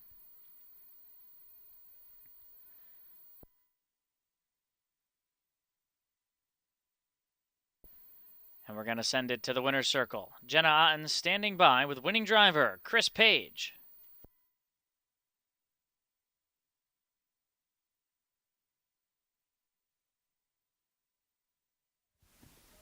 Thanks so much, Kenny. Joined here with the winning driver, Chris Page. Seaside Diva, just what a ride she's been on, not only at 3, but at 2 as well. Talk a little bit about her progression from the age of 2 to 3. Yeah, as a 2-year-old, she was probably the best filly. A minor setback out in the field probably caused her to get beat in the final. But as of this year, I mean, she's just been flawless. She really has made no mistakes. You talked a little bit about being at Delaware, had Post State, was parked every step of the way, put in a big trip to be second there, and then coming into tonight. Parked past the quarter there, kind of got a little stung, but you just let her keep on rolling. Yeah, you know, we prepped her at Delaware for that trip. I think there was, 2 trailers, 8-hole. She never seen a pylon. So tonight it was a little kinder trip for sure. Talk to us about the horses you have coming up. The 3-year-old Colt Trot, Tennessee Tom, looks to remain perfect in the Sire Stake finals. Post 6 to work with here tonight. Yeah, Tennessee, I mean, he kind of speaks for himself. His resume's pretty superior. I like where we drew. And then we got, just got to have a little racing luck. Outer Banks, unfortunately, drew Post 8, but he is coming off of a nice win at Delaware. Yeah, that was, looking at the entries when they come out, that one was kind of bittersweet because you always look for horses that are rounded into form, and, he's kind of found his best stride this year. So for him to draw the 8, we got our work cut out for us. You've been in Ohio plenty of years. What's it mean night in, night out, year in, year out, being part of the Burke Brigade, your family here, Carter in the winner's circle? Yeah, it's really made my career, I'll be honest with you. I'm very loyal to him, and likewise, they put the big numbers up every year. They buy the best horses, and lucky enough, I'm able to drive them. The 3-year-old filly pace Scarlet Championship is Seaside Diva. Chris, congratulations, and best of luck the rest of the night. Say something. Exacta returns $11. Trifecta $91.60. Superfecta $45.50. Top down from the Scarlet Championship. Katie's Up was 4th. Daisy Star 5th. I'm a Beach Lady 6th. Bath Bomb was 8th. Seaside Diva the winner. No Fool in April was 2nd. Wasted on You was 3rd. And Naked on a Hill was 7th. 4, 5, 6, 8, 1, 2, 3, and 7. Up next, race number 10. Scarlet Championship for 3-year-old Colton Gelding Trotters. Exacta trifecta. Note there's a 50-cent pick 6 added. 20-cent superfecta as well. It's a field of 8. There is no show wagering. 10th race, 6 minutes.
Here's our next set of drawing winners. Jeff Boyd of Canton. Dan Wilson, Cleveland. Beth Cherry, Brook Park. Michael Reed of Shelby. Johnny Allen, Cleveland. So again, Jeff Boyd, Dan Wilson, Beth Cherry, Michael Reed, and Johnny Allen head to the promotion stand.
Trotters for the 10th race are on the track.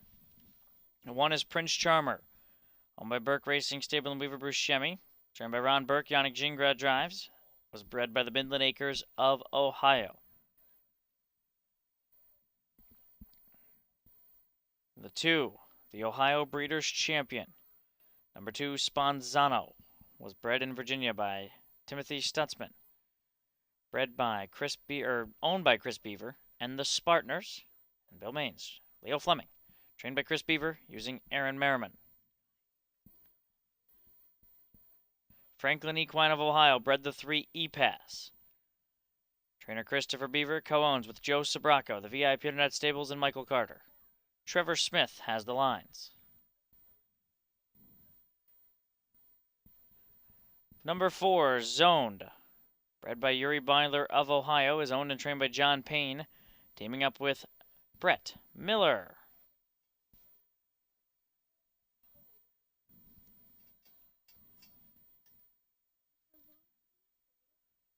The 5 is Hungover, bred by the Bluestone Farms of New Jersey. Also co-owns with Linda Stewart, trained by Bob Stewart, Dan Noble in the sulky. Up on screens next, the 6, Tennessee Tom, bred by Albert Miller of Ohio. Owned by the Burke Racing Stable, Weaver Buscemi, Hatfield Stables, and Knox Services, trained by Ron Burke. Chris Page has the lines. This is your 2-year-old trotting champion.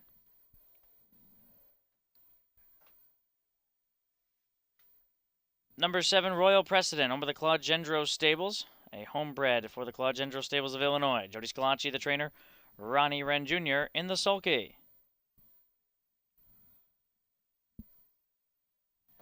Kevin Greenfield and Florence Wallace of Ohio bred the 8, Smooth Talkin'.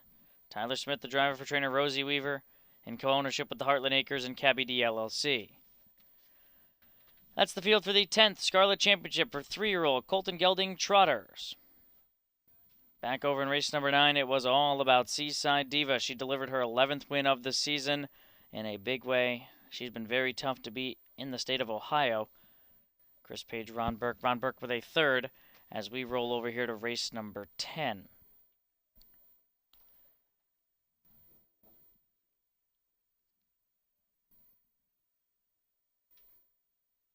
In the 10th race, I'm going to go to the 2, Sponzano. I just thought that he had the post edge over Tennessee Tom. These two have their rivalry brewing once again here at the home of the Flying Turns. But he was a wire-to-wire winner at the Ohio Breeders' Championship. We're using that post edge on Tennessee Tom tonight. I think he gets to the front for Aaron. I think Aaron just lets him go and see if he can hold off Tennessee Tom, who's certainly going to be up against it tactically, but he's a very talented animal. Most people probably just going to land on these two. I think it is a 2-horse race when all is said and done. I got Sponzano on top, Tennessee Tom second. For 3rd, using the 5, Hungover, comes up from the Grand Circuit at the Red Mile. Only 2 wins this season, but he's already banked $192,000. He was 3rd behind these two from the 2nd tier over at Scioto on August 3rd. But I'm keen in on the favorites. 2, 6, 5, 7 for me. Gold Sheep Bob with 6, 2, 5, and 1. Let's send it down to the winner's circle. Michael Carter and Jenna Otten. Take a look at the 3-year-old trotters. Thanks so much, Kenny. Race number 10, the $300,000 championship for 3-year-old Colton Gelding Trotters. Just 2 championships left to go, Jenna. Before we dive into this program, what an amazing night it has been so far.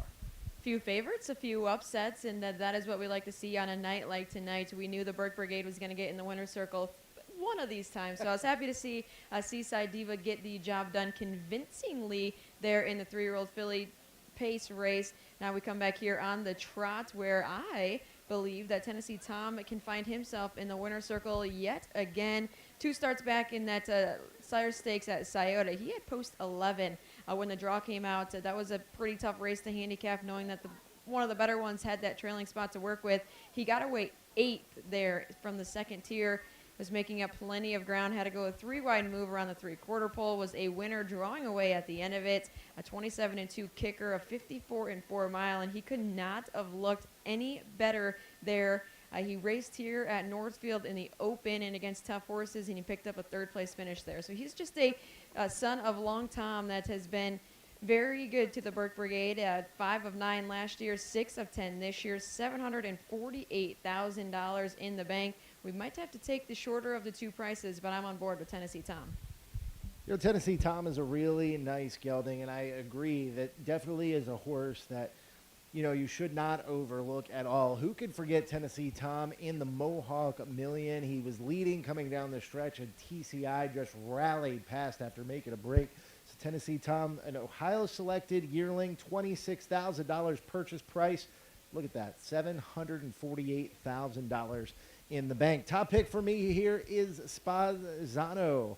Spanzano coming out of the Ohio Breeders' Championship at Delaware, won by 3 lengths over Tennessee Tom. And that was a really kind of an odd race there towards the end of the mile. They were kind of mixing it up, and Spanzano held the lead and drew off easily through the stretch. One thing about it, speed, you haven't needed to be on the front end here tonight. That's kind of a nice thing for some of these kind of closers. It kind of plays well. While there's not a whole lot of wind, I think Spanzano is going to be on the lead, but who knows? You got horses like Prince Charmer, Hung Over, maybe Zoned, who can kind of get back into it. Spanzano is lethal when he can get to the front end there. That's where he does his best work. Typically, last year, 5 of 7. He was a winner of over $272,000 as a 2-year-old. He's came back at 3 of 11 this season, 5 second-place finishes. He's just had an excellent season throughout this, and it's hard not to cheer for him just for the connections alone. But he does have the post advantage on him. I thought that, honestly, him drawing inside of Tennessee Tom, it would make him take more of the money. That's why I signed on board with Tom there. I figured he would be the longer of the prices, and that's just not how it's shaping out so far. Now, a horse you and I both kind of looked at was the 5 Hung Over, and the Bob Stewart trainee that was in earlier tonight raced extremely well. He's back here with Hung Over with second against Ohio Sire Stakes Company. Raced down in Lexington a couple of starts ago. It's been off a couple of weeks. That's a little bit of a concern for me. It can be a little bit of a concern, but he's been putting in those good miles over the red clay in Lexington, and that surface super forgiving to horses, and he's got to be tight. He's hit the board 11 of 12. The only time he's missed the board this season, 4 starts back in the Kentucky Sire Stakes, he was 5th behind likes of Carl, Secret Agent Man, Dame Good Time. Just plenty of good horses that he has been facing all season long. 2 of 12, and I believe one of those wins came in a Kentucky Sire Stakes final at Oak Grove. So he's a horse just in ultra condition right now. When Dan Noble and Bob Stewart team up here in Ohio, tends to be lethal. His Hung Over is on the board right now at 5-1. All right, race number 10 coming up, the $300,000 Ohio Sire Stakes Scarlet Championship for 3-year-old colt and gelding trotters. Reminder, numbers 1 and 6 and 2 and 3. Uncoupled with permission of the Ohio State Racing Commission. Kenny Livingood standing by with the call of race 10.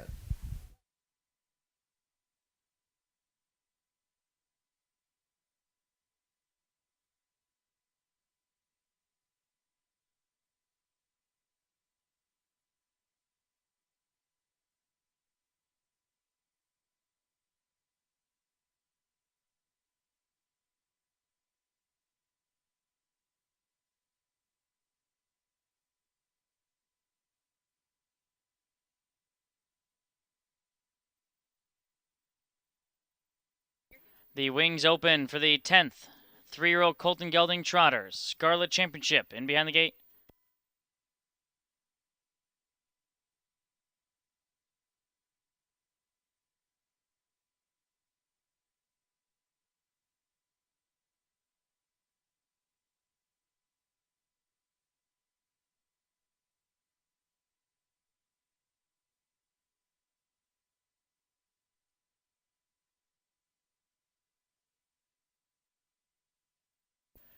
field of 8 at the head of the stretch. Here they come.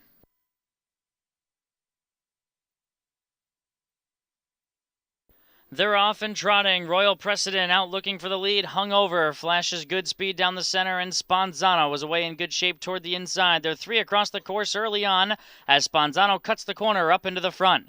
Hung Over is second. Royal Precedent on the outside is racing third. Prince Charmer from the rail came out racing in fourth. Traveling better than E-Pass, who got away racing in fifth. There's Tennessee Tom. He only has 2 behind him. They're Smooth Talkin' and Zoned as they drive over to the opening quarter mark behind Spanzano. The opening quarter, 27-4. Swift seconds for Spanzano. Used his post edge on the favorite Tennessee Tom. He's out front by a length and a quarter. Royal Precedent will not see a pylon tonight racing in the second spot. Hung Over, locked in the box for Danny Noble. Prince Charmer is next. Tennessee Tom begins his overland march on the outside of E-Pass. The 2 at the back remain Smooth Talkin' and Zoned. They bend down by us with just over 1 lap to go, and it's Sponzano who continues to control the pace, but he's been pressured by Royal Precedent through a 56 4 half mile. 29 in that split. Tennessee Tom's off stride. The favorite jumped it off in front of us, so huge edge to Sponzano now. Sponzano leads into the payoff half by a length and a half. Royal Precedent with a tough mile, but he's still racing second. Hung Over has had the trip. Prince Charmer saving ground. They're followed by E-Pass, zoned, racing outside of Smooth Talkin', and Tennessee Tom is out of it. Up the backside they go. Sponzano leads the way. Royal Precedent right there second. Down at the inside, Hung Over. Prince Charmer has found his way off the pegs, and he's going to come 3 wide for Yannick. They pass 3/4 in 1:25 3, and they're on their way home in the Scarlet Championship.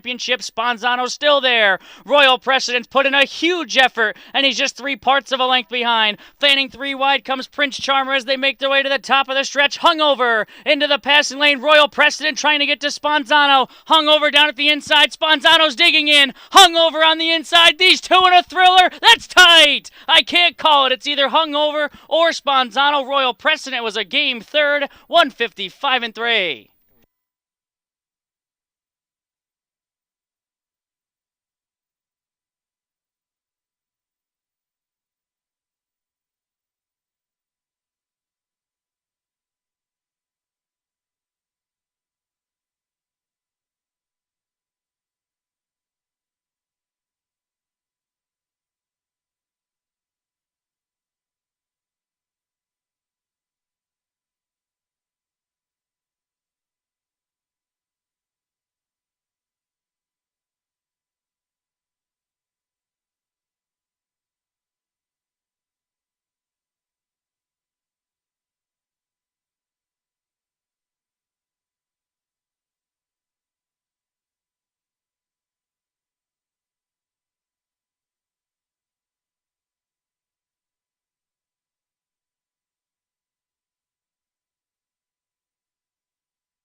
Five, Hung Over, gets up in the shadow of the wire.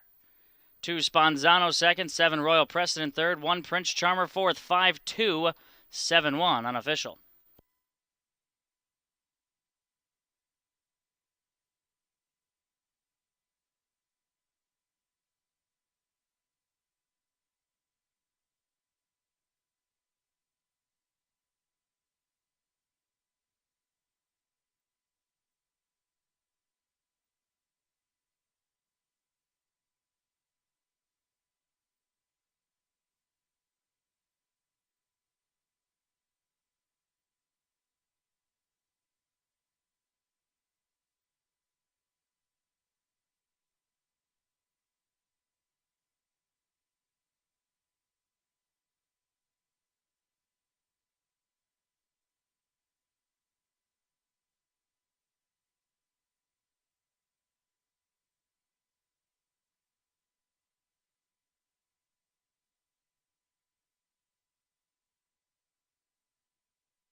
Back to the winner's circle comes the 5, Hung Over. Owned by the Bluestone Farms and Linda Stewart. Trained by Bob Stewart. Say homebred for the Bluestone Farms of New Jersey. Dan Noble, the winning driver. 8th lifetime win, 3rd this season. Hung Over. 155 3. Hung Over is a 3-year-old big colt by Creatine out of the Yankee Glide Mare Drunkard's Dream. The results are official, 5-2, 7 and 1.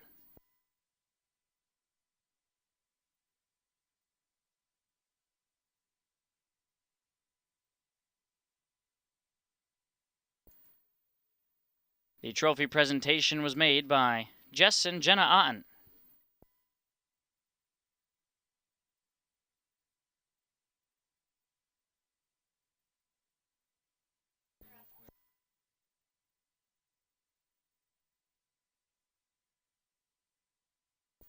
The exacta $16.60, trifecta $152.60, pick 5 $51.40, the superfecta $61.96.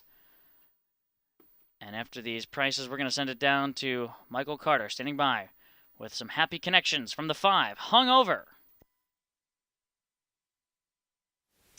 Thanks so much, Kenny. Trainer Bob Stewart in the winner's circle. Bob, I thought you were going to win 2 races ago. We're glad to see you back here in the winner's circle. Talk about Hungover. What an impressive mile from a horse that's really been knocking on the door a lot as of late. You know, he has. He shows up every time we race him, and he got the job done tonight. So it made up for the earlier race. Now you win the $300,000 final. What does this mean to trainers like you and connections like the owners of Hungover who put in the work all season long to get to this point? Well, you know, we trained his father, so it's even more special. And we're partners with Mitchell Skolnick, who's one of my best friends. And he bred the horse and was nice enough to let us get in on him. And it's been a good ride. Now let's talk about the stretch drive there. Sponzano was big on the lead, but Hungover, boy, did he have some heart and the heart of a champion through the stretch. It really dug in late. He did. I was a little worried about going up the inside because he hasn't done that before, and some horses aren't used to going to the inside. But Danny didn't have a lot of choice, and the stretch was just long enough. Bob, congratulations. Go celebrate. Thank you very much. We appreciate it. Kenny?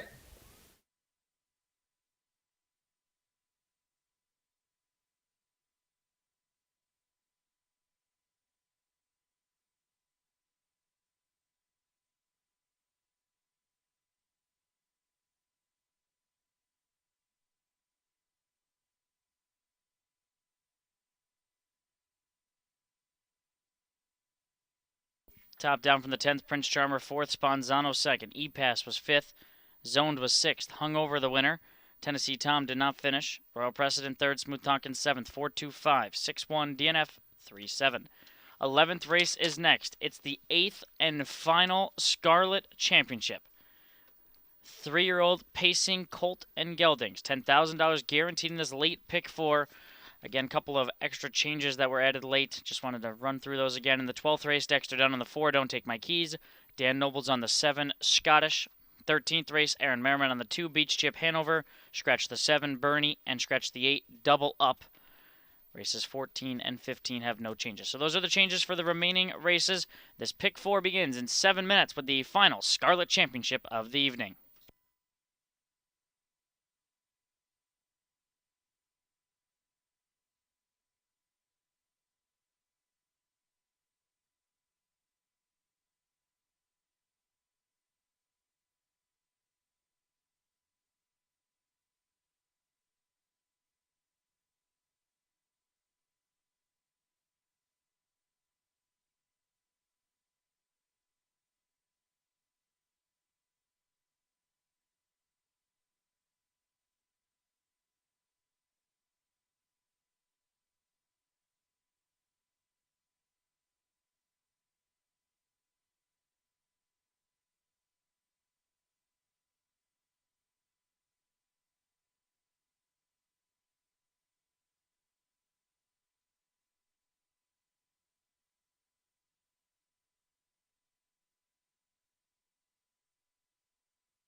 The horses have made their way to the track for the final Scarlet Championship of the evening. For 3-year-old Colton Gelding Pacers, $10,000 guaranteed in this late pick 4 pool. Number 1 is Janelle Granny, the Ohio Breeders' Champion. At the Delaware County Fair, owned by Betty Clegg, trained by Virgil Morgan Jr., Dexter Dunn has the lines, was bred by Larry Miller of Ohio. The 2 is Paris's Dragon, owned by Dennis Owens, also was the breeder. Norman Ray Racing co-owned, Christy Noble trains, and Dan Noble has the lines. This is the State Fair winner at Scioto. 3, Rose Run Zane, bred by the Rose Run Farm of Ohio, is owned by John and Leanne Saunders, trained by Dan Veneer. Austin Hanners gives the cues. 4, Rock the Hill, David Miller driving. For trainer Jessica Rogner, co-owns with Paul O'Neill, a 151-1 mark in a fair race at the Delaware County Fair, winning by 13 lengths, bred by the GBW Breeding Farms. 2-year-old Pacing Champion, Clever Cody, bred by Marvin Raber of Ohio, is owned by the Clever Cody Stables, trained by Ian Moore. Aaron Merriman calls the shots.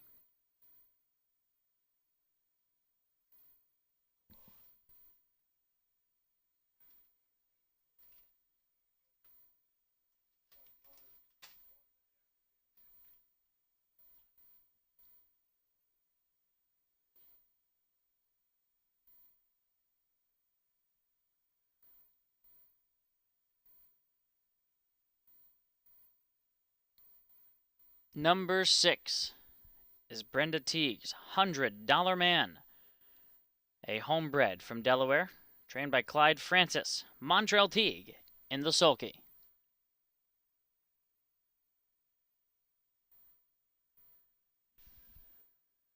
A homebred for Marjorie Paul Hamus is the 7 Racing Rebel, trained by Dan O'Mara, Yannick Gingras in the sulky.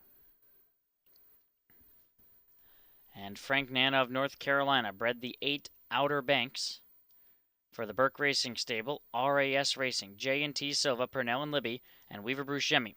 Ron Burke, the trainer, Chris Page between the wheels.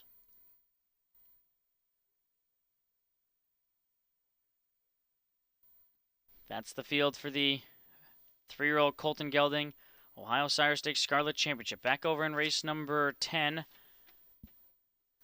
I keyed in on Sponzano there, and he just couldn't hold off. Hung over. I thought his major competitor was Tennessee Tom, but Tennessee Tom made that miscue coming to the half and ultimately did not finish. Hopefully everything is okay with Tennessee Tom, and we'll see him either later this season or as a 4-year-old. Sponzano got caught late by Hungover, sat a pocket, and Danny Noble was able to get him up just in time. As we roll over to the 11th, I'm going to go to the 5 Clever Cody. I had a feeling you probably weren't going to get this 10-1 morning line on this guy. He's done nothing wrong in the state of Ohio. I'm just going to ignore the race up in Canada. He had post 9, so one of the wide posts there, but he's the 2-year-old champion. He maybe hasn't come back quite as sharp, even though he's been in some tough races, but his Sire Stakes race at Northfield back on August 24th was very good. He did get caught by Paris's Dragon at the wire, but then he went and won at Scioto and was second, only beaten ahead at Delaware in 49-4. Him and Janelle Granny put on a show, and those two, I think, are the 2 to beat here. I got them 1, 2, and for third, I threw in the 2 Paris's Dragon. He's 8 for 16 this season, including a multiple leg winner and the State Fair race, as well as only beaten ahead by Outer Banks at Delaware in a big-time effort there. I go 5, 1, 2, 3. Gulchi Bob 1, 2, 5, 6. Jenna and Jess. We'll take a look at the final Scarlet Championship.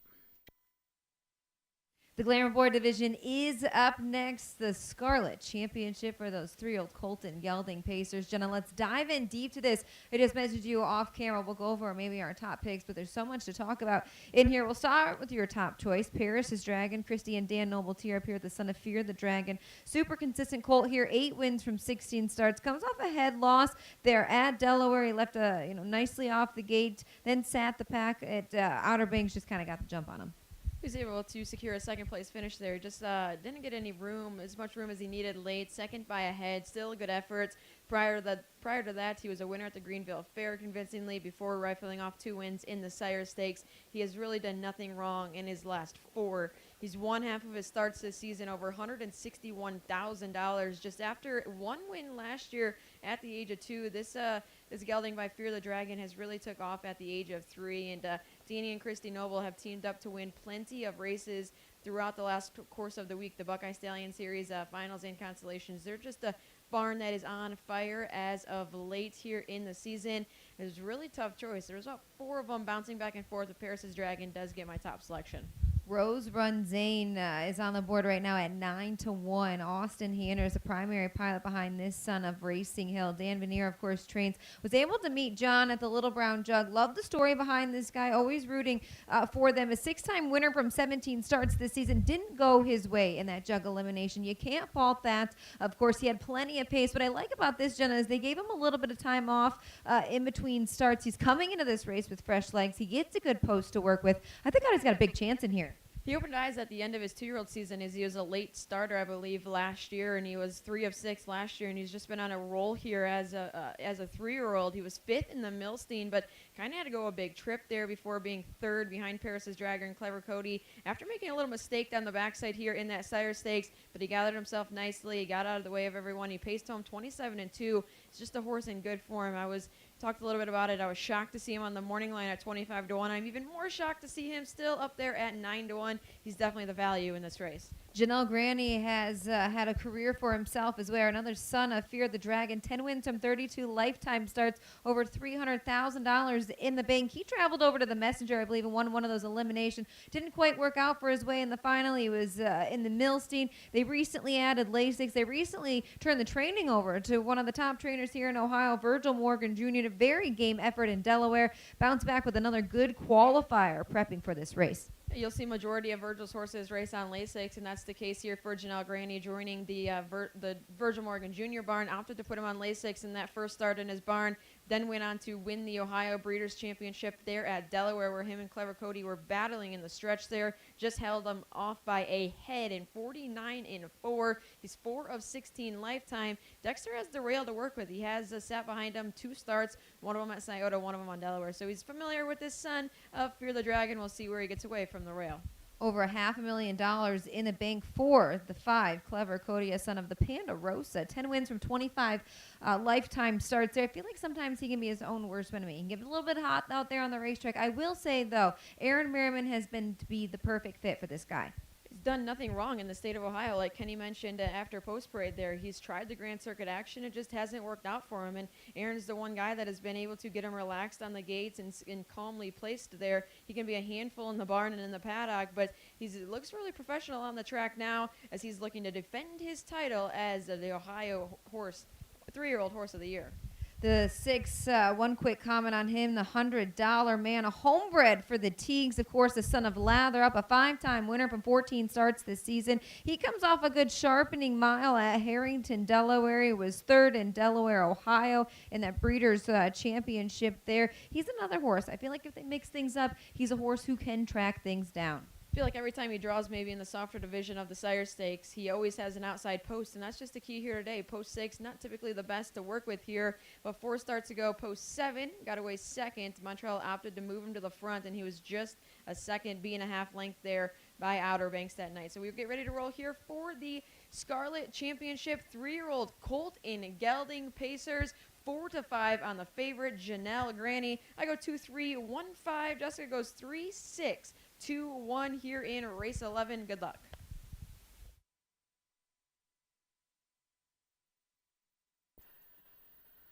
Starter call. The final Scarlet Championship heads behind the gate. And if you like the action tonight, don't miss us. Tomorrow we have 8 Gray Championships for $100,000 as the horses are heading behind the gate. Please note the recall lights have been placed on here.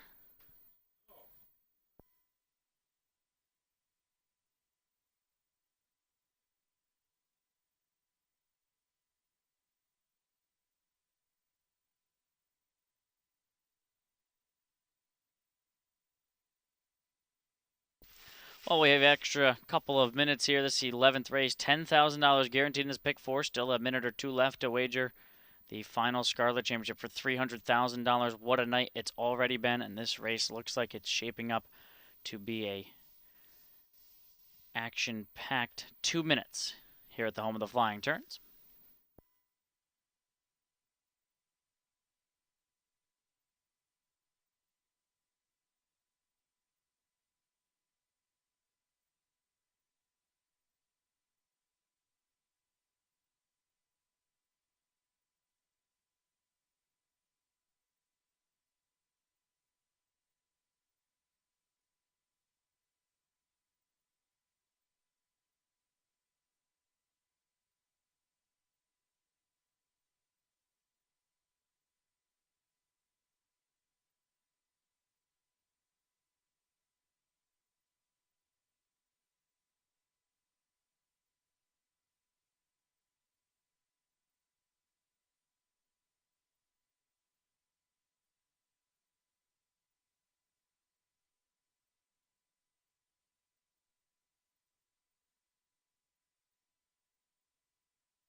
The gate is opened once again. 11th race Pacers in behind the gate for $300,000. Scarlet Championship.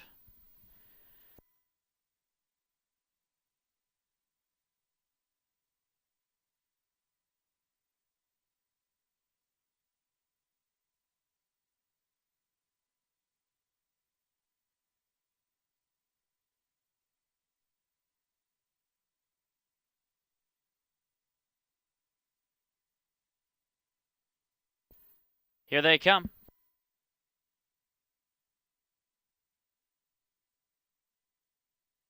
They are off and pacing. Paris's Dragon hustled right out of there. Janelle Granny trying to defend the rail as Rose Runzane drops in behind that duo into the first turn. Then Rock the Hill. Rose Runzane just made a miscue. Rose Runzane was off stride. Meanwhile, Paris's Dragon and Janelle Granny sprint onto the backstretch. They are 5 better than Rock the Hill, who's third. Clever Cody got away fourth. $100 Man came out racing fifth. Racing Rebel is sixth. Outer Banks is seventh. And Rose Runzane, the breaker, is back pacing after a wicked 26-1 opening quarter. Paris's Dragon was intent on making the lead. And here's Clever Cody out and moving from fourth. Merriman's got him on the go. First up as Janelle Granny is in a loose pocket spot. Rock the Hill stays down in a 3-hole. $100 Man is flanking him. Racing Rebel will be third up. Then it's Outer Banks and Rose Runzane after the miscue. The trailer. Paris's Dragon had to work for the lead, and he's not going to catch much of a breather as Clever Cody is breathing down his neck at the halfway point in a demanding 54-4. A 28-3 second panel into the payoff half of the Scarlet Championship. Paris's Dragon leads the way by a length and a quarter. Clever Cody to his wheel. Janelle Granny locked in on the outside. $100 Man gets a second over toe, and he's 3 behind for Teague. Rock the Hill pinned in and shuffled inside of Racing Rebel. Fanning 3 wide from the back went Rose Runzane with Outer Banks. Up top, new leader. His name is Clever Cody, the 2-year-old champion. 122-1. They are absolutely flying. $100 Man just flipped off cover, and they're 3 across the course with less than a quarter of a mile to go. Paris's Dragon trying to fight right back at the rail. Clever Cody in the 2-path. $100 Man 3 wide. How Janelle Granny get off the rail? He's 4 wide. Rock the Hill saves ground. Many of hopes with an eighth of a mile to go. Clever Cody and Paris's Dragon continue to spar. Rock the Hill trying to get through, but Clever Cody, the champ, does it again. Clever Cody beats Paris's Dragon, then either Rock the Hill or Janelle Granny in 1:52.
Returning back here to the winner's circle is the 5, Clever Cody. The 2-year-old champion does it again at 3.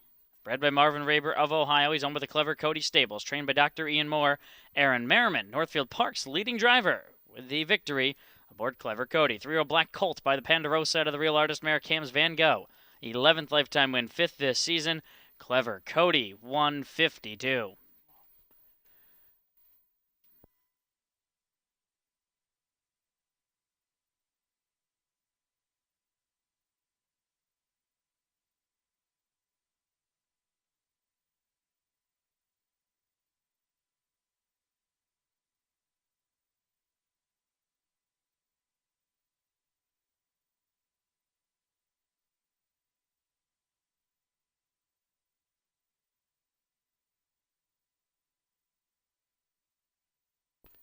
Trophy presentation made to the winners by Scott Mogan, OHHA president.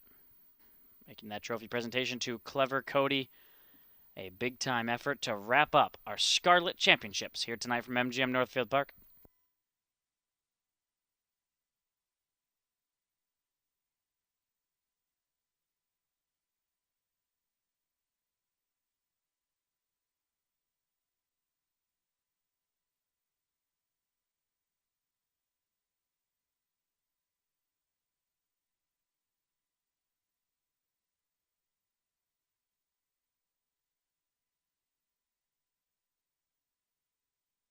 Those prices and results are official.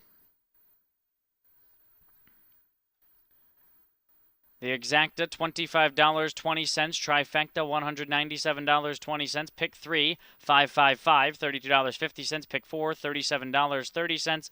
And the Superfecta, $67.06. Now let's send it to the winner's circle with an ecstatic Aaron Merriman standing by with Jess Otten.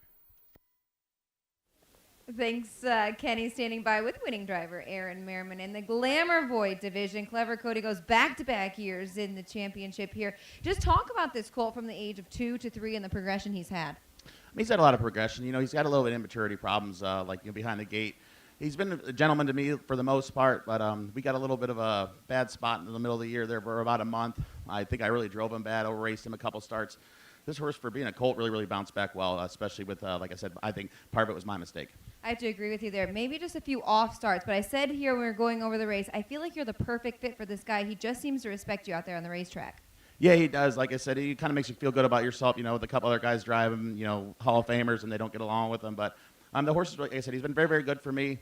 Today, he really released Gritty. I was very impressed. He lost a shoe in the first turn. He had a lot of things, you know, that might not have been great for him. And I moved him at the quarter, and he just raced well. There was lots going on in the quarter. I mean, they were blazing to the front. You had a horse going off stride there. You lose a shoe. Just walk me through the race. Yeah, I mean, I knew there was going to be a lot of speed, you know, and I took it upon myself here a few starts back to really teach this horse how to race off a helmet. You know, he's so great on the front. He relaxes so well. But there's other guys that want to race in the front. And like I said, one of the races this year, I really think that I committed, and it was my fault. And, I mean, hats off to Danny's horse, too. I mean, he raced unbelievable for a 25-second second quarter. But like I said, I'm just really happy the way the horse raced and happy for the connections. And what about Doc? He's always got these things ready to go. Yeah, he's a great guy. You know, he gave me a very short text. He says, it's been a great summer. You know what I mean? Like, so there's no pressure, you know, and him and I, like I said, had a talk, whatever. He was never upset. Like, I was more upset with myself a couple times. But, you know, you just got to do the best you can, all you can do. Nice job. Thank you very much. Clever Cody takes the championship for those 3-year-old Colton Gelding Pacers. Up to you, Kenny. And that wraps up the Scarlet Championships. And we went out with a bang. Clever Cody, 152. There were some highlight reel performances tonight. And we'll certainly be expecting some good action tomorrow for the grade championships with 8 $100,000 races. Here's the top down from the 11th. Janelle Granny was 4th. Paris's Dragon 2nd. Rose Run Zane 7th. Rock the Hill was 3rd. Clever Cody the winner. $100 Man 5th. Racing Rebel 8th. Outer Bank 6th. 427, 315. 8 and 6. The 12th race is next. The action doesn't stop. It's the open trot. Dexter Dunn on the 4. Don't Take My Keys. Dan Noble on the 7. Scottish. 1 minute.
Open Trotters on the track for the 12th. The 1 is Mobay. Chris Lems is driving for Jody Scalacci and the Scalacci Stables and Sambova Racing. 2 Shamrock, Sambova Racing, Gabe Pruitt, and Supermile. Co-owned, Jody Scalacci trains, Billy Davis Jr. has the lines. Aaron Merriman aboard the 3 winning ticket for trainer Christopher Beaver. Co-owns with Steven Ziendelar, Holman, and Burnett. 4 Don't Take My Keys, owned by Nicole Stahl and Mary Stuckey. Ryan Stahl trains, Dexter Dunn has the lines. The 5 Highland Mowgli, Ronnie Wren Jr. drives for Ron Burke and the Burke Racing Stable and Weaver Buscemi. Jim McKnight Jr. owns and trains the 6 Bisco, Keith Cash Jr. in the sulky. Dan Noble aboard the 7 Scottish for the Eli Stable and trainer John Wingard. 8 Wildfire Sealster, owned by Anthony Miller. Tyler Smith drives for Herman Hagerman. And 9 Bold Strategy, Rebecca Sugg, Watson Harness Racing and Mary Stuckey co-owned. Kurt Sugg drives for Eddie Miller. Back over in the 11th race, my top choice was the 5 Clever Cody, and he did deliver there at 5-2. Got bet a little bit off his morning line, but Clever Cody, the champion, came back and was able to pick up another Scarlet Championship. 12th race, Trotters are next. Colchi Bowen at both ends of the 4, Don't Take My Keys. Finally gets some post relief, 7 at the Delaware County Fair, then post 7 at Northfield. He still finished 3rd, but I think that this guy's in a spot where maybe Dex will send him to the front. Ryan Stahl, when he drives his own horse here, usually tries to put him on the lead from good post, and I think maybe this is the spot where he can leave and maybe find the front, especially with the driver change to Dex, see if he can get him off the gate. I'm going to try Don't Take My Keys on top. For second, the 9 Bold Strategy. If you can ignore the post 8 effort last week, his open races are plenty good enough when he sat pockets and 3 holes, second and a couple of thirds. So I thought that from the second tier, he was going to certainly get a nice toe into this, and he's going to be overlooked because of the effort last week, but that was from post 8. And for third, I'll use the 5 Highland Mowgli out of the Burke Barn. Had some broken equipment after the 3/4 mark, it looks like, in his last start, but he finished second. He's been behind Scottish the last 2 weeks, but he's got post edge on him here tonight, so I bet Highland Mowgli third. 4-9-5-3 from Eagle. You're up 4-7-5-8. Best of luck in the open trot.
The Open Trotters make their way behind the gate for the 12th.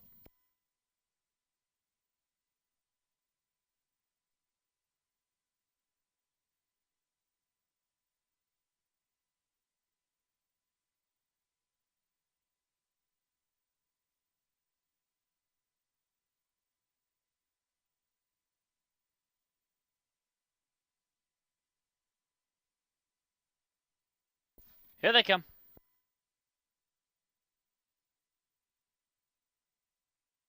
Often trotting, winning ticket, put in a couple of steps there as Don't Take My Keys hunts the early lead with Scottish, who goes forward for Danny Noble. Toward the inside is Shamrock away in that top flight. 3 wide. Scottish trying to march forward. He's off stride. Scottish just made a break. Don't Take My Keys to the front. Don't Take My Keys on top here from Shamrock, who pockets up. Highland Mowgli got away in third. Scottish on a run. So Mobay gets the 4th spot. Bold Strategy from the 2nd tier, 5th. Winning Ticket is 6th. They're followed by Bisco, who's racing from 7th past the opening quarter mark. Then Wildfire Sealster and Scottish back trotting at the tail. So the opening quarter was 28 seconds. Don't Take My Keys was bet down to 6-5. The race favorite out front by about a length and a half. Shamrock, the pocket sitter. Highland Mowgli, the second choice, is third, and 3.5 behind for Wren. Mobay trots next at the cones in front of Bold Strategy. Then it's Winning Ticket, who's in front of Bisco, with Wildfire Sealster and the trailer Scottish. Halfway home, 57-3, 29-3 split for Don't Take My Keys. Leading Shamrock and Highland Mowgli, who wants to slide off in the rail in front of Bold Strategy. Mobay saving ground. Winning Ticket next. Bisco came off the rail, but he's gapping cover outside of Wildfire Steelster, then Scottish, and they work to the backstretch, and the favorites confront each other now. Highland Mowgli right to the outside of Don't Take My Keys. He's a half a length behind as Don't Take My Keys maintains that advantage with pylon position. Shamrock 2.5 behind off this favorite duo, and they pass 3/4 in 1:26, and they head for the final turn. Don't Take My Keys on top by 3 parts of a length. Highland Mowgli on the outside. These two 3 better than Shamrock, who tries to pick them up from third. Mobay at the inside's been saving ground throughout as there's an 1/8 of a mile left to go. Don't Take My Keys clings to a tenuous lead. Here's Highland Mowgli on the outside. Highland Mowgli, Don't Take My Keys. These two down to the finish. Who's it going to be? Highland Mowgli edges past. Highland Mowgli beats Don't Take My Keys. Then Shamrock, 155-2.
Five, 4, 2, 1 unofficial.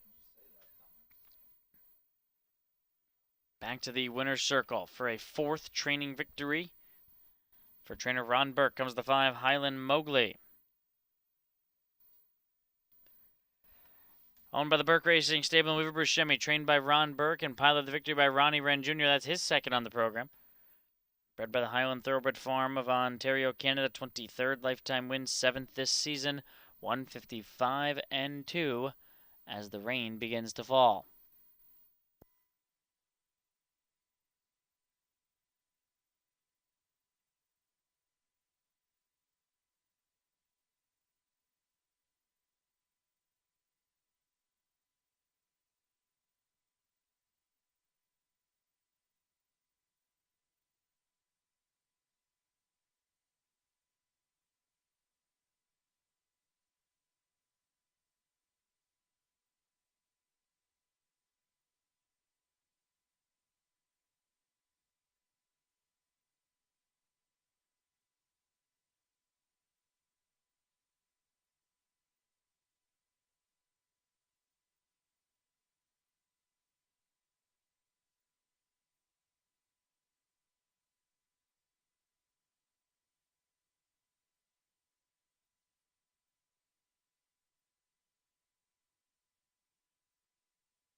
The results are official.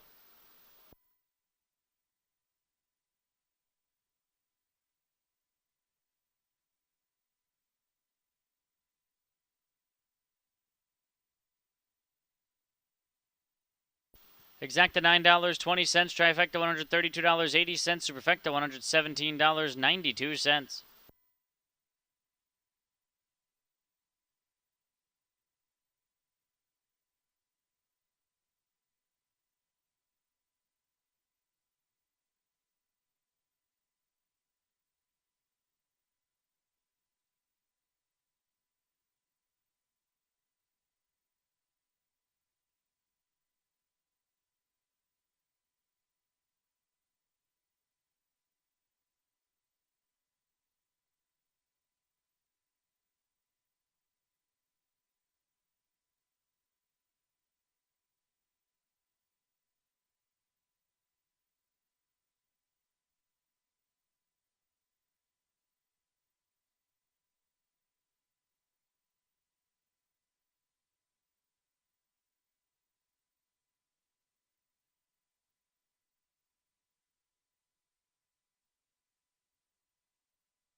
Top down to the 12th, Mobay 4th, Shamrock 3rd, Winning Ticket 5th, Don't Take My Keys 2nd, Highland Mowgli the winner.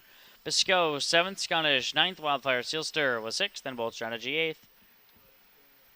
435, 217, 968, 13th. Next, Merriman on the 2, Beach Chip Hanover, double scratch of the 7 and 8, Bernie and double up. 3 minutes.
Please note the track has been downgraded to sloppy with some rain here between the 12th and 13th, so the track is now sloppy.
On track for the 13th. One is J Chip, owned by JP Racing, trained by Tobias Troyer. Greg Grismore at the lines. 2, Beach Chip Hanover, Aaron Merriman catch drives for trainer John Oliverio, Cones with Christian Klotz.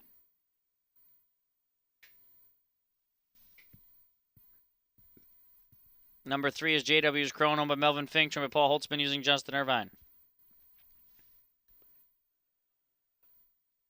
4, Moved by the Spirit. Ronnie Wren Jr. drives for Ron Burke at the Burke Racing Stable in the Weaver Bruce Jemmy. 5, Thornbush Hanover, owned by Sam Bova Racing and Gabe Pruitt. Jody Scalacci, the trainer, Billy Davis Jr. has the lines. The 6, Tremendous Play by the Claugendro Stables. Chris Lems drive for Jody Scalacci. Scratch 7, Bernie. Scratch 8, Double Up. The 9, Y, Tomorrow Ray. By the VIP Internet Stables, trained by Bill Rhodes, Braden Rhodes, between the wheels.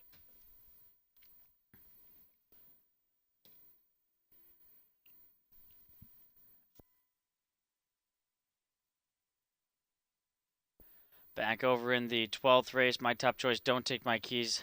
Tough beat there. Thought maybe he could get him home at the top of the stretch, but Highland Mowgli just kept coming.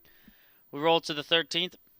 I'm taking a short price Burke horse. They're looking for a 5th win on the program. Ronnie looks for a 3rd, and I just thought Moved by the Spirit was the horse to beat here, especially with a couple of the scratches to the outside. Thought Bernie had a shot, so Moved by the Spirit, I think he just found himself in a spot where he's going to find the lead, and they go down the road. Second, using the 1, J Chip. Maybe he can just protect the rail into a good spot. He does have to bump way up in class, but he was up higher earlier on in the season, was only beating a couple of lengths against all of these horses. He's got the rail. He just came off a win, and I just think maybe this race isn't going to have much of a flow to it, so I'm going to use him second. And for third, the 9, Wide Tomorrow Ray. A wire-to-wire winner last time, 53-1. That was a big-time effort for him, and I'm going to give him another look from the second tier. 4-1-9 for me. Goes you up 4-9-5. Best of luck, 13th race.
Wings open.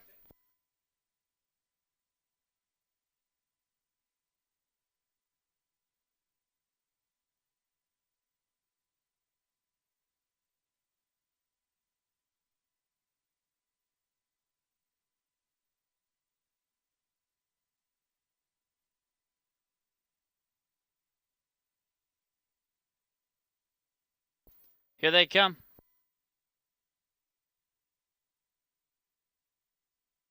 They're off and pacing. Moved by the Spirit, out looking for the lead. JW's Chrome toward the inside. J Chip will get away in third, with Beach Chip Hanover on the outside, racing in fourth. He's trying to squeeze in front of Why Tomorrow Ray from fifth. Then it's Thornbush, Hanover, and Tremendous Play, the back marker. So they work to the back stretch. Moved by the Spirit. And Ronnie Wren Jr. control the pace at 1-9. They're heavily back through the slop, with JW's Chrome racing second. J Chip in line third. Beach Chip Hanover tracks and watches the action from fourth after a 28-3 reasonable opening quarter. Why Tomorrow Ray, Thornbush Hanover, and Tremendous Play the two trailers, and they are still single file and Moved by the Spirit just coasting along. That opening quarter was just okay. Moved by the Spirit on top. JW's Chrome continuing to be second. J Chip third. No change in the plot. They've been the same order since the onset, and it's Moved by the Spirit. Dictates the pace through a halfway point of 57-4. No speed in the second quarter either. 29-1. Moved by the Spirit. No real excuse for this big-time favorite with just over 3/8 the pace. JW's Chrome's been keeping an eye on him from the pocket. J-Chip gapped out third. Beach Chip Hanover tries an overland march. He's got 5.5 to pick up from Merriman. Wide Tomorrow Ray follows him. Saving ground, Thornbush Hanover, then Tremendous Play.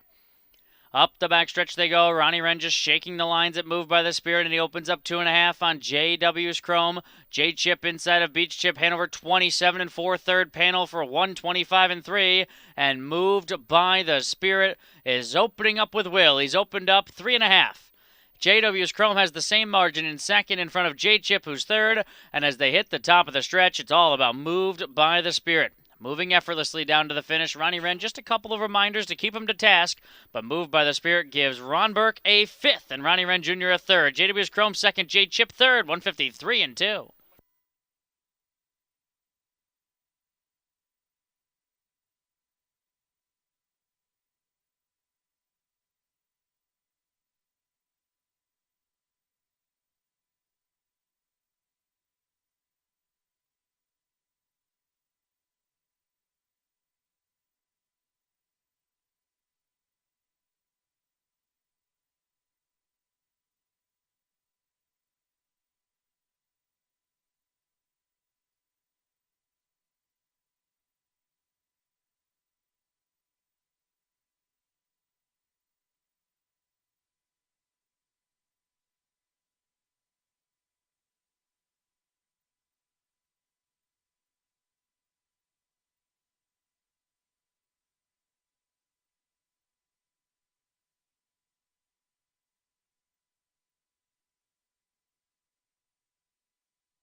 Coming back here toward the winner's circle, the 4 Moved by the Spirit, owned by the Burke Racing Stable and Weaver Buscemi, trained by Ron Burke.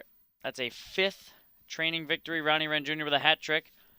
5-year-old big by Western Vintage out of the On the Attack mare Lord I Apologize. Was bred by Timothy Lane of Ohio. 18th lifetime win, 7th this season, and back-to-back jacks. 153-2.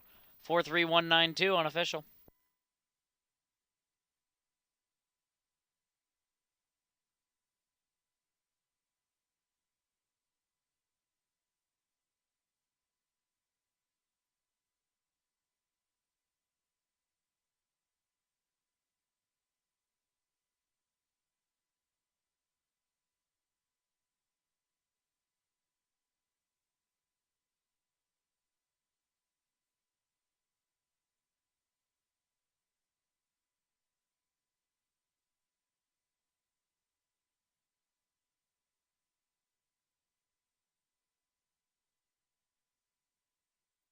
Exacta $10, trifecta $49.60, the high five $46.46.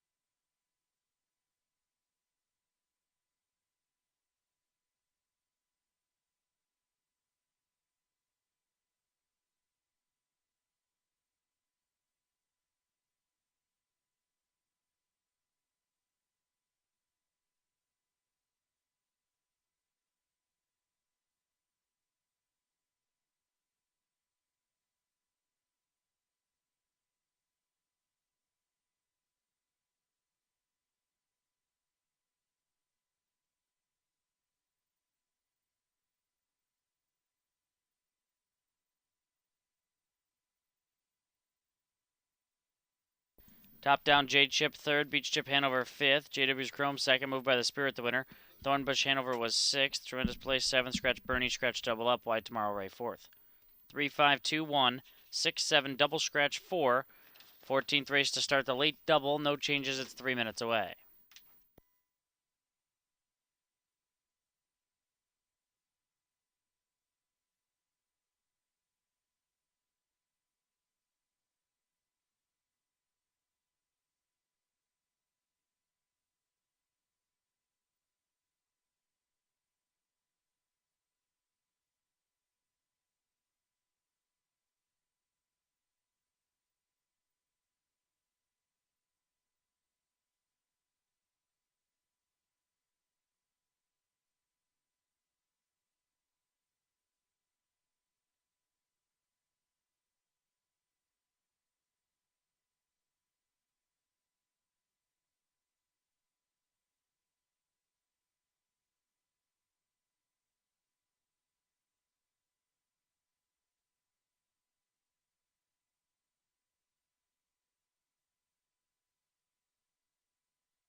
They're on track for race 14. The one is Reckon I Will, owned by Amon Hirschberger, trained by Levi Hirschberger using Greg Grismore.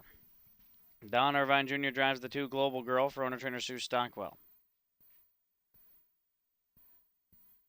3 Crazy Ritz, owned by James Palladino, trained by Jim McKnight Jr., Keith Cash Jr. at the lines. 4 Bet Me to Win, Kurt Sugg drives for trainer Eddie Miller, cones with Ashley Dunn.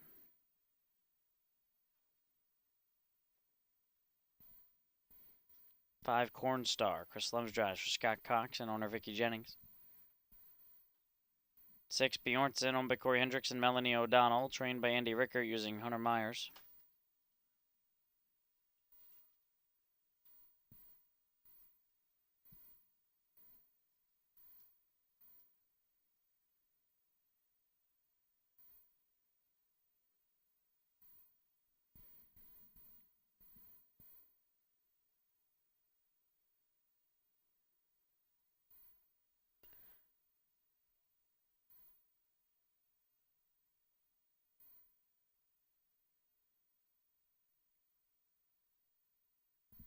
The 7 Gabby's Bitcoin. Aaron Merriman drives for Chris Beaver, cones with Johanna Beaver. 8 Disgruntled Carl, Scalacci Stables and Sambova Racing, co-owned Billy Davis Jr. Driver for Jody Scalacci in the 9 Barn Hall. Ronnie Wren Jr. board for Randy Bendis, cones with Pollock Racing.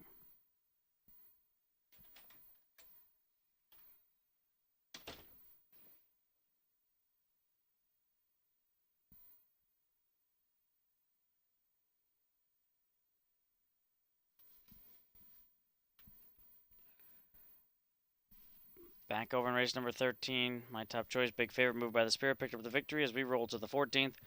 Coach Runner both on a 2 Global Girl. She's got a mark of 54-4 right here at Northfield this season. She has been razor sharp in the Fair Signature Series. Was a winner at the Delaware County Fair. Did get beaten at the Coshocton Fair in her most recent start, but nonetheless, I thought she's just been razor sharp. Don Irvine Jr. here from an inside post. For second years in the 4, Bet Me to Win. Drops out of the Open, down to now winners 10,000. Was a winner 3 back against the now winners of 8,000 field. And for third years in the 1, Reckon I Will. Just thought he could protect the rail. 2-4-1-5 for me. Gold Scrub 2-5-6-4. Best of luck.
Wings open for the 14th.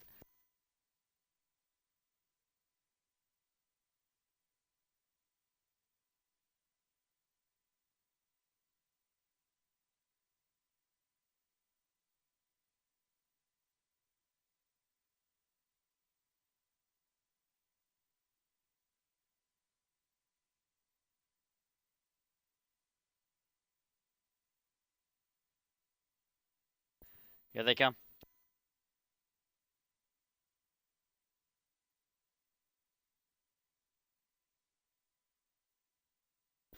They're off and trotting. Crazy Ritz, Global Girl, Bjornson, and Cornstar all flash speed. Meanwhile, Reckon I Will from the rail tries to defend that spot into a good position early on as Global Girl takes over the lead. Bjornson on the outside to pressure. Reckon I Will is racing in third. Crazy Ritz fourth, down to the cones, Cornstar, mid-pack fifth. Bet Me to Win behind her occupies the sixth spot. Barn Hall from the second tier in front of Gabby's Bitcoin and Disgruntled Carl. So Global Girl did give up the lead for a brief moment to Bjornson, but now Don Irvine Jr. pilots her back to the front after a 28 opening quarter. Global Girl to the lead. Bjornson second and a length and a half behind. Reckon I Will third. On the march forward is Cornstar. She's off the rail outside of Crazy Ritz, and she'll tow Barn Hall into contention. Bet Me to Win opts to stay down at the pylons. The two at the back are paired off. It's Gabby's Bitcoin and Disgruntled Carl. Down in front of the stands, Global Girl, halfway home in 59. A pedestrian second quarter of 31 for Global Girl as Cornstar on the outside is pressuring, a length and a quarter behind. Seemingly the pace has to pick up from here. Bjornson trots next at the cones. Barn Hall outside of Reckon I Will. They're matching strides for fourth and fifth. Then it's Gabby's Bitcoin with Crazy Ritz. Then from the backfield goes Disgruntled Carl, and the trailer is now Bet Me to Win. And they race up the backstretch, approaching a quarter of a mile left to go. Global Girl still there. Cornstar on the outside, three quarters, 1:28 and 1, 29 and 1 split. And they head for this final turn. Global Girl the leader. Cornstar on the outside, three wide from the back comes Gabby's Bitcoin. Meanwhile, Bjornson's had a ground-saving journey for Hunter Myers and needs the passing lane as they come toward the top of the stretch. Global Girl to catch. Global Girl leads. Bjornson takes his shot in the passing lane. It's these two to decide it. Bjornson's gaining the upper hand. Bjornson's a pocket rocket. Global Girl is second. Then it's Cornstar and either Gabby's Bitcoin or Reckon I Will. 157 and 4.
Six two five one unofficial. Coming back to the winners are the 6 Bjornson, owned by Corey Hendricks and Melanie O'Donnell, trained by Andy Ricker.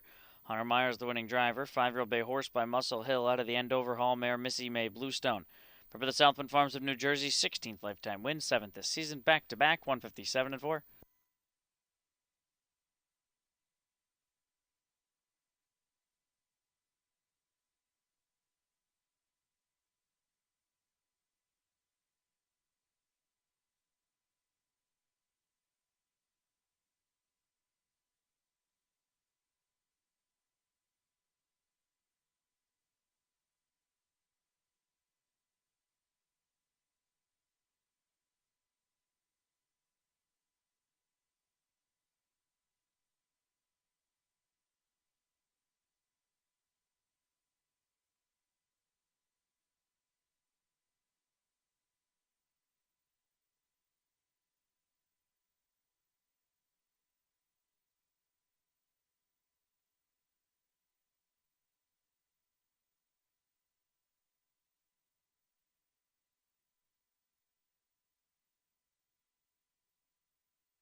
Exacta $39.80. Trifecta $158.60. Pick 3 $23.80.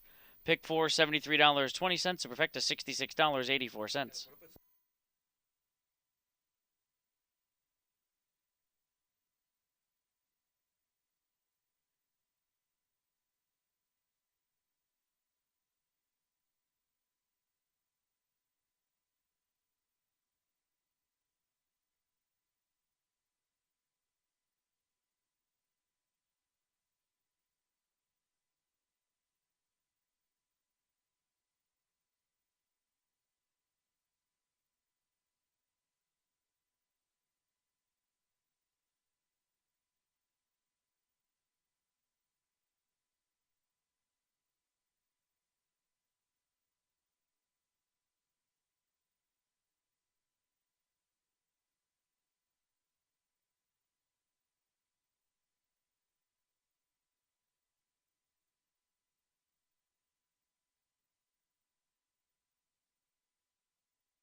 Top down from the 14th race. Reckon I Will 4th. Global Girl 2nd. Crazy Ritz was 7th. Bet Me to Win 9th. Cornstar 3rd. Bjornsson the winner. Gabby's Bitcoin 5th. Disgruntled Carl 6th. Barnhall 8th. 4, 2, 7, 9, 3, 1, 5, 6, and 8. The finale next in 1 minute. No changes.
Horses coming out to the track for the finale.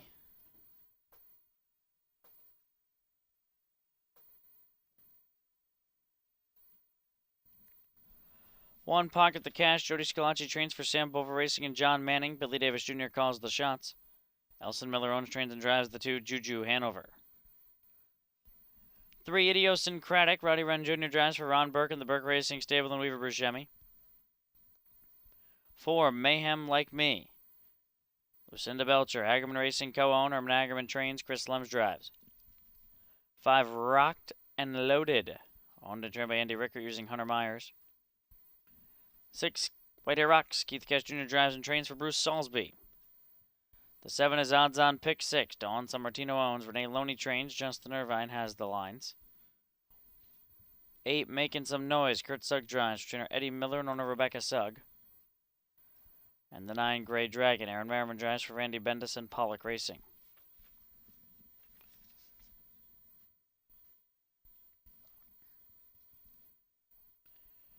Back over in race number 14. Global Girl just couldn't hold off Bjornsson, who was loaded down the stretch. We flipped to the 15th.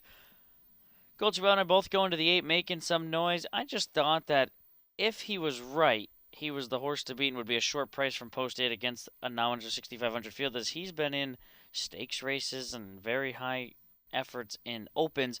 I just thought Making Some Noise. He is returning after being scratched and lame and took 3 months off. The qualifier, 52-3. He certainly was ready to go. He's got speed off the gate. I think Making Some Noise will try to be aggressive tonight. Now, maybe if they're a little conservative off the return on the track, maybe that's the one negative for him. But if all systems are go here, I think Making Some Noise can deliver even from post 8. And you're going to get the best price that you probably will get on this guy as the season winds down, if he does come back to that razor-sharp open form that we saw win 10 races last year and 5 this season and over 6 figures both years. Second is the 1 Pocket the Cash. He's got speed to the inside and is dropping here, and he's been sharp, and he gets Billy Davis Jr. back in the bike. Thought Pocket the Cash was due for an improved effort, and for third, the 9 Gray Dragon from the second tier. 8193 for me to wrap up the Saturday card. Gold Bob 8316. Best of luck.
Wings open for the finale. We thank everyone that watched and wagered and supported Ohio Super Night. But the action doesn't stop this weekend. We roll right to tomorrow's program with another 15-race program, including 8 Gray Championships, $100,000 on the line.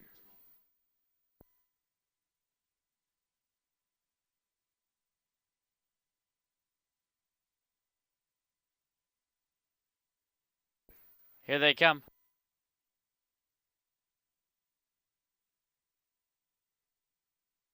They're off and pacing. Juju, Hanover, Idiosyncratic, and Rocked and Loaded. The trio of levers. There goes making some noise. He's on the march forward for Sugg. Pocket the Cash accelerates from his rail post. Pocket the Cash cuts the corner to the lead. Juju, Hanover down to the cones to race from second as Idiosyncratic has a decision to make. Looks like Ronnie Wren wants to motivate him toward the front. On the outside is Rocked and Loaded with Gray Dragon at the cones, making some noises. Parked out sixth with cover, though. Then it's Mayhem Like Me toward the rear of the field. Odds on pick 6 is already out and moving. Outside of White Hair Rocks. Lively 27-4. Idiosyncratic to the front. Idiosyncratic on top, Pocket the Cash second, Rocked and Loaded. He'll go a tough mile. Same can be said for Making Some Noise, as Juju Hanover has a 3-hole. Gray Dragon is next. Odds on pick 6 will follow the cover, but the covers definitely had tough journeys. Down at the inside, back in 8th is Mayhem Like Me. White Hair Rocks is 9th and last. One circuit to go here on this Saturday program, 56-2. They continue to roll along up top. Idiosyncratic leads the way. Rocked and Loaded outside of Pocket the Cash. They're matching strides. Making Some Noises on the outside, racing fourth with Juju Hanover flanking him at the rail. Odds on pick 6, paired off with Gray Dragon, White Hair Rocks, and Mayhem Like Me at the back. Onto the backstretch they go. Rocked and Loaded hasn't seen a pylon, but he's got a half-a-length lead. Idiosyncratic is at the inside. He's fully extended and put to the test. Making Some Noise fights on off a tough mile as well. 3/4, 125-3. Odds on pick 6 is fanning 3 wide. At the cones is Pocket the Cash, who's bottled up. He got a bad shuffle in that exchange with Idiosyncratic as they make their way to the top of the stretch. Rocked and Loaded off the turn, clear by 2. Making Some Noise. Pocket the Cash slid off the rail now, but he might have too much to do to track down Rocked and Loaded, who's opening up. Rocked and Loaded by 2.5, and he's drawing away. Rocked and Loaded gives Hunter Myers a double, Making Some Noise second. Both horses parked out every step. They go 1-2. Pocket the Cash third, 155-1.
Back to the winner's circle comes the 5, Rocked and Loaded, owned and trained by Andy Ricker. Hunter Myers, the winning driver. The Connection sweep the late double.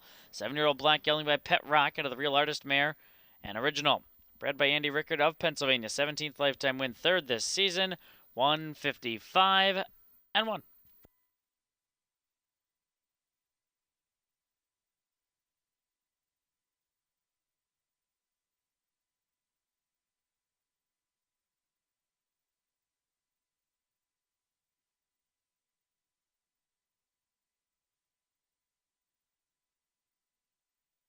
And the results are official. 5-8-1-7.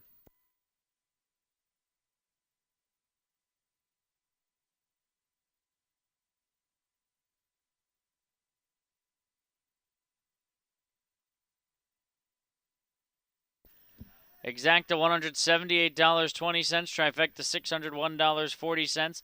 The late double, that's the Hunter Myers Andy Rickard double of $143.40. Pick six, $1,983.80. Superfecta, $3,214.84.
Top down, Pocket the Cash third, Juju Hanover sixth, Idiosyncratic seventh, Mayhem Like Me eighth, Rockton Loaded first, Whitehair Rocks ninth, Odds on Pick six fourth, Making Some Noise second, Gray Dragon fifth, 3, 6, 7, 8, 1, 9, 4, 2, 5. That concludes live racing tonight. I'm track announcer Kenny Livinggood. We hope you enjoyed your evening here from MGM Northfield Park. We'll see you back here tomorrow night.